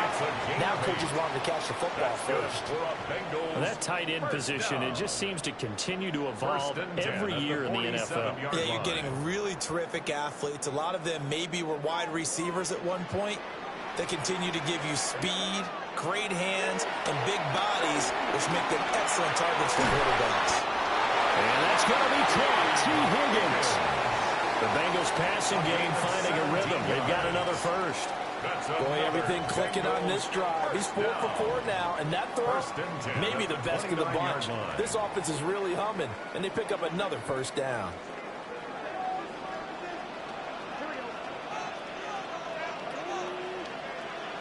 And Burrow going to throw again.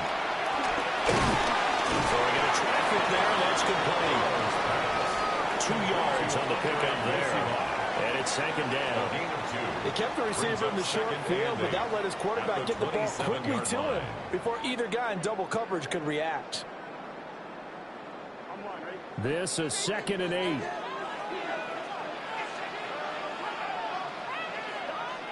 Now Burrow. Looking for Chase on the out route. He's got him. They follow up the gain of 2 with a gain of 1 that time. A 1-yard gain brings up 3rd and 6.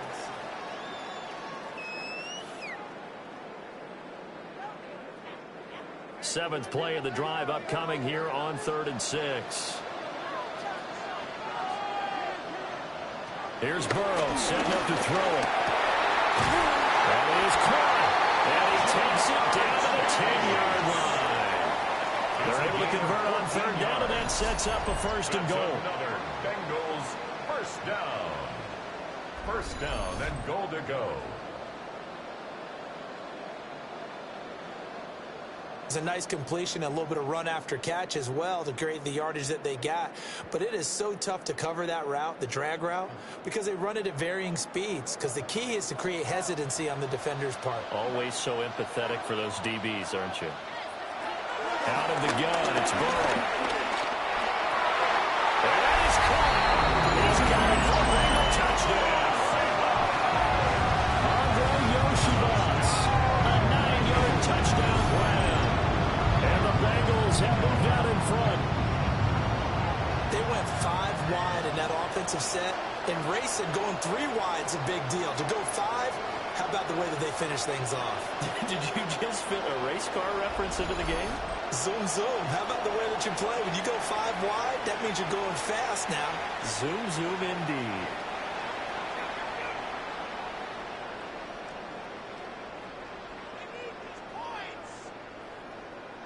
McPherson on for the extra point.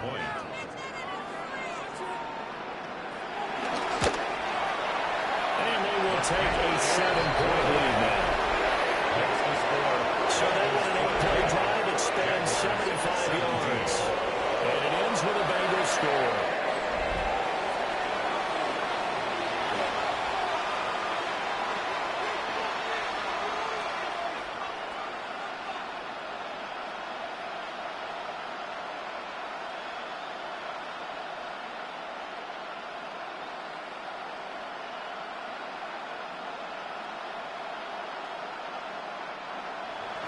After the touchdown, McPherson on to kick this one away.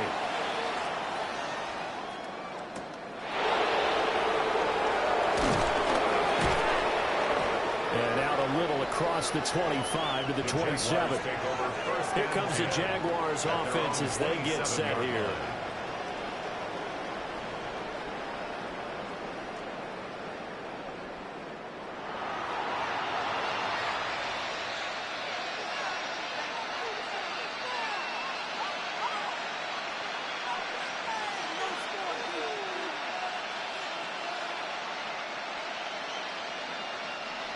Lawrence bringing the Jaguars up 1st and 10.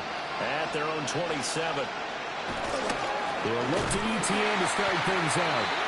And he is met in his tracks behind the line of scrimmage. Call it a full 3 yards in the wrong direction there. Brings up 2nd down. I think we got to give it up for him right there. That's a heck of an athletic move for a big man right in the middle of the line. How about the play he makes there? Nowhere to run, and he finishes that one off for a loss. Out of the gun, it's Lawrence. And this one incomplete. Too much contact to hold on to that one, and it's 3rd down. It's easy to see when we review this that the ball needs to come out quicker, because if you don't throw it right on the break, you bring a crowd of people into the equation. And that's why it got knocked away there. The Jaguars on third down. They've hit 4 of 7. This is third down and 12. Brown the motion man right. Now Lawrence to throw. And this pass broken up. Excellent coverage there on third down, as that was not an easy one to hold on to. That could be the stop this defense needed to get them back on track. They've been pretty well dissected by the offense here in the first half. After that possession, now they know that they can compete with this offense. So on fourth down, here's Logan Cook to punt for Jacksonville. Back deep is Charlie Jones. And take it right on the 30. Just a net of 34 there, following a punt of 44 yards. And the Bengals will take over here, first and 10. The Bengals offense and Joe Burrow getting set for this next drive. And he's had things all his way in this first half. The numbers sensational as he'll look to add to them with another drive here.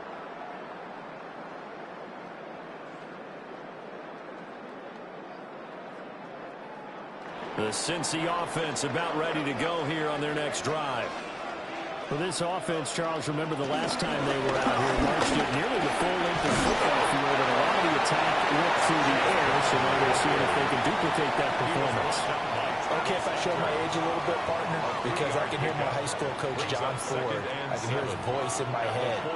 Laddie, when you put the ball in the air, 3 things can happen, and 2 of them are bad. For the way the game's being played now, this is just part of what they do, so I don't think they should change anything at all. They've been dominant. Keep throwing it around. This one complete to Yoshi Box. And they're well past midfield, just a yard or 2 shy of the 40. 7 catches for him now. This last one, a first down. That's good for a Cincinnati Bengals. First and 10 at the 41-yard line. So many times in my career I've heard coaches talk about completions are one thing, but as long as we're there at the catch and we get guys on the ground, we can live with that. But if you're going to give up 10, 12, 15 yards after the catch, then your defense is going to be in a lot of trouble. Now a fake on the jet sweep, and they'll instead run up the middle. He had to fight that time. Ran through 1 tackle, but ultimately he's only going to get back to the line of scrimmage. You don't see that a ton, do you? With a cornerback coming over to the middle of the field to make a run tackle. That's someone with a ton of confidence to feel like nothing is pressuring him on his side of the field. Sees that the ball's moved to the middle and just sprints over there to help out. He ends up getting the tackle. Well played. That quick throw there is incomplete. I ain't going to scan downfield forever, but there wasn't anything available. Ends up throwing an incompletion, and I think he'll take that. An incomplete pass on second down. That muddles things a little bit here. This is third and 10. From the shotgun, it's Burrow. He's got his running back out of the backfield. And he's going to have another first down as the tackle's made at the Jaguars' 24-yard line. The Bengals passing game finding a rhythm. They've got another first. I'm not sure that was necessarily a safety valve or a check down throw on third down. Sometimes just try and find the open guy and get him the ball. He did exactly that and found a way to pick up a first down.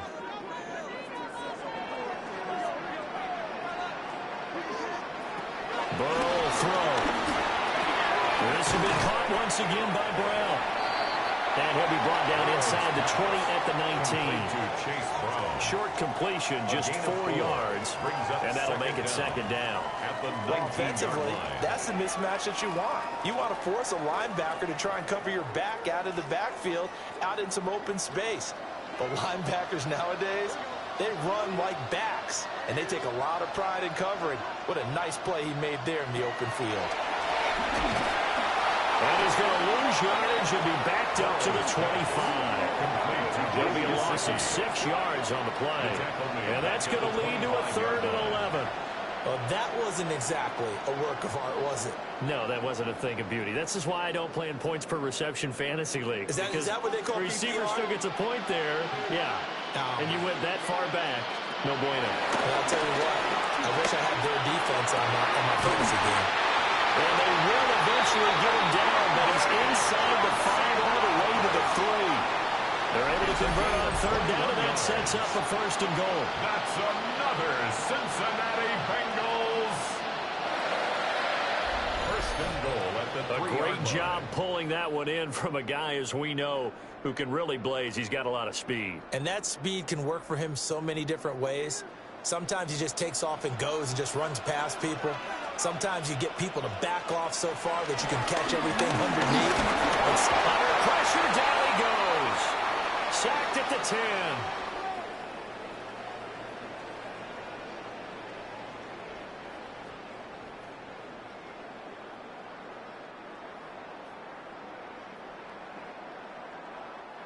Moved back to the 10. They'll try on second and goal here. Now it's Burrow. And that is incomplete. A lot of force bearing down on him there. He could not hang on. It's third down. Good defensive call right there because they had someone shadowing him along his entire route. And he was right there ready to provide a hit that prevents him from making another catch to his big start. This has been a long drive. You got to figure a field goal would be a letdown. Can they convert now on third and goal?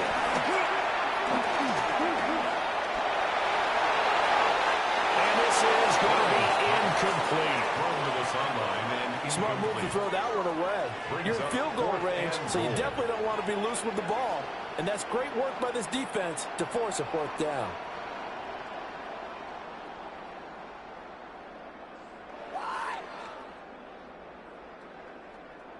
So on fourth down, off goes Burrow. On comes Evan McPherson for the Bengal field goal. This a 27-yard attempt here. McPherson's kick is good. And that will extend their lead even further. So that one on target, and it adds to this first half lead. And maybe we're too early to worry too much about one-score lead, two-score lead, etc. But this is where you kind of start banking those points that come in helpful later on.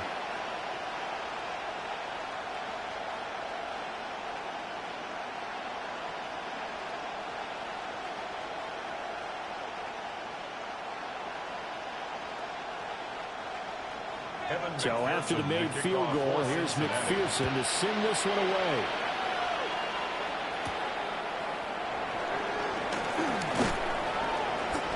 And he'll take it up past the 25 to the 26-yard line. Out comes the Jacksonville offense as they get set to take over here. These guys definitely hoping for a better showing than their last appearance. They couldn't really even move the football much beyond the shadows of their own goalpost, Charles. We'll see if they can get a better, more sustained drive going here.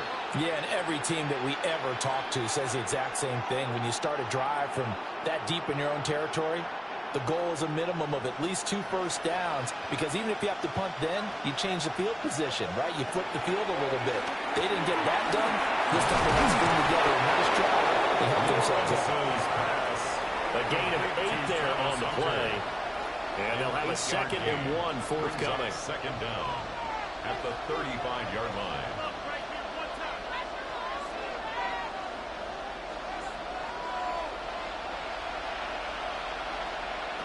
Lawrence will throw. And that one going to come up short. Low throw. So he looked like maybe his 3rd or his 4th read on his progression. Just trying to find his outlet man that time. Ends up leading him just a bit too much.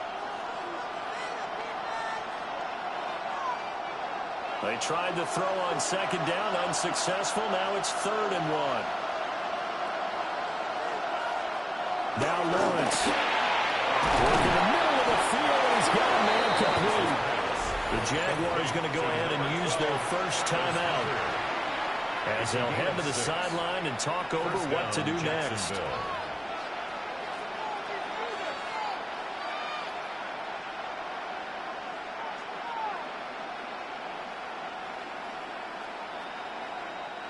A 1st and 10 here, and you know, if they could just get 3 out of this, something about whittling it to a 1-score game at half that might provide a psychological boost. A short throw there to Strange.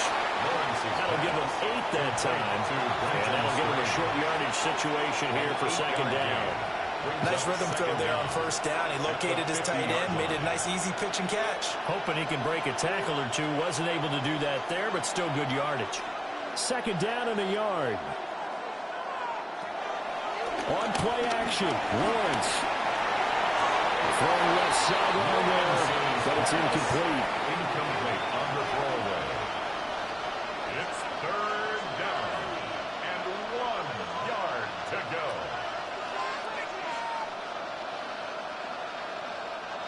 An incomplete pass on that last play, and that means they'll need to come up with something here on third down. From midfield now, Lawrence. He's got his target. That's complete. Now the Jags will use the second of their timeouts, as the clock will stop with 37 seconds to play in this first half. Well, he has been the featured receiver on this drive. They've looked his way a number of times. Why not get it to him on third down? And they do. And they're able to keep this drive moving.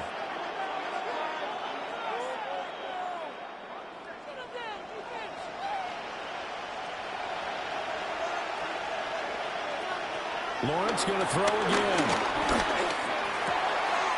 He completes it to Hunter. And just 3 yards on the catch there. He couldn't get away. And it's second down. A gain of 3 brings up second down at the 39-yard line.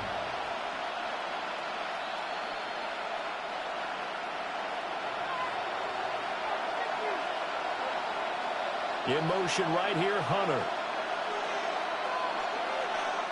Looking to throw, Lawrence. Got a man, that's Hunter. And we're going to get a timeout with 2 seconds remaining in the second quarter.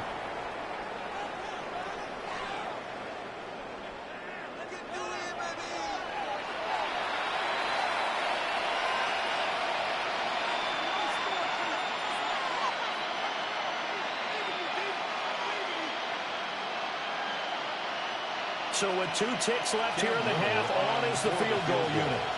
He made his first, this from 47 yards out. And this one is right down the middle. And that will do it for this first half. Halftime coming up. Let's get you down to Orlando and our buddy Scott Hansen with our EA Sports Halftime Report.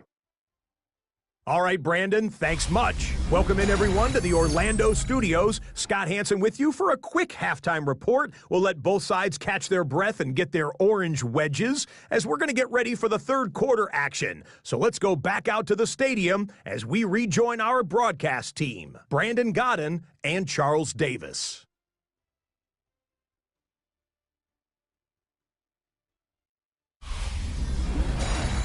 All right, Scott, great work as always. We'll see what the second half brings here. These 2 defensive coordinators probably scratching their heads at intermission. These offenses, they have had their way so far.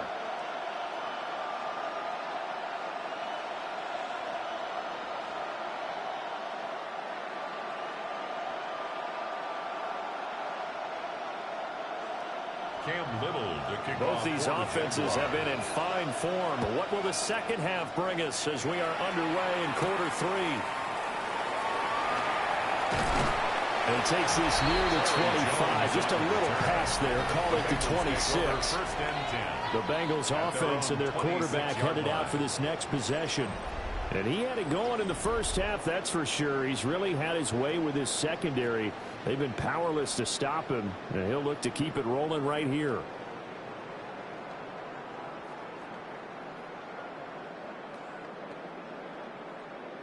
The Bengals drive about to get going. They have played so strongly. You look at the scoreboard, you probably, with the way they played, you would think the margin would be a lot bigger, right? You would. And in your experience, how many times have we run into coaches where they've talked about, hey, we just want to put it in the hands of our defense and have them win the game? In this case, not the case. Not at all. You want to put it in the hands of your offense, but you always feel better about seeing defense because you think defense is a constant and offense kind of comes and goes. Today, this game, no, they need their offense to stay on a really hot level. They've been hot so far. Shotgun handoff to Brown here. And he is met at the line of scrimmage, and he goes down right there. He'll lose a yard on the play, so now they need 3 yards on third down. And that's what this defense is going to need to do more in the second half. Good pressure that time, forces some indecision in the backfield. He's going to wind up being taken down for a nice loss. They'll send a receiver here in motion right. Here's Burrow. Open man is Yoshivas. And he is going to have the Bengals first down by a couple of yards as they're able to get 4 there on 3rd and 2. A gain of 4 yards. That's good for a Bengals first down. That's not the first time they've looked his way when they've needed a big play. He's been the go-to guy all game long. And they get the hook up again on 3rd down to keep this drive alive. So here's a 1st and 10 at the 38.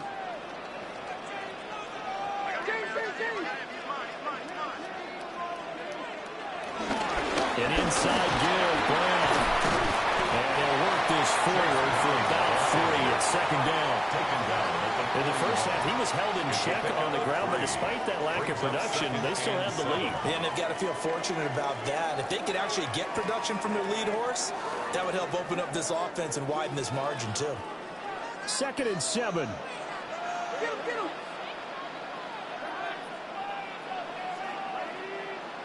Burrow looking to pass. Now a short one to Gesicki. 7 yards there and a 1st down.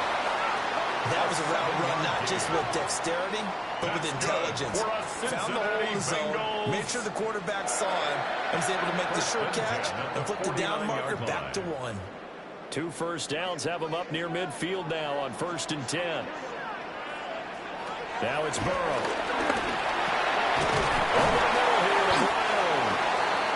And he is tackled inside the 40, not quite to the 35. Now, hang on here a second. Looks like a Jaguar in some obvious discomfort from that last play.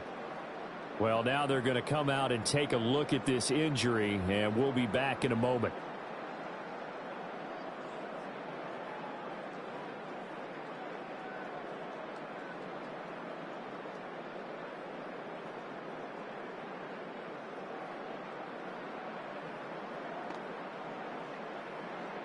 So in Jacksonville territory now. Here's a 1st and 10 at the 36. And the tight end goes in motion left. They're passing here. Joe Burrow. Throw left side complete to Chase. He's tackled a yard short of the marker. Good gain of 9 on 1st down. Brings up 2nd That's tough to play zone defense when they can just curl up right there in front of you. Yeah, absolutely. Well, we talk about finding the soft spot. Defensively, how do you make sure they don't find the soft spot like they did there? Tough to do, because what they normally will do is run routes that'll pull you out of that spot they want to get into. That's what we call not taking the cheese, right? They go for the mousetrap.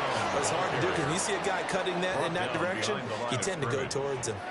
He winds up giving a yard back there, and now it's 3rd and 2.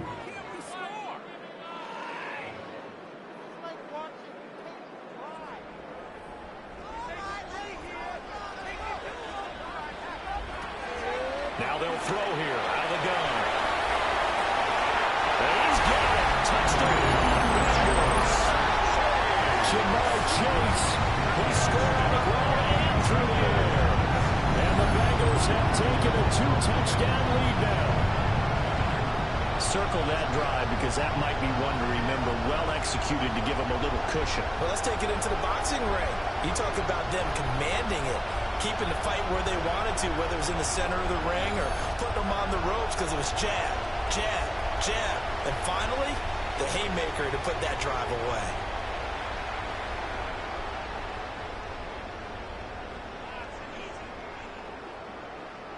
McPherson now for the extra point.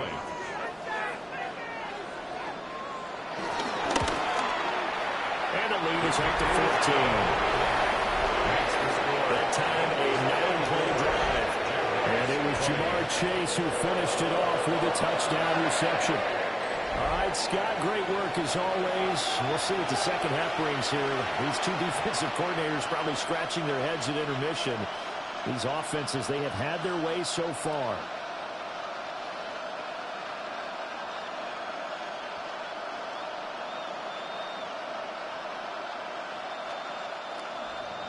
After the touchdown, McPherson on to kick this one away.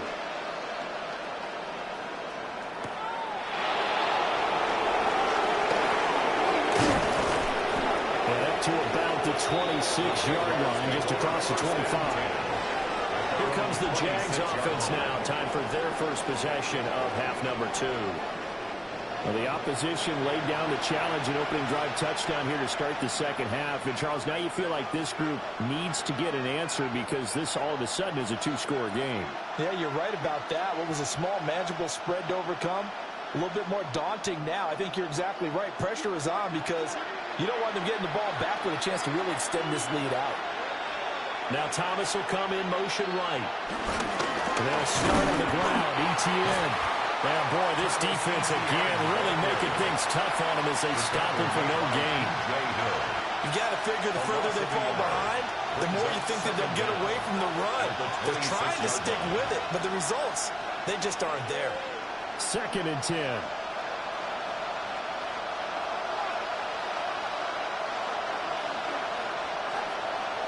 From the gun, it's Lawrence. Got a man, it's Brown. 4 yards the gain, and it'll bring up a 3rd down. One thing you're hoping for when you run drag routes, you're able to hit a receiver in stride, and he can pick up a lot of yardage after the catch. But in this situation, the defense was effective, able to stop him before he could get a good head of steam going. From the gun on 3rd down, Lawrence. This will be caught by Brown. And this will not be enough. On 3rd and 5, he only gets 3.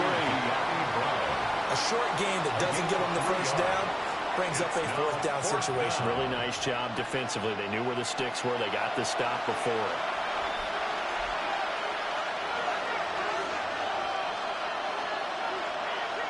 Here's Logan Cook now as he'll punt it away for the 2nd time. 46 on his first kick. This one in that neighborhood as well. So a change of possession here on the punt. And the Bengals take over 1st and 10. The home team's offense and running back Chase Brown set to take over once more.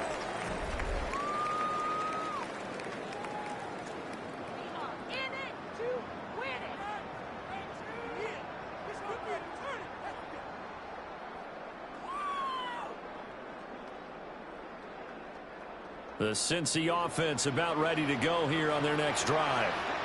A long drive last time out for this offense, Charles. If you remember, they started basically in the shadows of their own end zone, marched it down the field, and a lot of that was through the passing game. As a former defensive back, I'm having almost a physical reaction watching what's happening right now. But let's give credit where it's due because they've done an excellent job moving the ball through the air. Secondary getting picked apart pass by pass. Obviously, they need to make some adjustments there on the back end. And because offensively, we know that they're not going to be shy about throwing that football. Now Burrow. Left side here, and it's complete. And he's upended after a gain of 2 out to the 27. It's a gain of 2. Brings up 3rd and 3.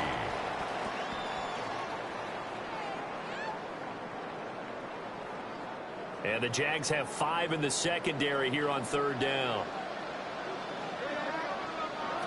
Here's Burrow setting up to throw it. Pass taken in by his big tight end.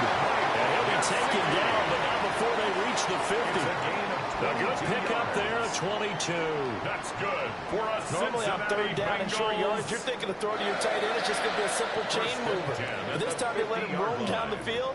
And a nice dart picks up the 1st down and then some. From midfield now, Burrow. This one complete to Yoshibas. And he's brought down, but not before reaching the 30. That one good for 20 on the catch and run. And now we get into the psychology of the whole thing because a lot of teams with a 2-score lead in the 3rd quarter, they almost become defensive with their offense, just playing not to lose. I think with this team, you got to figure at this point, this is a great spot for them to go into attack mode, really try to put the hammer down and finish this one off. Got a man open, it's Chase. And inside the 20 before he's brought down. Another strong gain on the last 2 plays. They've moved it a combined 33 yards. I'll tell you what, a lot of those mid-range throws have been available because sometimes teams get too concerned about the deep ball and they leave too much space in front of them, and these guys have been taking advantage so far. This is Brown going up the middle. And he is going to be stopped cold behind the line of scrimmage. The former first-round pick, Eric Armstead, the one who got in there to make that play. When this offense gathers to watch the tape, they're going to like a lot of what they saw. They put up big numbers, but they might fast-forward through that last play. Oh, there won't be any fast-forwarding, partner. I've sat in those sessions before. You end up spending more time on the bad plays than you do on the good ones. It's just the nature of coaches. But I know sitting in that room, when you've had a big game, the night that they've had, you don't want to hear that. You just want to focus on the good stuff. Buying time is left. And Burrow going to slide to the ground as he does pick up the first down. They give him 13 yards there on the play and a fresh set of downs. At this point, this offense feels like they could just roll out anything, and it would work. They are certainly in no hurry for this one to end. Not when they can rack up some stats and continue to add to their lead. Burrow throw. A minimal gain there on the 8th play of the drive. And there's completion to the tight end. And look at the size of these players nowadays. At that spot, 6'4", 6'5", and up. A lot of guys used to be basketball players. Somehow came back to football. And that's really good for the game of football. You're getting better athleticism, great hand-eye coordination, guys who know how to control their bodies when they run their routes. We'll get about halfway there as he takes this from the 4 down to the 2. A gain of 2 there on the heels of a 1-yard pickup on first. Well, Brandon, we always know that once you score 1 touchdown, you want 2. You're without a doubt. And so far today, he's got 1, but was denied as he tried to get the second one.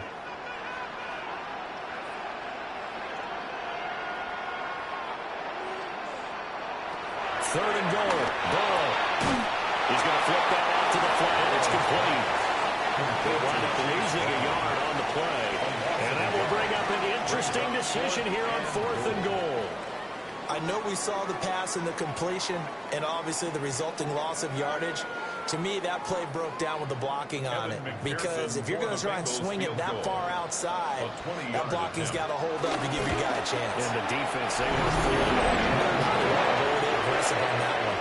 And right now, Charles, this is about building that lead little by little, and they're able to do just that. And it gets them past the key number of 16, so this is now a 3-score lead. Not time to exhale just yet, but that might prove to be an important 3 points before things are said and done.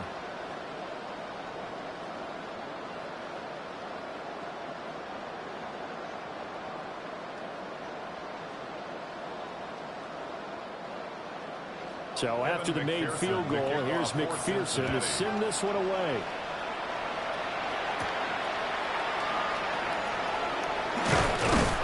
And he's up across the 25 and down at the 28. The Jaguars getting set to go. I kind of feel like they've reached a do-or-die point in this game, Charles. If they're going to try to pull off an impressive comeback, it has to start right here, right now. Yeah, now they've got a final chance to get out of this situation, but they also understand they've got to move the ball and move it fast. In addition, they need to save as much time so they can get 2 more possessions.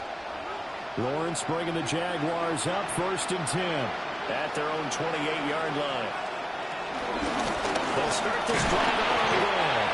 And he fights forward for a modest 2-yard gain, 2nd down. That ground game contained again there, Charles, and that's really a big reason that they're trailing right now.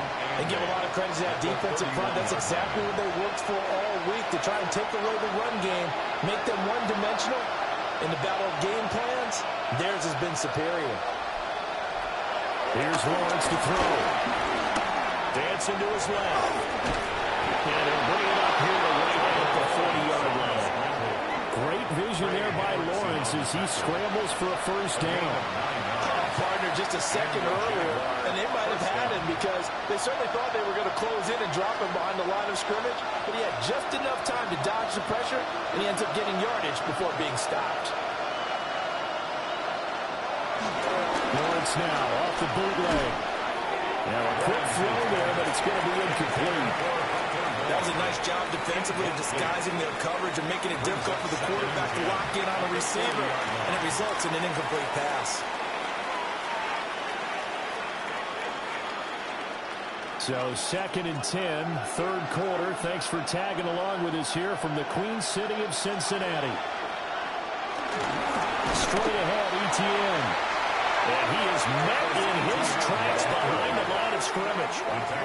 This will be a loss of 3, and now a much tougher third down looming. Well, if these guys are going to chop into that deficit, they're going to have to do a much better job in the run game. Caught behind the line of scrimmage, no yardage to be found. This offense in desperate need of a conversion as they come up on third down. Now Lawrence. And the throw there going to be incomplete. Looks like another empty possession offensively. And you're at that point in the game where you can't afford too many more of these. So this is going to require some heavy thinking on the sideline to figure out what they can do to crack this defense. Here's Logan Cook now as he's on to punt for Jacksonville.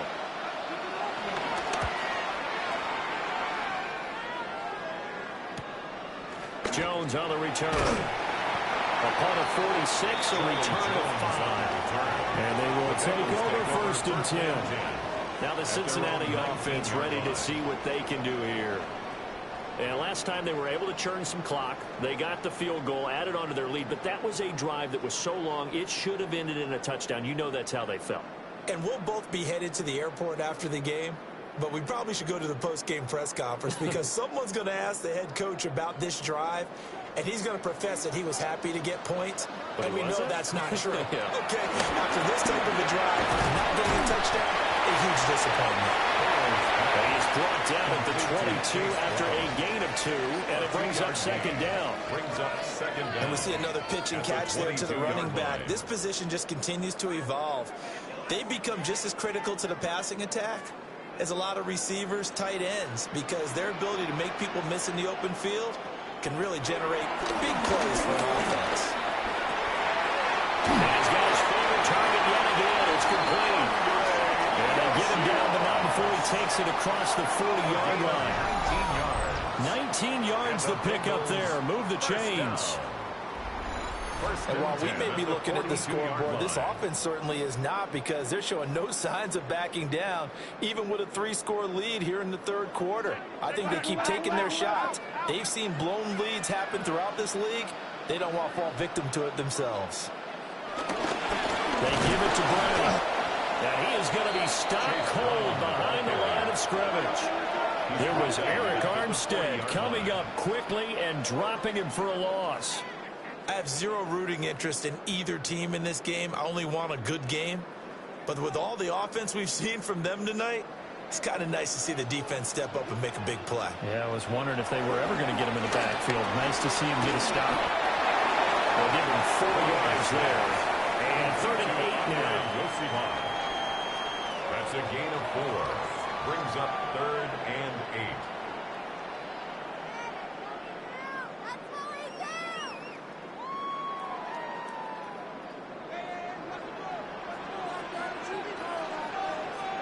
Now it's Burrow.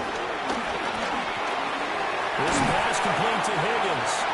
And he's going to have another first down as the tackle's made at the Jaguars' 45-yard line. The Bengals passing game finding a rhythm. They've got another first. 1st and 10 at the 45-yard line.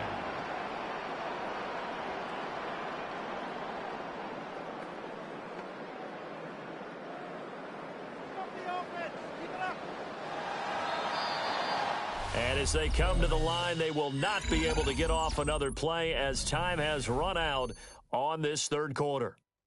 We'll return with more after this. This is the NFL, and it's on EA Sports.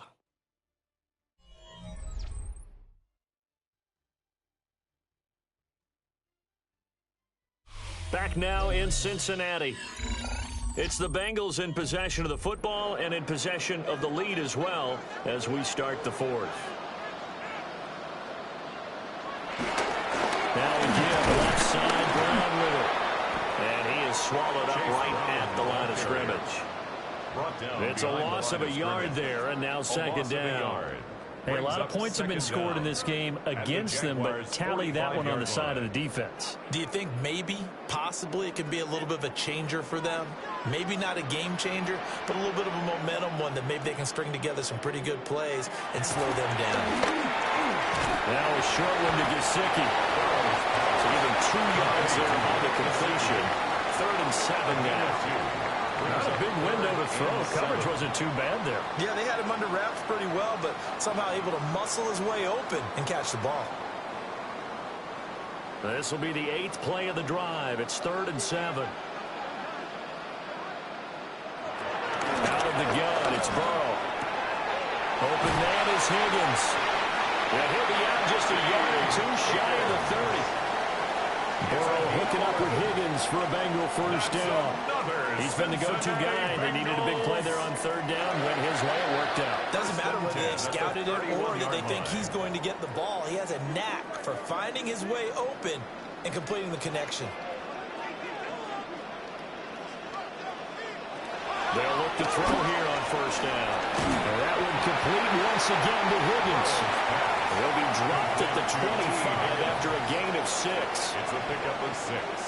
Brings up 2nd and 4 at the 25-yard line. This 2nd and 4. From the shotgun, it's Burrow. He finds his man, complete. That's Brown. And he'll get it down this time to the 17. That one, a 1st down pickup of 8. Another catch for him there on this drive, Brandon. And it looks like they're going to utilize him out of the backfield any way they can. And that time, they pick up a 1st down. So now on defense, you assign a man to him and try and cover him before he gets going. Running right, here's Brown. And they're going to lose some on this play. Being knocked back to the 18. 2 yards the loss, 2nd and 12. This offense has had a lot to like in this game. I don't know that that last play, though, is going to make the highlight reel. It's not going to make the highlight reel, but it will be the focus of the film session that the team has to sit through. I've sat through those before.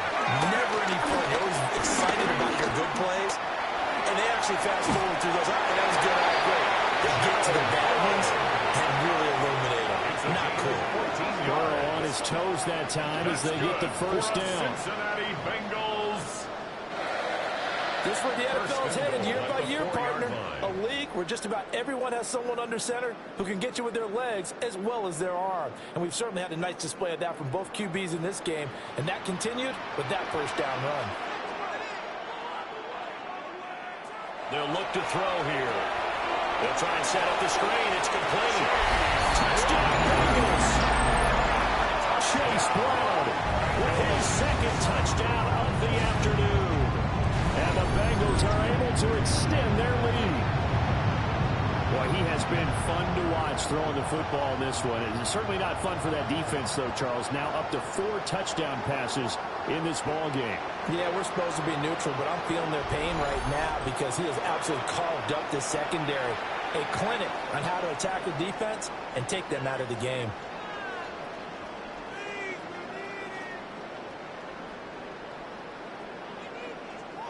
McPherson on for the point after.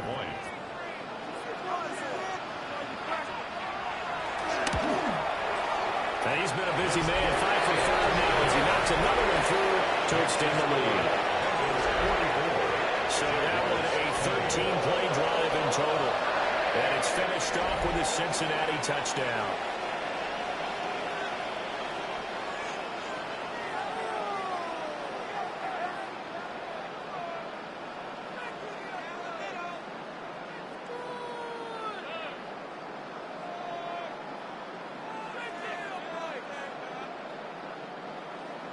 After the touchdown, McPherson on to kick this one away.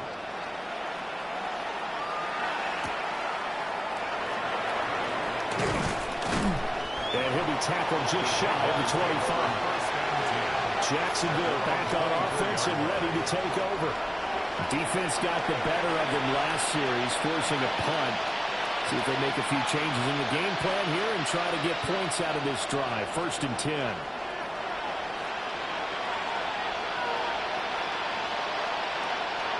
Lawrence bringing the Jaguars up 1st and 10 at their own 24.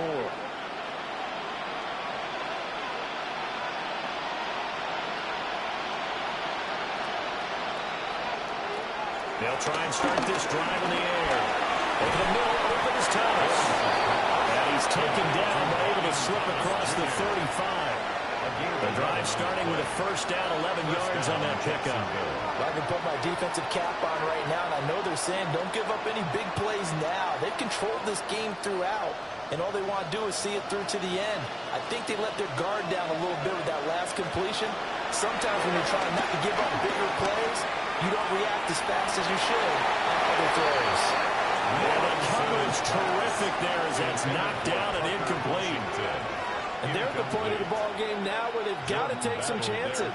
They've got to put the ball in the air and just see what happens. But this defense knows that all too well. Here's 2nd and 10.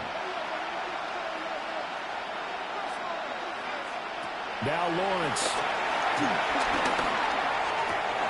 To the right side and complete to Thomas. And he'll be taken down, but not before he gets into enemy territory. 5th catch of the afternoon, and that gives him a first down.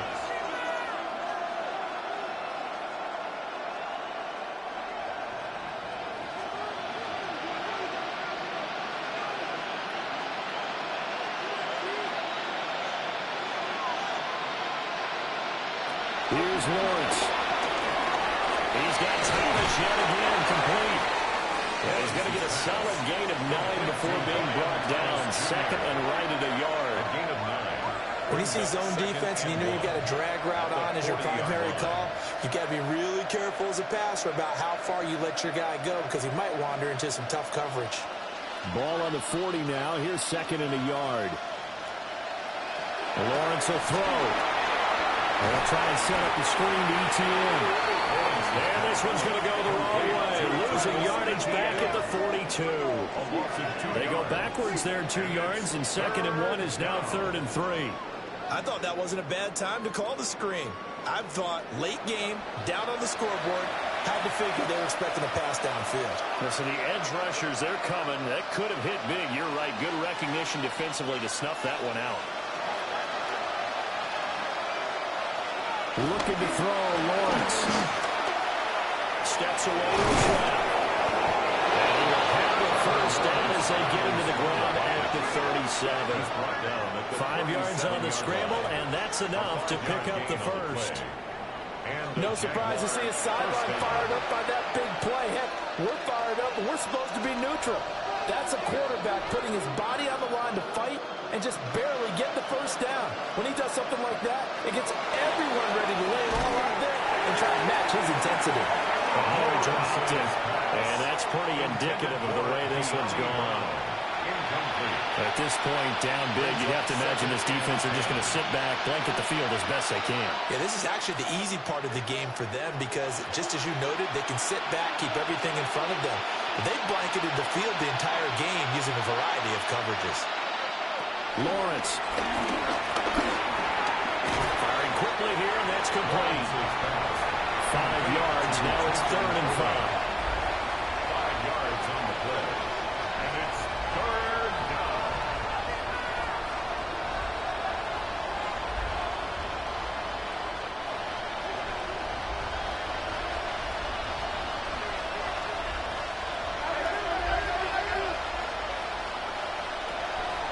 Now Lawrence to throw.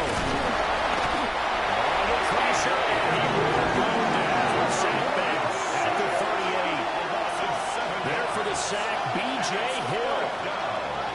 We've seen him escape similar situations earlier in the game and get away for pretty good yardage, and that time they get him down. Yeah, they've had enough evidence that he can get away and run for good yardage, haven't they? That time it felt like, okay, enough of this. Let's play it the right way and get him on the ground before he does any damage.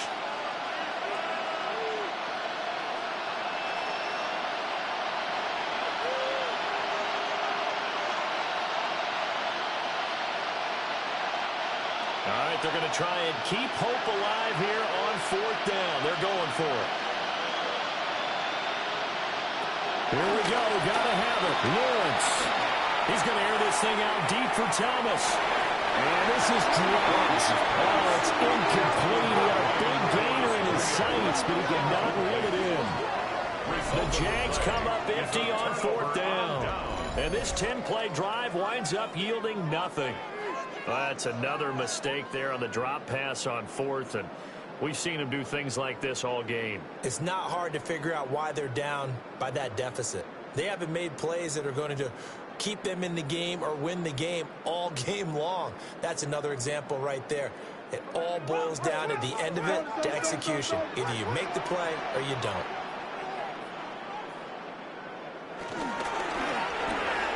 Here's a quick throw caught by Higgins. It'll be a gain of just a yard, and that'll bring up second down. The goal of a wide receiver screen is get enough blockers in front to create a wall and let him pick his spot to run the football. How about the defense there, swarming to it and not allowing that to happen? Did not let him get downfield. Here's a 2nd and 8. They'll bring the tight end in motion right. Burrow looking to pass. And his throw's going to be incomplete. Well, their passing attack, even though that one was incomplete, has been really sharp in this one. It's resulted in a lot of touchdowns, and it looks like they're not going to stop throwing the football until the very end of this one. Well, that will certainly make everyone involved on offense pretty happy because that gives them all a chance to pad their stats a bit. But as far as the actual need, you and I both know they can just run this clock out because this one, it was over a long time ago. And he's going to be stopped here at the 43, and that is not near enough to pick up the first. 3 yards, all they could muster there, and it'll bring up 4th down. We can make this one pretty simple. Locked up all of his progressions downfield, forced to get it to his running back.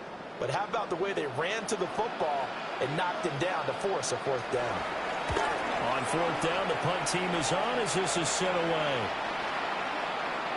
And he couldn't get it to check out. That kicks all the way into the end zone for a touchback. And out now comes Jacksonville as they get ready to go. Even though they were able to force the punt defensively, still a big hole to climb out of, especially at this late stage of the contest.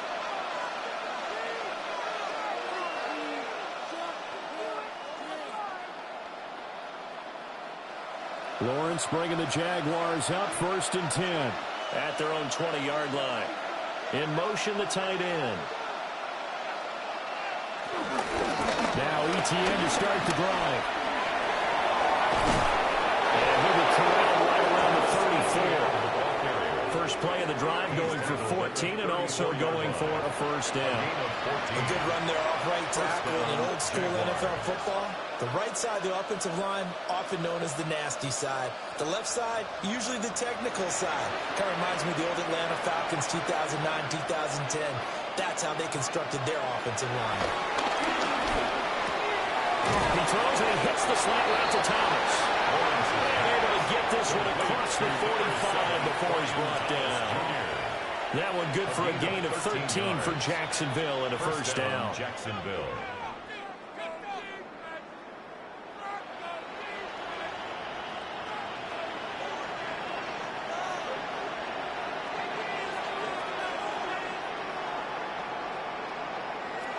Looking to throw. Lawrence. And Thomas has it. And he is down at the 48. A pickup of 4 that started at 148-yard line and ended at the other. 2nd down at the 48-yard line.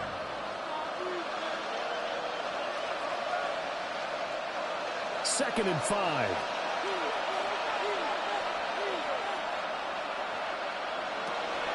Back to throw.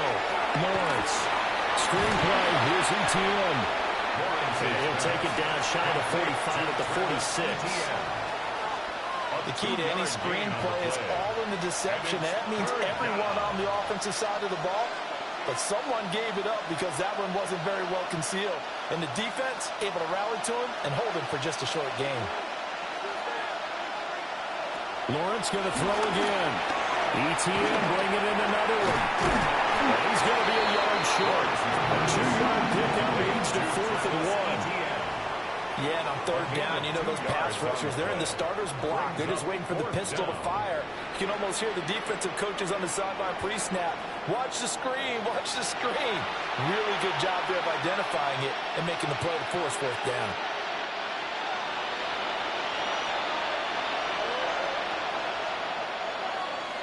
And they'll try and throw forward with Lawrence.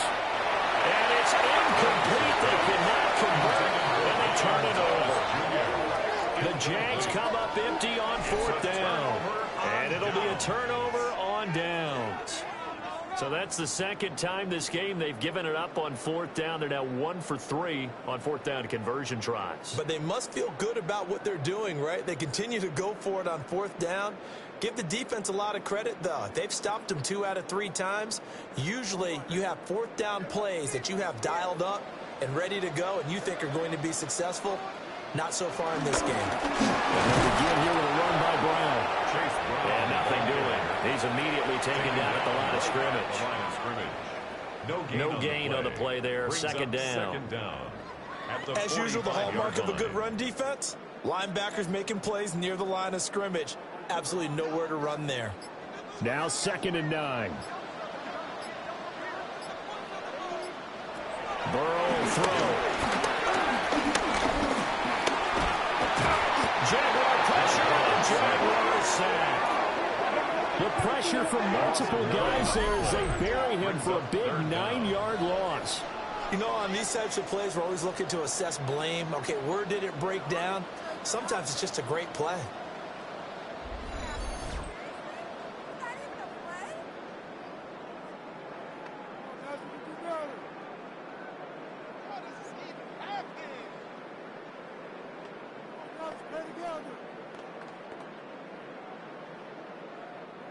So that'll leave Burrow and the Bengals with a 3rd and long after that sack we just saw.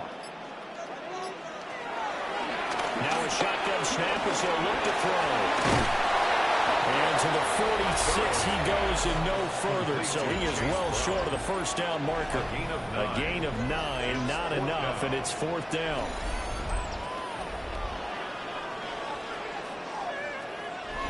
Just 2 minutes remaining here in the 4th quarter of what has been a one-sided affair. So the Bengals in possession of the football here as we get you reset. They've got a 4th down here in a game that looks to have been decided already.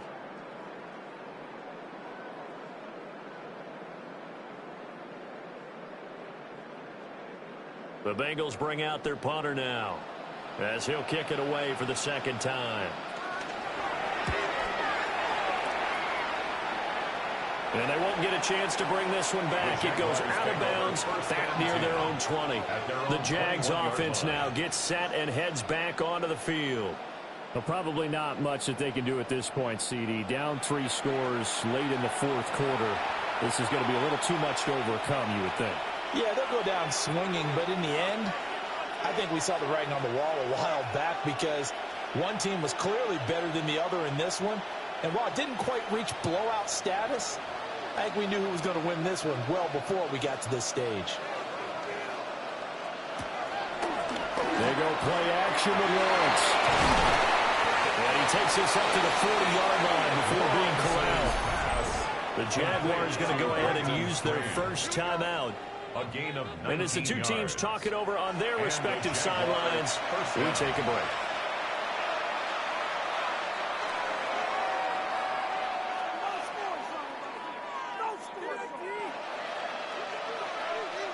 So quickly all the way up at the 40-yard line.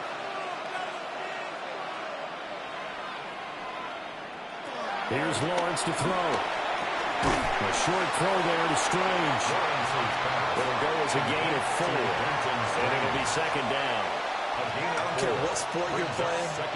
Everyone likes to build up a little momentum, don't they? And look at this. Back-to-back completions to the big target at tight end. That one not as profitable as the other, but still a decent game.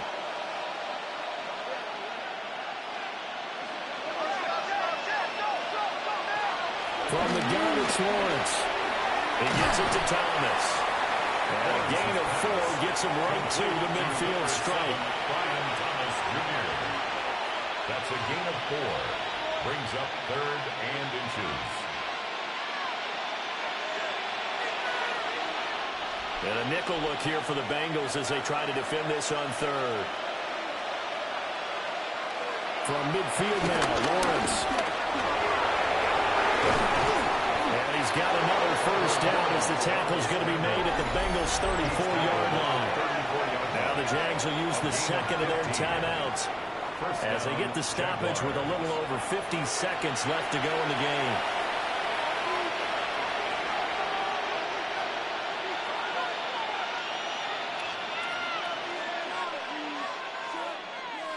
So signs of life in what's been a dormant offense in this second half. Here's 1st and 10.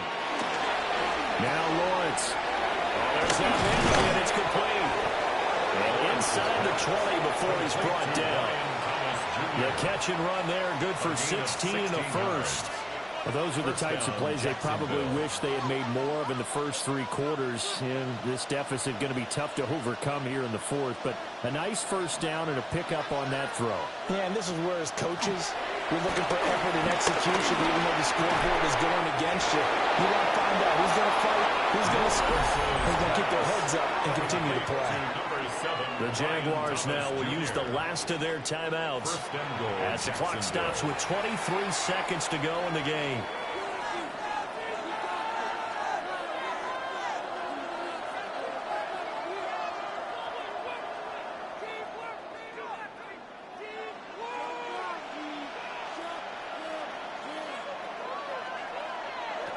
Looking to throw.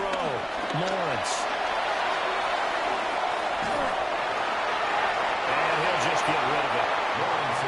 Well, the trials and tribulations of being a quarterback in this league, it's tough. It's got to be wearing on him out there. Well, he has been sacked a number of times. He had an interception, so I'm going to give him a skosh of credit for hanging in there and trying to make something happen, despite the amount of pressure he's been under this entire game. The line of scrimmage, once again, the 5 as they get ready for 2nd and goal. From the shotgun, Lawrence. And he drops it incomplete. And their struggles continue here. All right, Captain. It's batten down the hatches time defensively. Dodged 2 pass attempts to the end zone. Now what do you think they're going to try and dial up on 3rd and goal? Well, knowing them and knowing what we just seen, I think they're throwing it again, don't you? I think you have to. I think in this situation, you've kind of run out of your running plays. Fire another one into the end zone. On 3rd and goal, Lawrence. And he is going to go down. Back in the 11-yard line. Logan Wilson, the one who got in there and dropped him to the ground. 4th down and goal.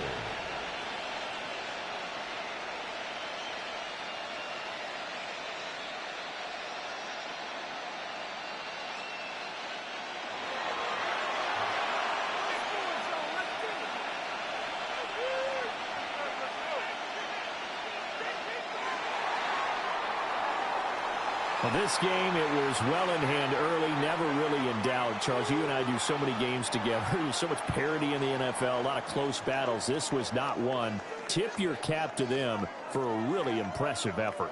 Yeah, and you know, as the game went on, I think the defense kind of got together and said, you see our guys on offense, they're just putting up point after point. We need to leave our mark somehow, too, and they did it, pitching a second-half shutout.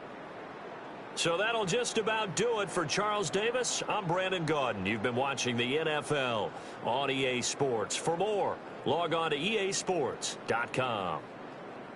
It's a win for the Bengals as we say so long from Cincinnati.